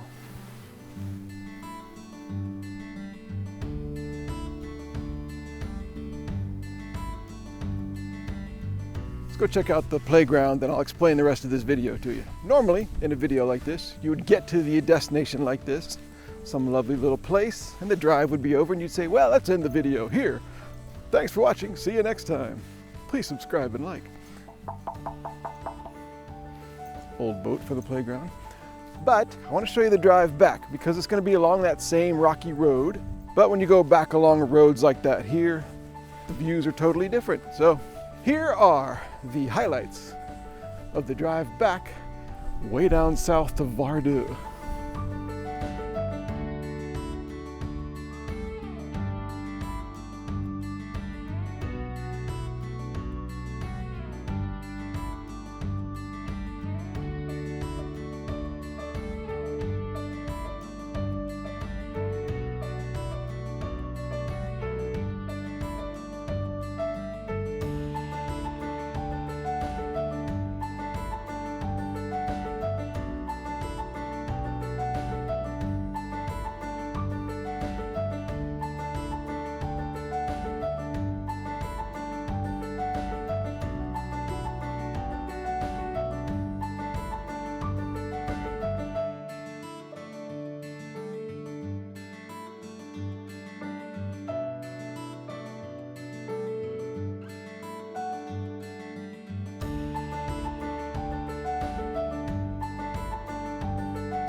Okay, we need to address something in the video now.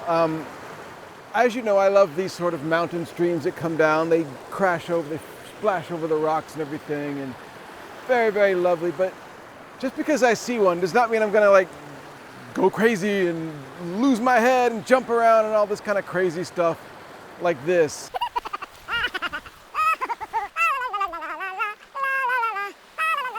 It's just not gonna happen.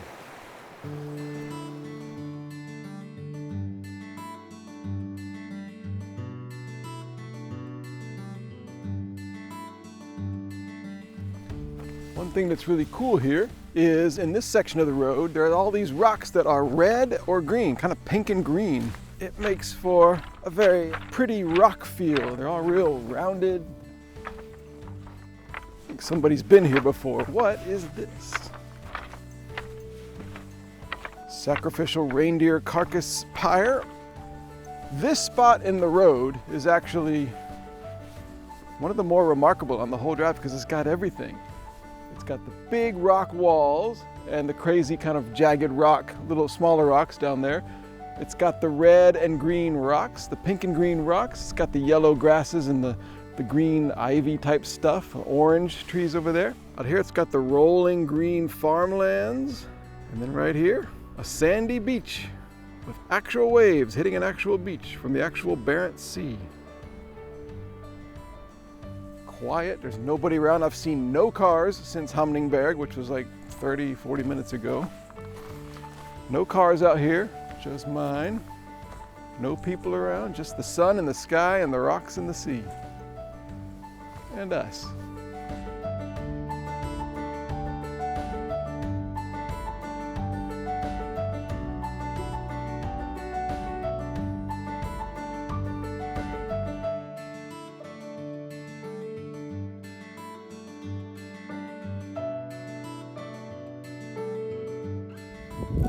Well, just driving along the side of the road, thought I'd stop and see what this is. What is this?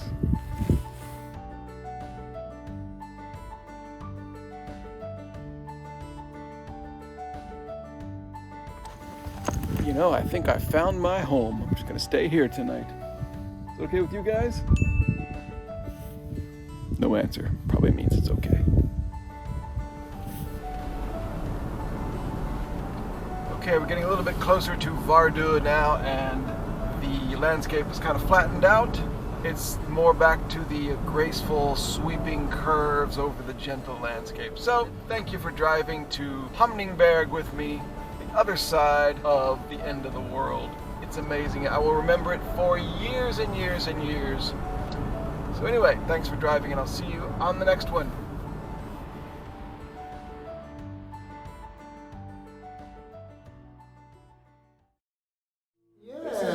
Johnny of Mejeriet.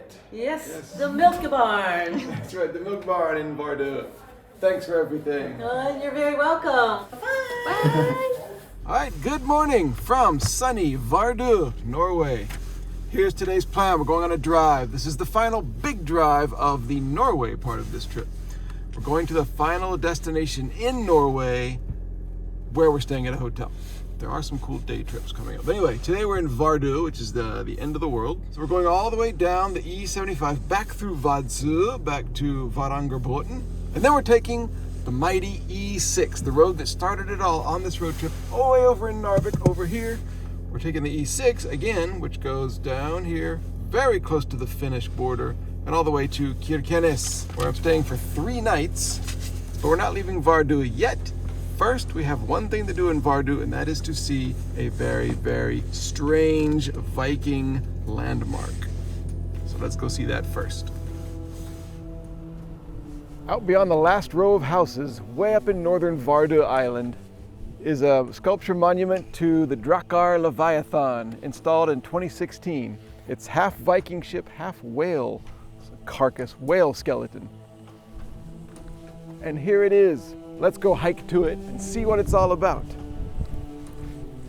It's sunny today, so it's not that cold, but it's very windy and chilly here, way up on the edge of this godforsaken fjord at the end of the world, where there is something that is so Norwegian it's almost too Viking.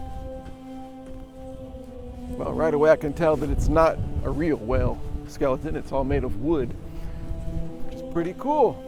Makes it even more Norwegian. Wow.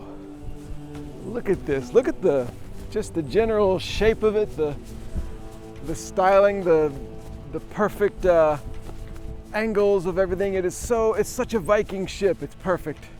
It looks like every Viking movie, every picture of every Viking thing you've ever seen.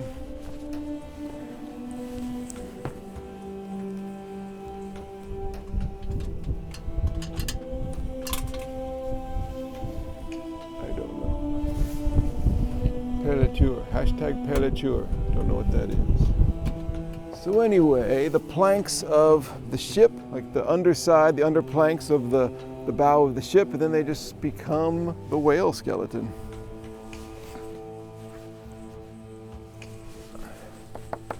All made of wood, just screwed together, screwed and nailed together. And then back behind, the fin of the whale, splayed out like a good fin would be. I don't know where they got this wood. They might have salvaged the wood from somewhere. That's why some of it's like painted. Well, there you go. Behold the Drakkar Leviathan on the edge of wild Vardø, Norway, on the Varanger Peninsula. What a great goodbye to Vardø, too.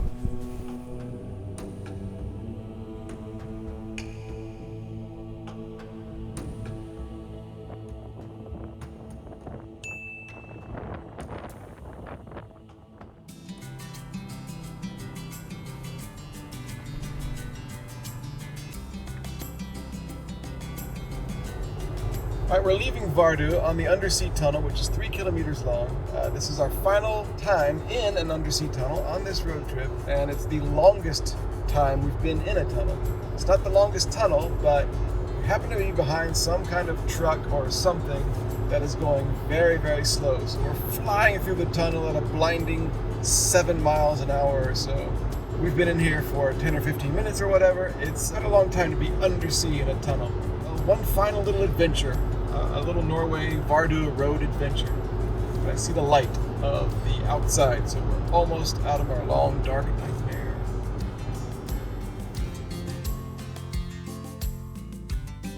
The road back bounced and curved through the barren hills beside the Varanger Fjord. Red and green Arctic vegetation and adorable villages marked our progress. One of those great days for making unplanned stops whenever something catches your eye.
Just had a good lunch in the car, and it occurs to me that when we change to the E6 in Varangerbotn, we're going to go along the fjord for a little bit on road that will be new to us, and then we're going to leave right around the town of Gamvik.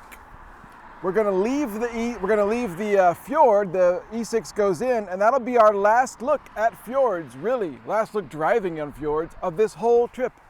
So in about an hour, maybe, we're going to say goodbye to the fjord. That will be very bittersweet, but that's how it goes. All good things must come to an end. And for us, saying goodbye to this fjord somewhere over there will be kind of a milestone. Wow, the cemetery and witch themes from last night sort of continue here.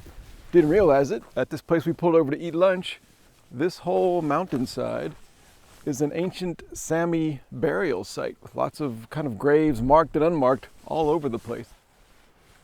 Well, that's an interesting kind of diner, an interesting car picnic, right next to the old ancient Sami burial grounds.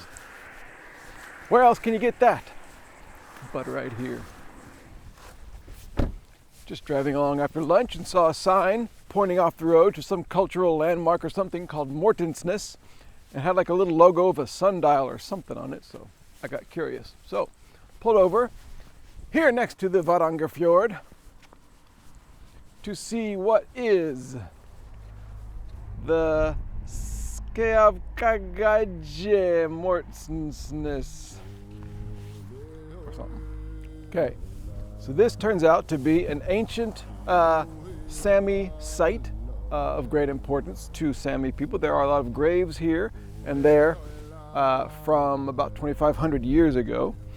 And you can hike out from here to this spot right next to the water here, which is the Cod Liver Oil Rock, which is the famous thing here.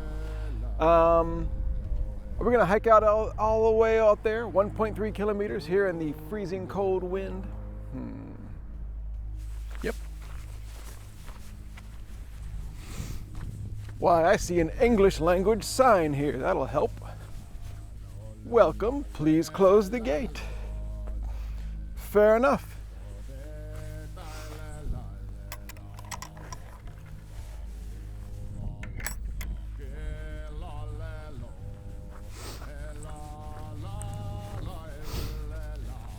Just in case you're wondering if walking along Varangerfjord on a cloudy day in October is cold, it is. I've got my hat on, I got my my inner super warm shirt on, I got my outer shirt, I got my down jacket all zipped up. I can stand a couple more layers. But hey, if the Sami are gonna come out here 2,500 years ago and have settlements are all around here, and they're gonna build little cool monuments and stuff like that and hang out here and herd the reindeer and all in this land, then I can take it for 20 minutes.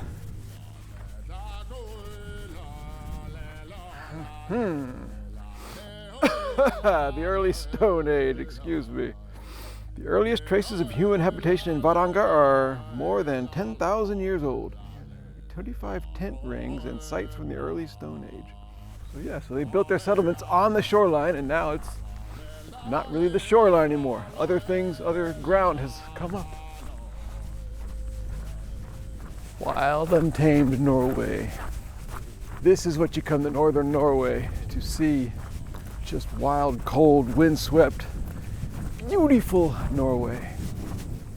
So this little ring right here was dug about 8,000 BC as either a place to put a tent or some kind of break from the wind or something, and old stone tools and stuff were found here. Hopefully getting ever closer to the strange sundial thing, whatever that thing is. So this kind of round depression in the ground is where a house used to be about how long ago? 4 to 3,000 BC. See one there, see one here, and there are about 45 of these all around here. These are from a little bit newer than the original spot back up near the car, because the land here is newer. And once again, imagine living out here 8,000 years ago. They make you work for this. It's been a long 1.3 kilometers. We're now off of the stone path, following a vague path through the grass to the water's edge. Some kind of scat from somebody, not somebody, something. Big old mushroom. Okay, I see something out here by the water that look like rock walls. God, look at this, how old are these? Let's ask this sign. Trading place from 1784 to 1877. Trading places set up by Norwegian traders. Traded with Sami and Pomors. Here it was in 1870, and here it is now.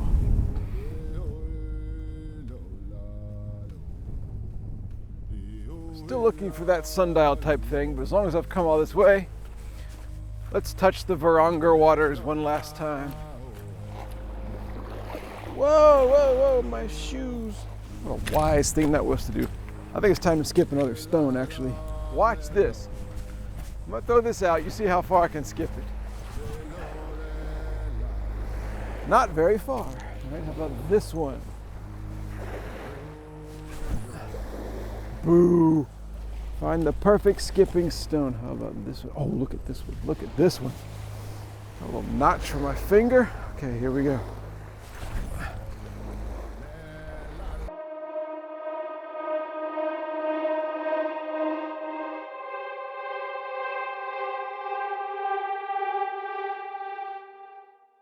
All right, I'll take that one. Okay, we're getting close to something very cool here. Don't know quite what this is, but check this out.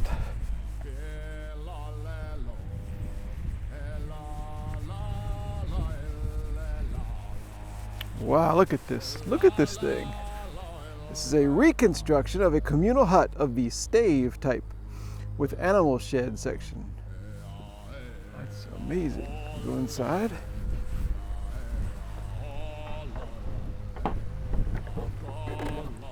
Wow, wow, look at this.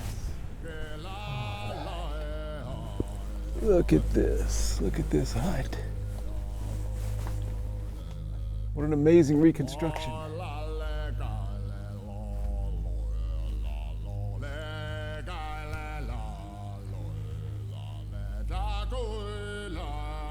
Some kind of mix of people staying here and animals.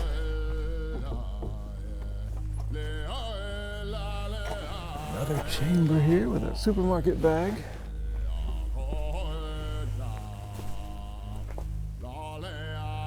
Fire pit, and at the ceiling, place for the ashes and the smoke to go.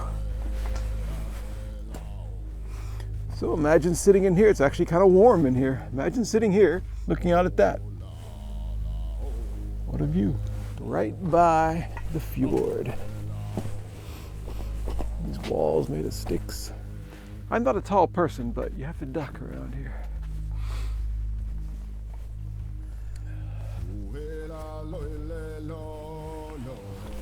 Wow. I see an antler hanging. There's the antler hanging. Oh no, the door is shut. Hope I can open it again. Okay, there we go. Ow. Hit my head. Knew I was going to do that.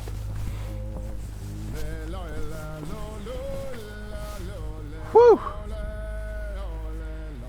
What a trip, man! Keep struggling, keep struggling, keep struggling, and eventually you will be rewarded. Look what I see. The mysterious slab. The thing that first made me turn off the road in the first place. So, what is it? Okay, so these circular stones were set up to kind of encircle this thing in the middle, and this slab was covered with cod oil, and the point was to ensure a good fishing season. Not that long ago, maybe a couple thousand years ago. I don't know if it was always kind of at an angle like this, maybe. So this is it, the cod oil stone, something. I've already forgotten what it's called. But here it is, an ancient monument to happy fishing here on the shores of the cold, unforgiving Varanger Fjord. I've never been to Italy, so I've never been to Pisa, but I know people do this. I'm going to do it here.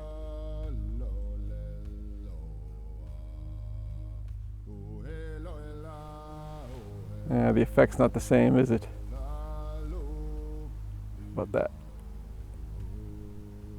Something like that.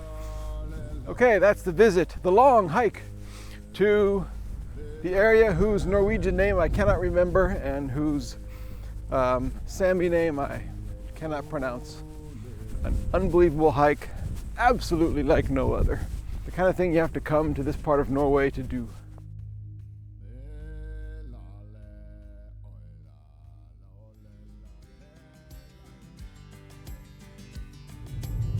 Okay, we're gonna leave the E75 now, as soon as I negotiate this roundabout, successfully perhaps. And we're gonna be on the E6 again, and we're gonna be heading towards Kirkenes. Hey, the roundabout is done. All right, we're back on the E6, our old friend, our old Narvik friend.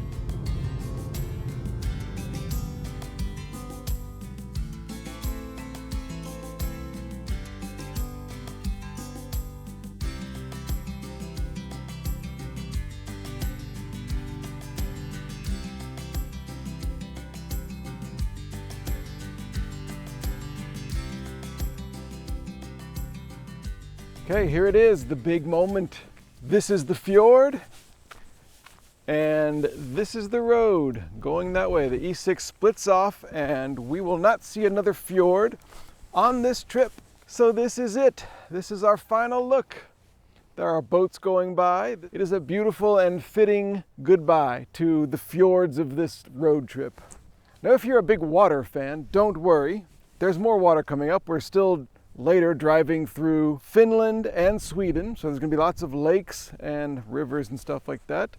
We will get another quick look at the Barents Sea if all goes well in a day or two. But this is the final Norwegian fjords. Isn't it lovely? And where will the E6 take us next? More adventures on the way to Kirkenes, I hope.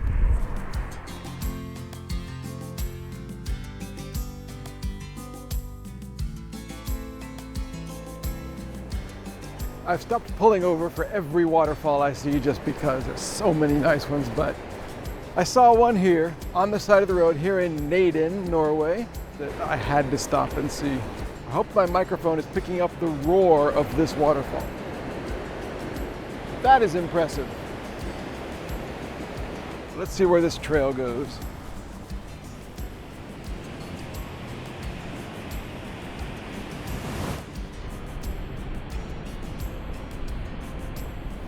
Okay, I have to be a little bit careful, but let me see if I can touch this water, scoop up some of this water from the Naden River.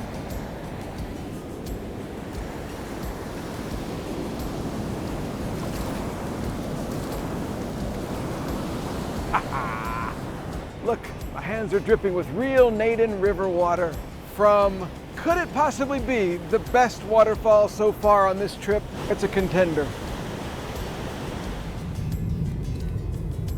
Well, the surprises keep piling up today. We're beside a fjord again. I thought we were done with the fjords.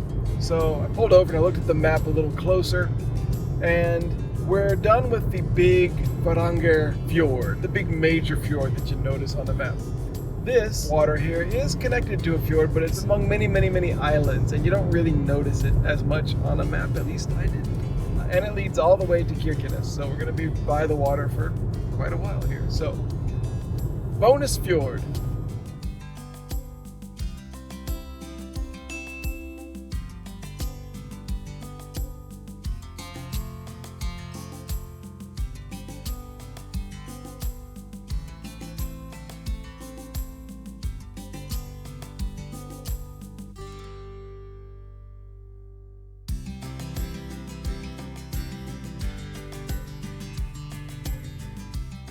Out the hotel window, I looked out on Kirkenes, this outpost near the Russian border that I'll be exploring more tomorrow.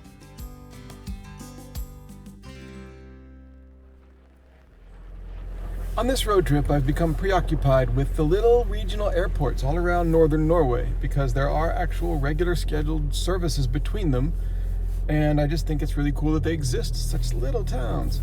So I've been trying to capture video of a plane, a close-up plane taking off or leaving, and I haven't gotten one really.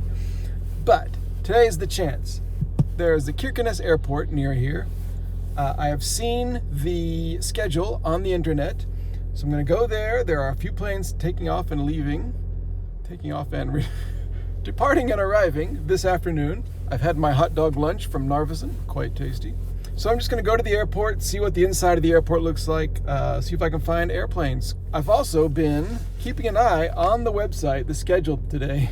It keeps changing. The flight times keep going up and down by 10, 20, 50 minutes sometimes. So I really don't know what the schedule is going to be until I get there. So let's drive a short distance to the Kirkenes Airport and see if we can catch video of one of these little regional airplanes that go to places like Tromsø and Alta and even Båtsfjord.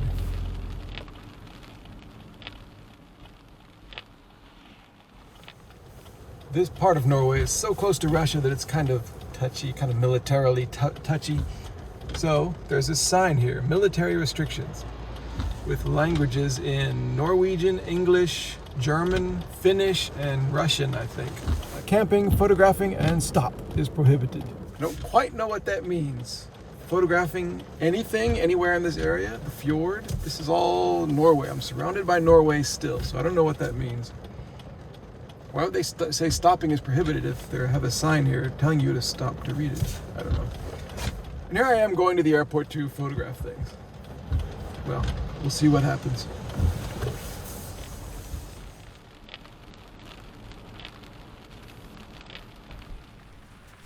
Okay, here we are, the Kirkenes Airport. A lot of complicated and confusing signs in English about how to park here. I have to remember my license plate number and pay when I leave at the terminal or something like that. Anyway, we're here and we'll see what we can find. I just saw a plane landing as I pulled up. I'm not sure the dash cam caught it, but we're getting closer. So just a few dozen kilometers from here is the place where 3 countries meet, Norway, Finland, and Russia. And these pillars are in honor of those 3 countries. The yellow one is Norway, the green and red one is Russia, and the blue and white one is Finland. And it's raining on me. I'm going inside.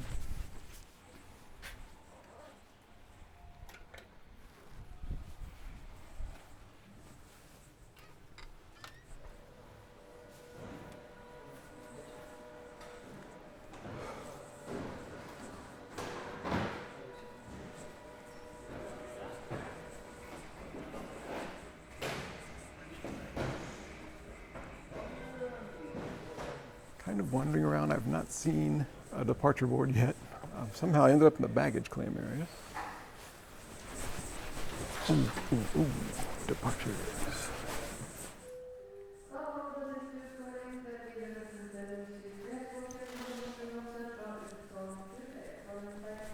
Okay, there's a plane boarding that was supposed to have left 15 minutes ago. I guess it's late, but it's boarding now. I don't know where I can get close to see it. There's a lounge in here, but I think it's only for passengers.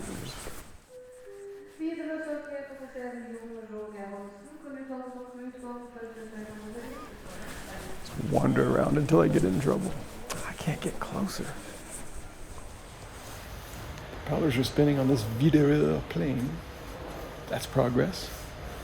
I can't get any closer to the action. Looks like this is the gate. This is where you go if you have a ticket to go somewhere. And I'm out here in the baggage claim area. That's as close as I can get. So I'll try one from inside. Maybe I'll try one from outside if the schedule works out. I cannot understand the departures and arrivals board. It doesn't seem to make any sense really. But we'll see what happens.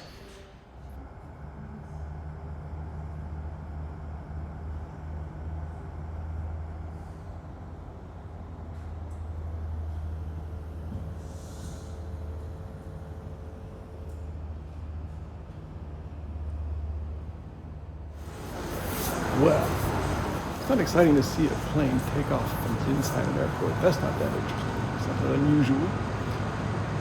Looks like quite a wait till the next one. Making an executive decision. Go outside and go a little bit off the airport so we can figure out something there. I don't really know what my plan is, but I'm going to go a little bit off the airport. Maybe if I can, park by the road and just wait. Okay, I'm right on the edge of the runway. I believe any planes coming in will be coming this way. Right over my car. I'm on a little dirt road right on the edge of the airport, and there's a little sign at the entrance of the road that said military exercise area or something. So I don't know really where I am, or I really don't know if I'm supposed to be here. I've got the car off. I've got the window cracked. I'm just gonna sit here for half an hour or something and listen for an airplane.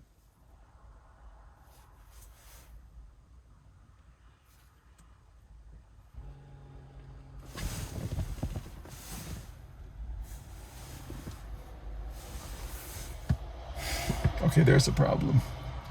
It's hard to tell car noise on the highway from plane engine noise.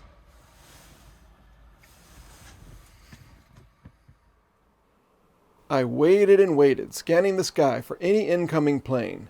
After 45 minutes, I was about to give up when I finally heard my plane. But from behind me, I nearly missed it.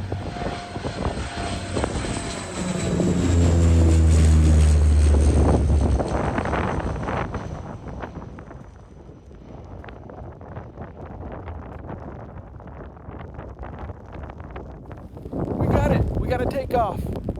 We gotta take off. That's the Widerøe plane going to Alta. Yay!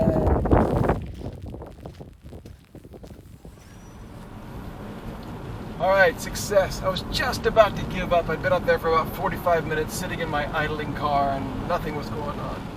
I'd closed my window because it was raining inside, but I wanted a little fresh air in the car, so I was just about to give up, but I cracked the window and I thought I heard propellers. I got out, and from behind me, not coming in, but leaving the airport behind me, Got the airplane. What a success. So this is a successful way to end the video. Thanks for coming with me to Kirkenes. Wait. We can't end the video here. The best part actually happened in the evening. A little bonus footage from Kirkenes at night. Got these lights in the trees. I think it's very nice. And there is an insane wind blowing off the Barents Sea tonight, blowing through town. So, a lot of tables and chairs and things blown over on the sidewalk. It's kind of an exciting night. Also, supposedly, there is a pretty decent chance of seeing the northern lights tonight, the aurora. The sky does seem clear now. I can see a couple stars here. Kind of excitingly windy. Clearly visible right in town, the sky exploded in a dramatic display of the northern lights. I captured it reflected in the waters of the fjord.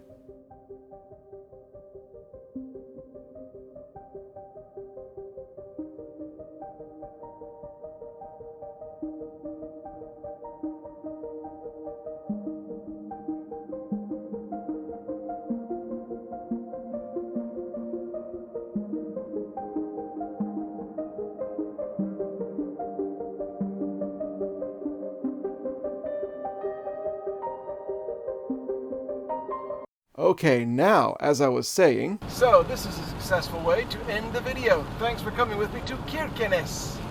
Tomorrow, we're doing a drive out to just a few meters from the Russian border. It's going to be the top side trip that I've been looking forward to for months on this trip. Tomorrow is the grand finale of Norway for me.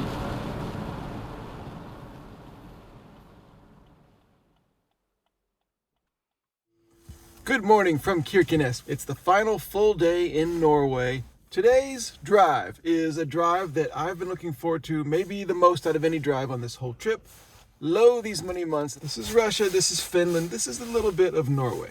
So we're here in Kirkenes. We're going to drive this little obscure road all the way to the Russian border, and then the road turns north and follows this river, which is the border, right up to this little settlement where nobody lives called Grense Jakobselv. I'm excited. It's a sunny day. I can't believe we're going this close to the Russian border to drive up to what I think is one of Norway's most crazy and obscure and distant roads. So let's go. The first part of today's drive, we're starting to see a lot of the evergreen trees that mark the beginning of the Great Taiga, the Great Russian Taiga. So this is the beginning of the Norwegian Taiga, which you don't usually consider, but it does exist.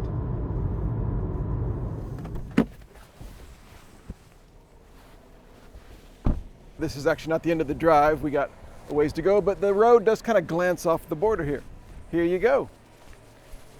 Norway is in the EU, but it doesn't use the euro, but it's in the Schengen. I don't know how it works. This is the end of the Schengen border, so we can't go into Russia, of course. You have the same thing in Norwegian, border crossing only, English and Russian. Very exciting. This is the border, and everybody's put their little stickers all over this sign. I don't have any stickers. Should I get me a T1D Wanderer sticker? Anyway, this is the border, apparently. I can't go much further than this gate, but here we go. I see a Norway flag there, but I guess on the other side somewhere is a Russian flag. This is just sort of a taste of things to come, kind of. This is the only border crossing area we're actually be on today's drive. The road, which is over here, that goes to Grense Jakobselv, that's just a road through Norway, and then it hits the border, but it goes north along the border, but there's no border crossing.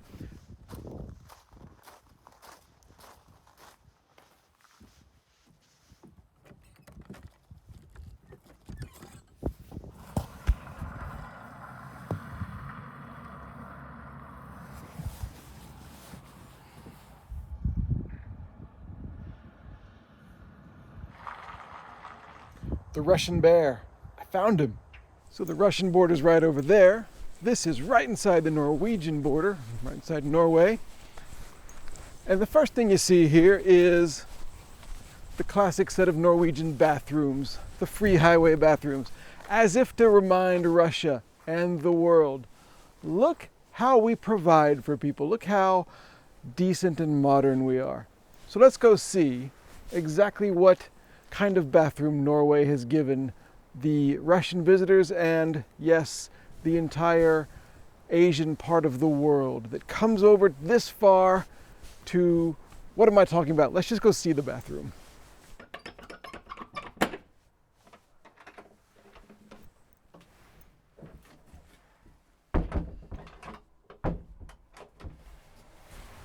Well, typical Norwegian highway bathroom, but it's here. Wonder if they have one on the Russian side. Maybe they do, I don't know, I can't go. Well, I can't go to Russia, but I can go in Norway. Let's go.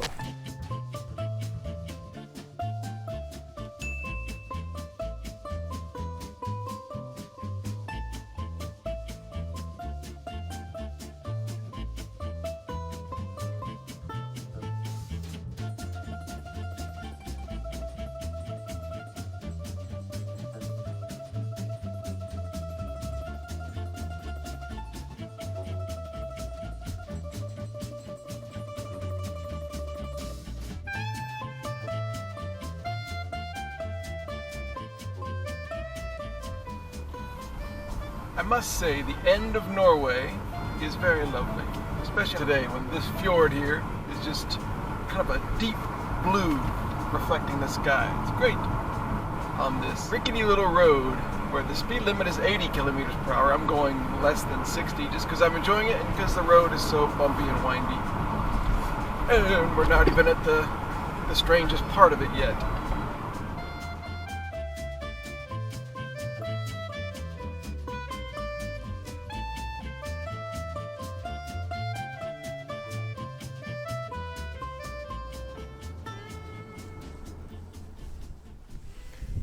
If you can make out what this says, Norges eldste fjell. This is Norway's oldest mountain, and it's right over here, 2.9 billion years old.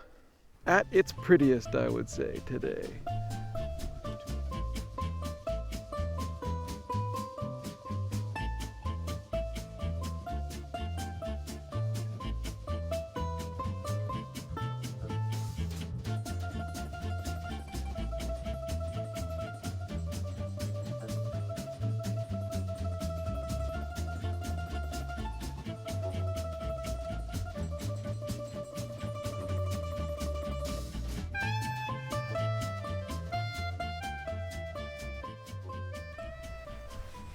Okay, we're getting very close to the border again, where the road turns and follows the border, and this sign explains it all. It is prohibited to cross the border by land, water, and air, to make contact across the border. It is prohibited to make offending actions towards or across the border, even if nobody's watching. To remove, damage, or destroy the border marks, fair enough. It is prohibited to photograph Russian military personnel and equipment in an aggressive or provocative manner. Just doing so kind of idly maybe is okay. If I happen to see any Russian military personnel or equipment, I'll see if I can photograph them. What's interesting about this sign is it used to say something a little bit different. And if you go over here, at some time in the past, it was prohibited to photograph Russian military personnel and equipment on Russian territory. It is also prohibited to use telephoto lenses over 200 millimeters and or tripod. There's kind of an interesting sense of touchy international things going on here in Grense Jakobselv. For example, up on this mountain, which is in Norway, there's some big weird panel, and I don't know what it is, but I bet it's something. Grense means border. Jakobselv means Jakob's River, like Jacob's River. In Russian and Finnish, and I think Sami languages, the river's name is something like Pasvik. Fishing in the Pasvik River upstream the dam at Båtsfjord is only allowed for Norwegian citizens. Anyway, we're about to hit the part of the road where it turns north and actually starts following the border, and then we're going to soon be at the Arctic Ocean. The road turns to gravel, and soon you come around a curve and then you see it ahead. The humble little river with a huge significance.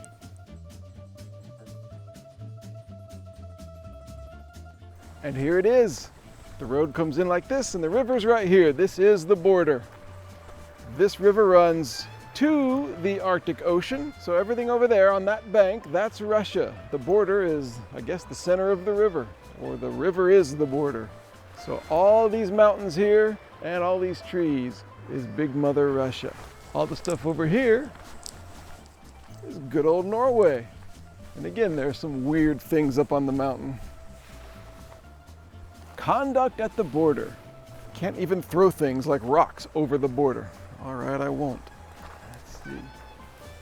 And once again, just like at the airport in Kirkenes yesterday, we have the yellow pillar with the black top, that's Norway. And across the river, the red and green one, which is Russia. So when you see those, you know where you are. This point of the road is so far east that all of Sweden and virtually 99.9% of Finland is to the west from here. And Russia's right there. Okay, about 10 more kilometers to go down the end of this road to the Arctic Ocean and to the end of the road, the true end of the road.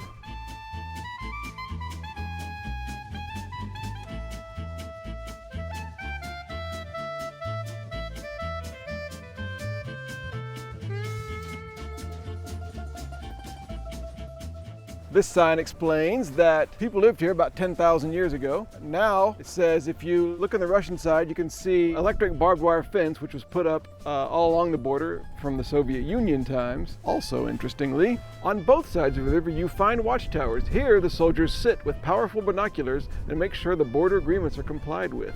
Sit, present tense. Not they used to sit or whatever. They sit. There's a watchtower right now.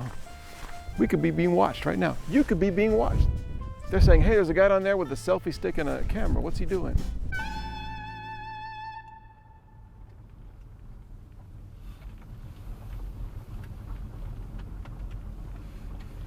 All right, we're just a little bit away from the Arctic Ocean here, but right here is a little cabin that was built in the like 1860s, I think. And it was built for clergymen who happened to be passing through this area, as one would, I suppose. But it was never used for that. It was all actually used for Norwegian soldiers and then Russian soldiers and German soldiers. I don't know if there's any way to get in or see in.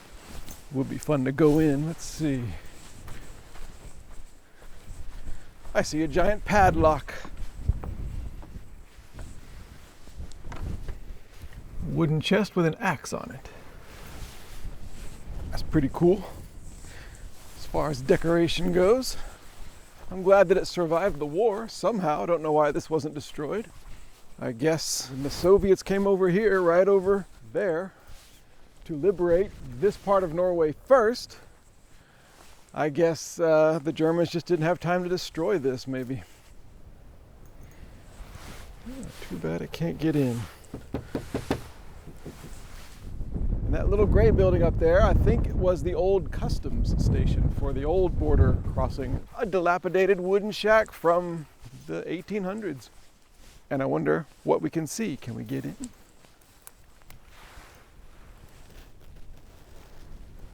Just a bunch of old discarded glass remnants and wood and iron and stuff. Try to not step on any rusty nails or anything. Look at all these old bottles. What is this? Dikesens 35. I don't know how old this stuff is, but could be a few decades. Oh, come on.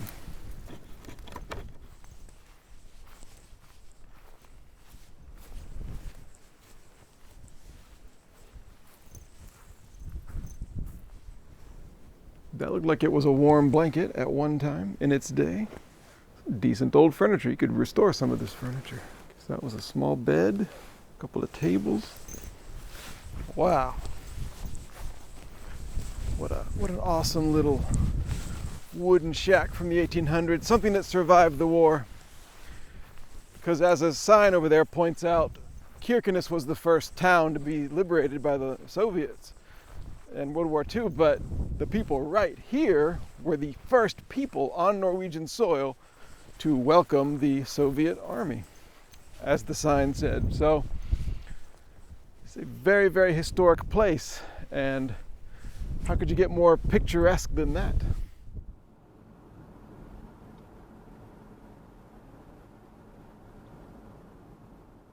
And now, perhaps the most notable structure on this little road, the chapel. One of Norway's most beautiful chapels, way up out here where no one ever visits it because nobody ever comes here. This is King Oscar II's chapel, in view of the Arctic Ocean, the Barents Sea. So as I understand it, this chapel was built in 1869, and in 1873, King Oscar II, on the same trip where he climbed up Nordkapp, he also came here to visit this chapel, which was named something else. And he liked it and everything. It was a very important chapel because it's such a Norwegian thing. This is Norway and that's Russia. And while he was here, the king said, I'd like to rename this chapel after me. So they did, of course. And here we go, King Oscar II's chapel. I wonder if it's open. This is the sort of thing that should always be open. There's a lock on the door. I don't know if it's used for services or anything. I guess it's more of a symbolic church, but there must be something inside.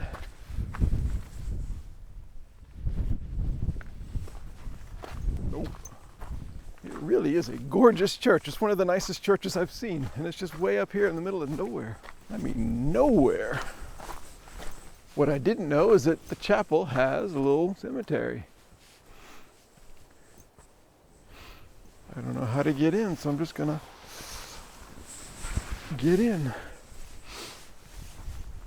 1916 to 1930, 14 years old. Thomas Everson, bye. No, Thomas Everson, yeah. 1941 to 1943. Is that a casualty of the war? 2 years and 4 months old. El Shirok. I guess everybody who lives on this part of the road, since I've been driving on this road, may well get buried here. Trygve Adolf Winter. Imagine being named Adolf.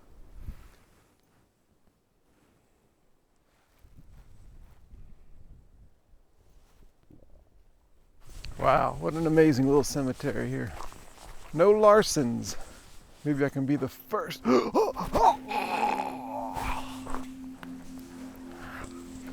Shouldn't have had all that pizza for dinner last night. Ugh.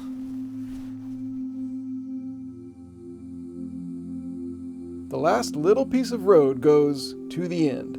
The farthest place in Norway by road from Oslo. The end of Scandinavia. Okay, this is it. The crazy and wild and very windy edge of the Barents Sea, the Arctic Ocean, the Varanger Fjord. It all stops here. Norway ends here, Russia's right over there. And this is the little end of the road in the Grense Jakobselv area. We made it all the way here. The terrain is rocky. The rocks are all kind of soft and round because of the wind and everything. The sea looks pretty angry, pretty deep, pretty intense. It's been a great drive though. Great drive to one of my favorite destinations that I thought was going to come on this trip. One of the best drives, one of the most interesting places in Norway. Maybe the most obscure road, about 30 kilometers down this weird dead-end road. What a great drive!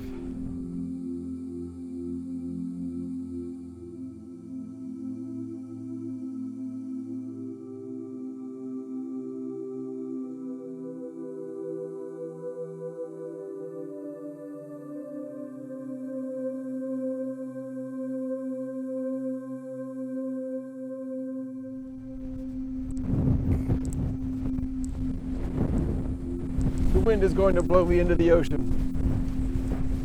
That's how I'll end up in that cemetery. Strangely enough, there are other people here. There's like 4 or 5 other cars here. Despite me seeing nobody on the road on the way up.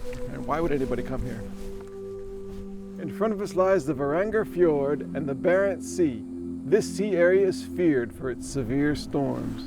I can attest to that, even here on a probably relatively calm and sunny day.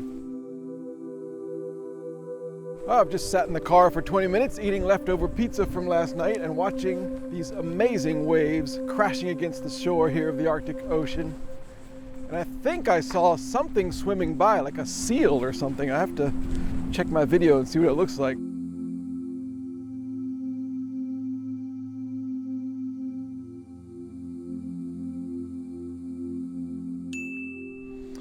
Wow, what a place.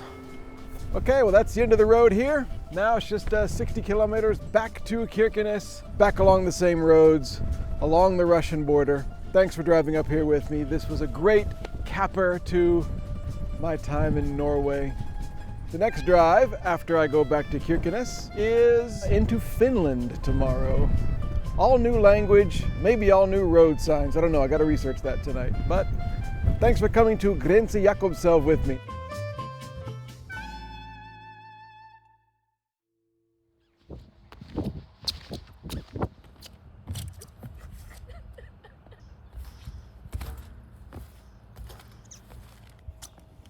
Good morning. So what's it like to drive all the way across northern Finland in October? That's what we're going to find out today. Driving from here, this town of Kirkenes, Norway, way down, you see the distinctive upper two little horns of Finland here. Drive all the way down across Finland to the town of Muonio, right here on the Swedish border. This trip is not because I want to see Finland, it's because I have to take this car back to Narvik. I have 2 days to do that. 1 day across Finland, 1 day across Sweden.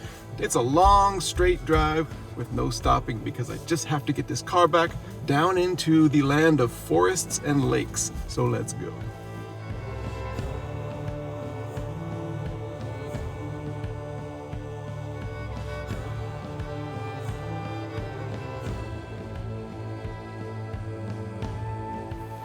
All right, this is a little village called Munkefjord. It's a very significant little place on this road trip because right over here, through the trees, there's a river. It goes out to that. And right between the trees there, behind the trees, is the fjord. And this is the last fjord. The last time we'll be driving by a fjord on this road trip. We're leaving the Arctic coast. We're going down through the lakes and forests of Finland. So the last ocean water of this trip until we get way back to Narvik to return the car in a couple days. Thanks for everything, Fjord. Thanks for everything, Norway.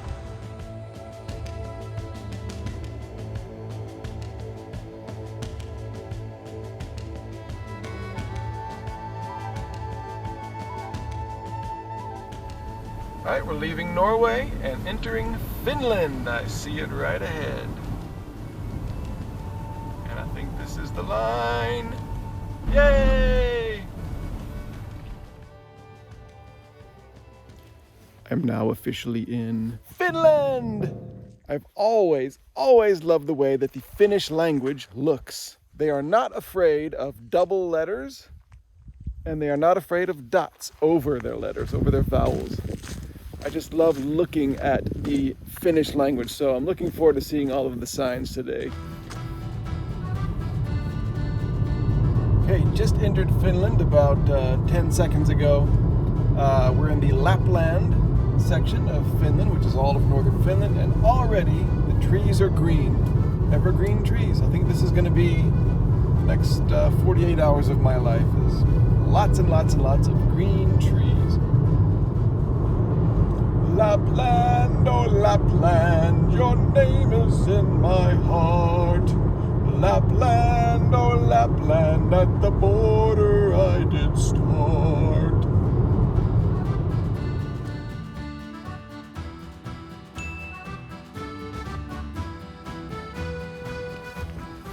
The vegetation is very different here in Finland. As soon as you cross the border, it's all this soft kind of carpeting here, but all these little green hills that go everywhere. It's a lot of rocks, a lot of super gorgeous lakes and tiny little ponds. There's no wind right now, so all the really small ponds are completely still and the reflection is just like a perfect mirror. And if the tourist websites are to be believed, some of the cleanest air in the world.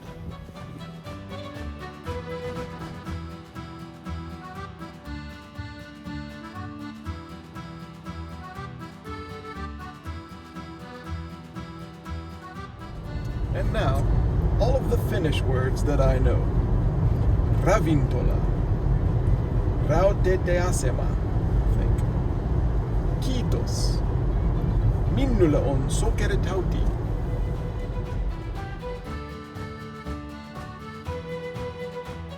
As exotic as the Finnish language is, like this place, Nitsijärvi, Nitsi Lake, I think that means. Look at the Sami language. I don't even know how to guess how to pronounce this.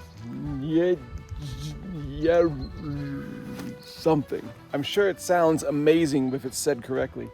I just love looking at it. Look at this. Little threes with things on them and all kinds of apostrophes, and it ends with an apostrophe RR. Wow. Lapland, oh Lapland, you've got a lot of trees. Lapland, oh Lapland, they all make me say geez.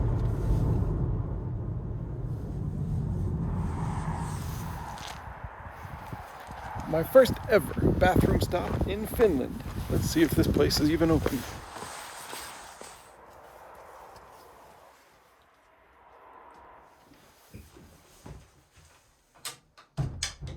Exactly the same as Norway. All right, success, Finland, good job.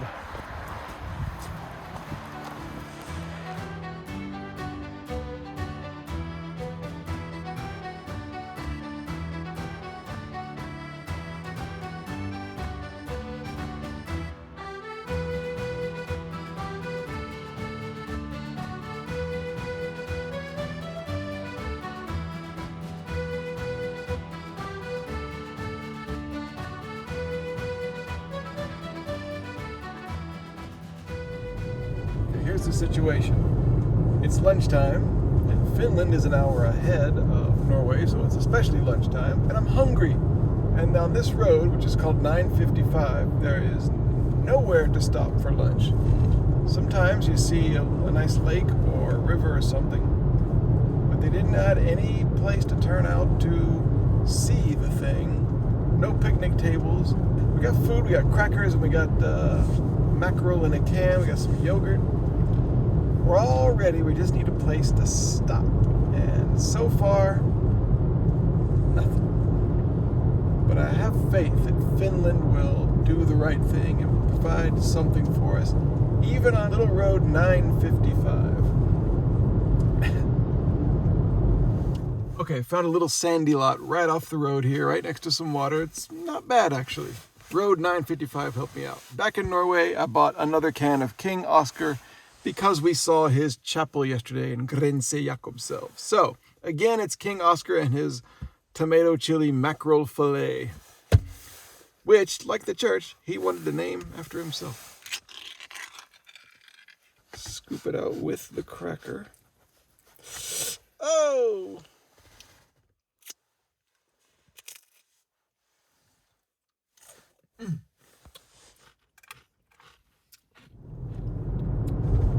Yes, I guess I would say lunch is finished. Get it?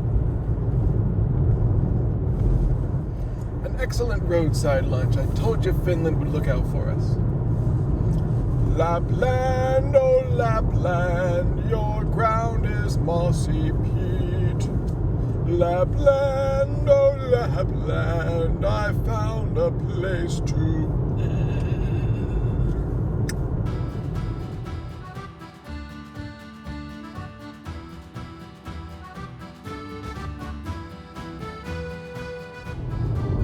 no matter how obscure or far out the road in Norway I was on, it wasn't too long till you found a house or a couple houses. But here in Finland, you can go a long, long, long time and not see any houses. Almost no civilization. The only thing you can see are fences. Otherwise, nothing, no buildings. I'm sure there are somewhere, but on this particular road, 955, I've seen maybe 3 or 4 houses the entire hour and a half I've been on this road.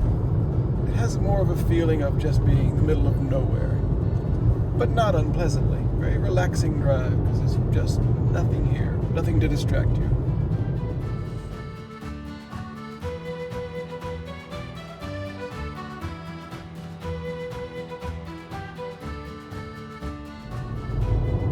Just like that, it's sunny.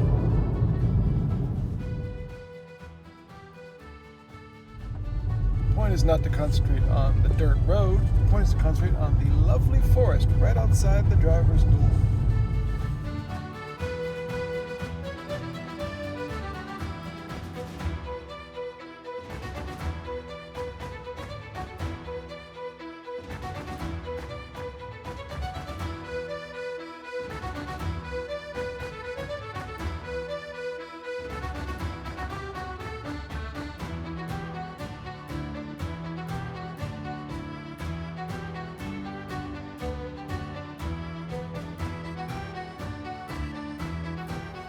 Wow, Finland here at about 5 p.m. local time with the sun going down and those colors, those kind of palish blue and green. Wow. Anyway, we are getting very close to Muonio. And look, my hotel is right on the Muonio map. Number 15, right on the big road. That'll be easy to find. We're right here now. That's the lake, Serkijärvi, Serki Lake. I guess we go down through here. It's been a very interesting drive. A lot of nothing and sometimes some something. Ele te tulta metse tai rohikko palovaroituksen aikana. Exactly what I was thinking.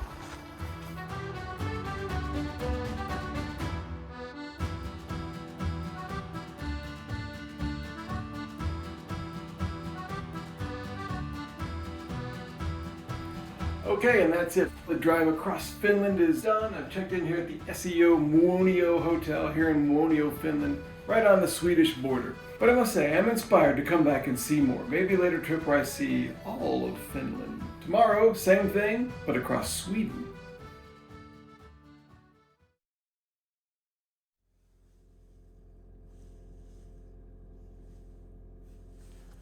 Good morning from Muonio, Finland, where it is a frosty 0 degrees Celsius. There's kind of frost all over everything, including this car. But here's what we're doing today.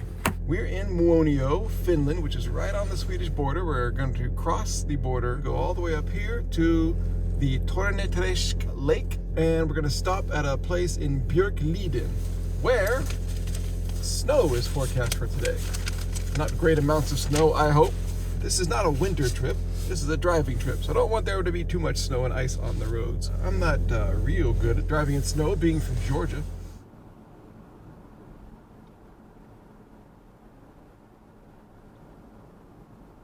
We're crossing the Muonio River, and we're going to be in Sweden in a few meters. A very nice river.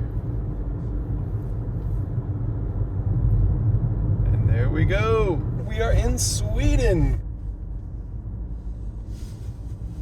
Highway 404. Let us hope there are no errors on this road.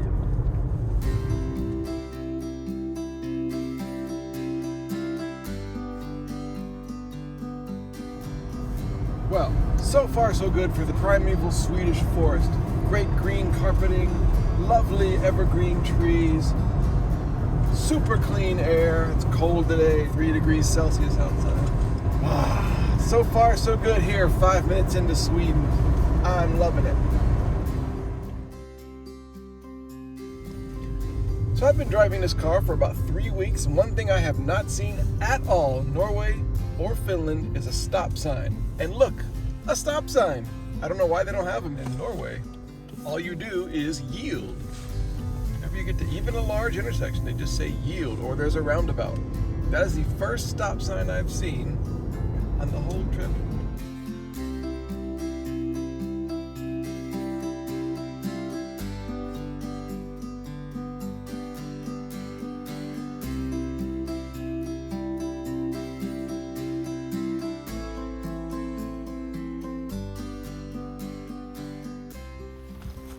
Little stop on the side of the road in this super rural part of Sweden, just because I want to go wander around the forest a little bit.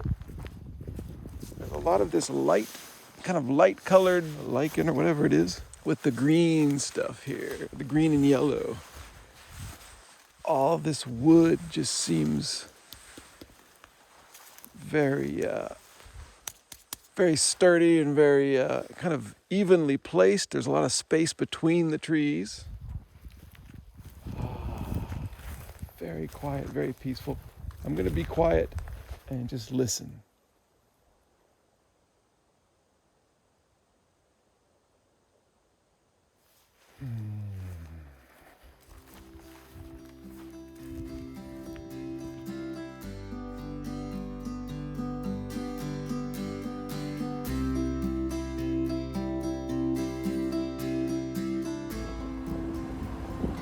Favorite thing by far is that, unlike Norway and Finland, in Sweden there are no orange poles every 10 meters on both sides of the road. which are really an eyesore. Here they have little poles, but they're like tree colored. They're just made of sticks or something. You hardly notice them. Oh, it's perfect. Perfect! Sweden, you need a whole big road trip of your own. Someday.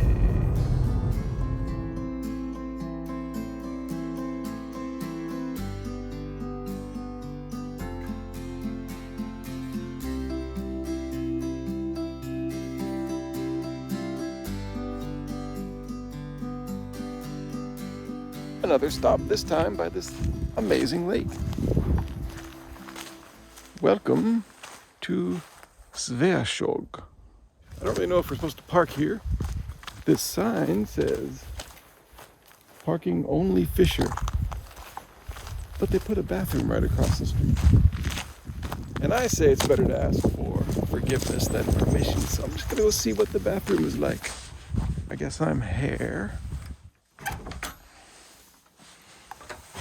First Swedish roadside bathroom. Well, it's your standard bathroom. Let's go check out this lake.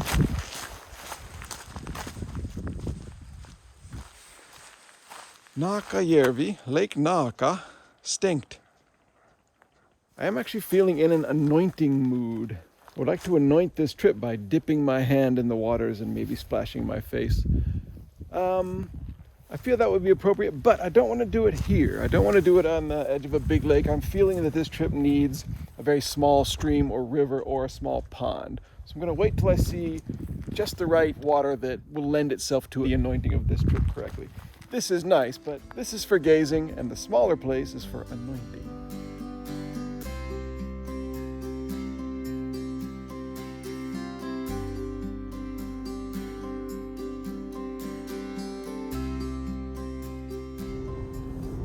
Well, I got some bad news. Sweden has teased me. They've squeezed me. The poles on the side of the road here, on this road, orange. Bright orange, once again, an eyesore.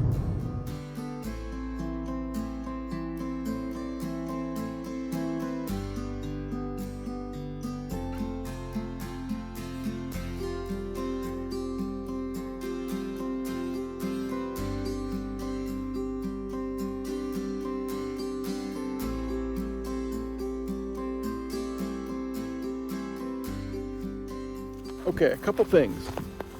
The sun is out. The sun was out for a long time, and it was making the inside of the car quite warm.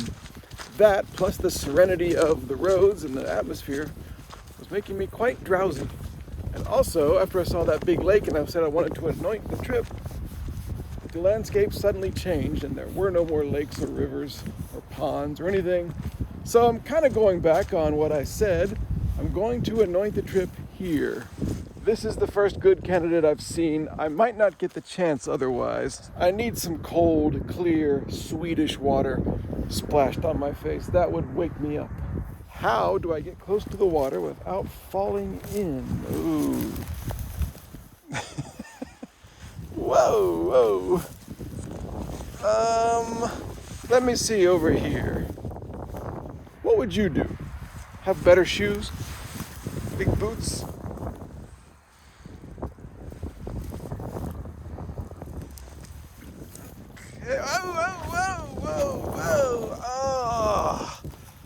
Oh, my feet are soaking wet. Well, I've anointed my feet. That'll probably wake me up. Whose fault is that? Let's zoom out and look at this whole situation a little bit differently.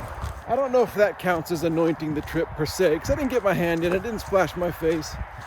But it did wake me up. Now my feet are cold and wet, so we'll call that a semi-success for now. Continue down the road, and maybe I'll actually anoint the trip for real eventually. Not maybe, I definitely will, I promise.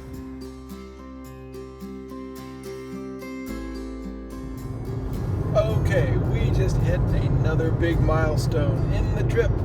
4,000 kilometers driven since leaving Narvik, Norway. Here, somewhere in northern Sweden. I don't exactly know where we are.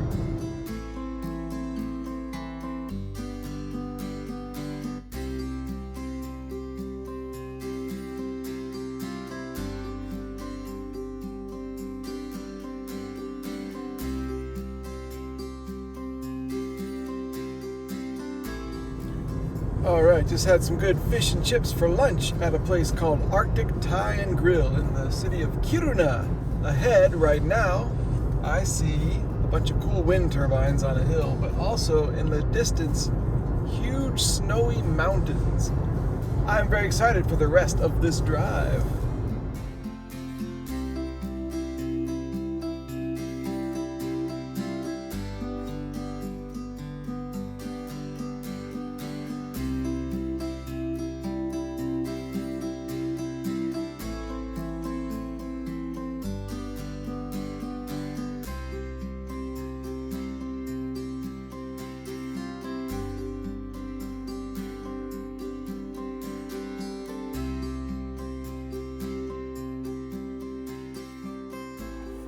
Okay, my feet are just about dried off. My socks are about dry, so it's time to go try again. There's a river here that looks awesome from the road. I don't know if I can get to it, but it may be a great place to go anoint this drive. Don't give up until you give up. Something. Wet again. Here we go again. I'm gonna have to say no. I've got to protect my feet a little bit from all this frigid cold. But we're getting closer. It would have been a nice river, wouldn't it? Now I can understand why that restaurant we just ate at had a little bag for muddy shoes at the door.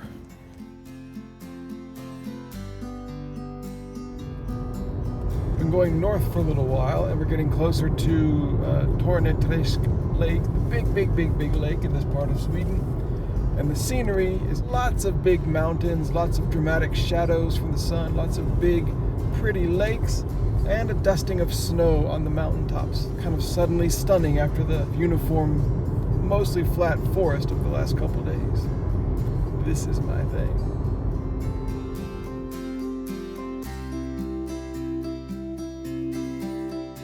We just got beside the Torneträsk Lake, the big lake that's like over 100 kilometers long that we're going to be staying by tonight. And there's like a weird like daytime rainbow on the other side of the lake. Wow, what a welcome to this part of Sweden.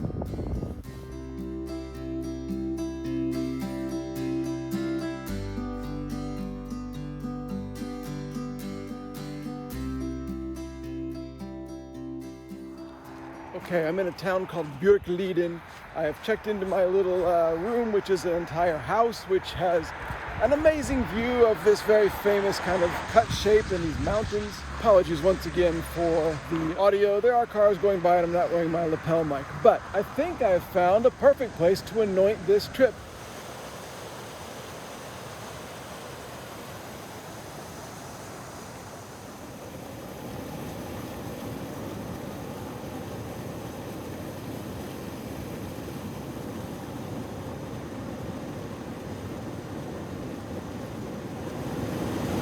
Delicious. And the drive today is anointed.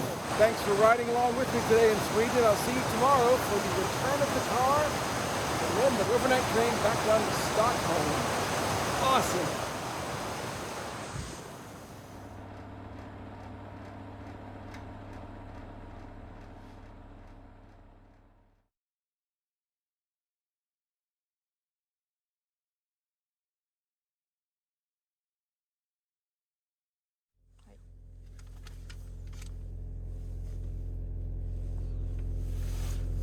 Okay, good morning from Björkliden, Sweden. The final drive of the trip. Going to go and return this car at Hertz in Narvik. Going to drive right up here on the E10 over here to Narvik. It's a pretty short drive today, maybe an hour or two, over the Norwegian border, and I think the scenery is going to be quite nice. So, a final goodbye to this car. It's bittersweet, but we gotta go. Here we go.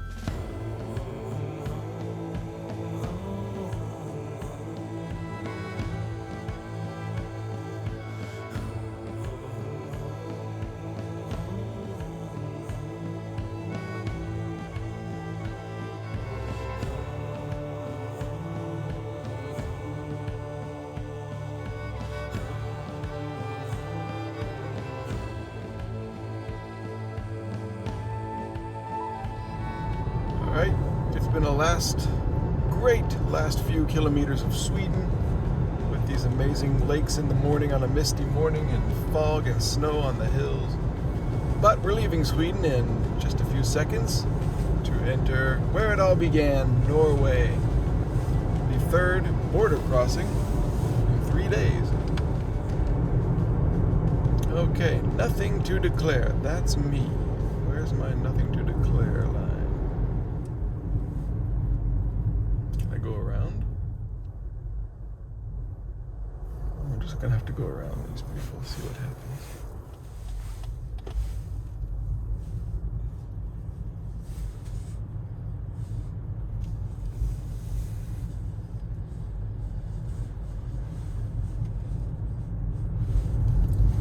Nothing like doing dodgy, unsure things at an international border. It's 8:23 on a Monday morning. What do they care? They're all waking up too. And we're in Norway! The amazing Norway! Let's get out and see the sign. Norge, also called Noreg for some reason. We're here, Norway, 8:30 on a Monday morning. And it looks gorgeous. This scenery. The Norway-Sweden borders. Wow.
All right, we're back near Narvik. Just crossed this bridge, which is the bridge we crossed way back day one when we first got this car.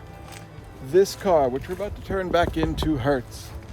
So it's nice to see our bridge again, isn't it? Kind of puts the whole trip, puts an end to the whole trip. It's kind of early in the morning and I got a lot of things on my mind to think about for the next few days of traveling, so I'm not being real eloquent, but anyway, here it is, and now we're going down this road, which is the final 8 or 9 kilometers of new road for this road trip.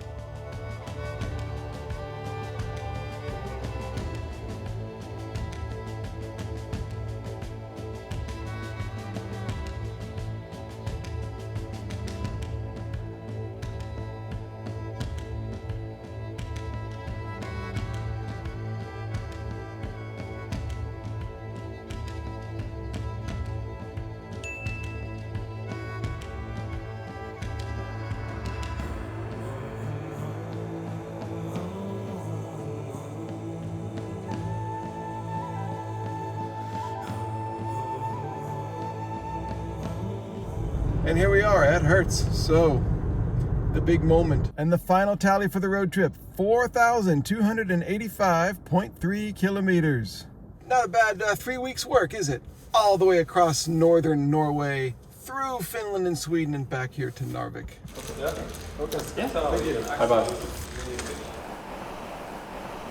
And now, I get to hang around Narvik for a few hours.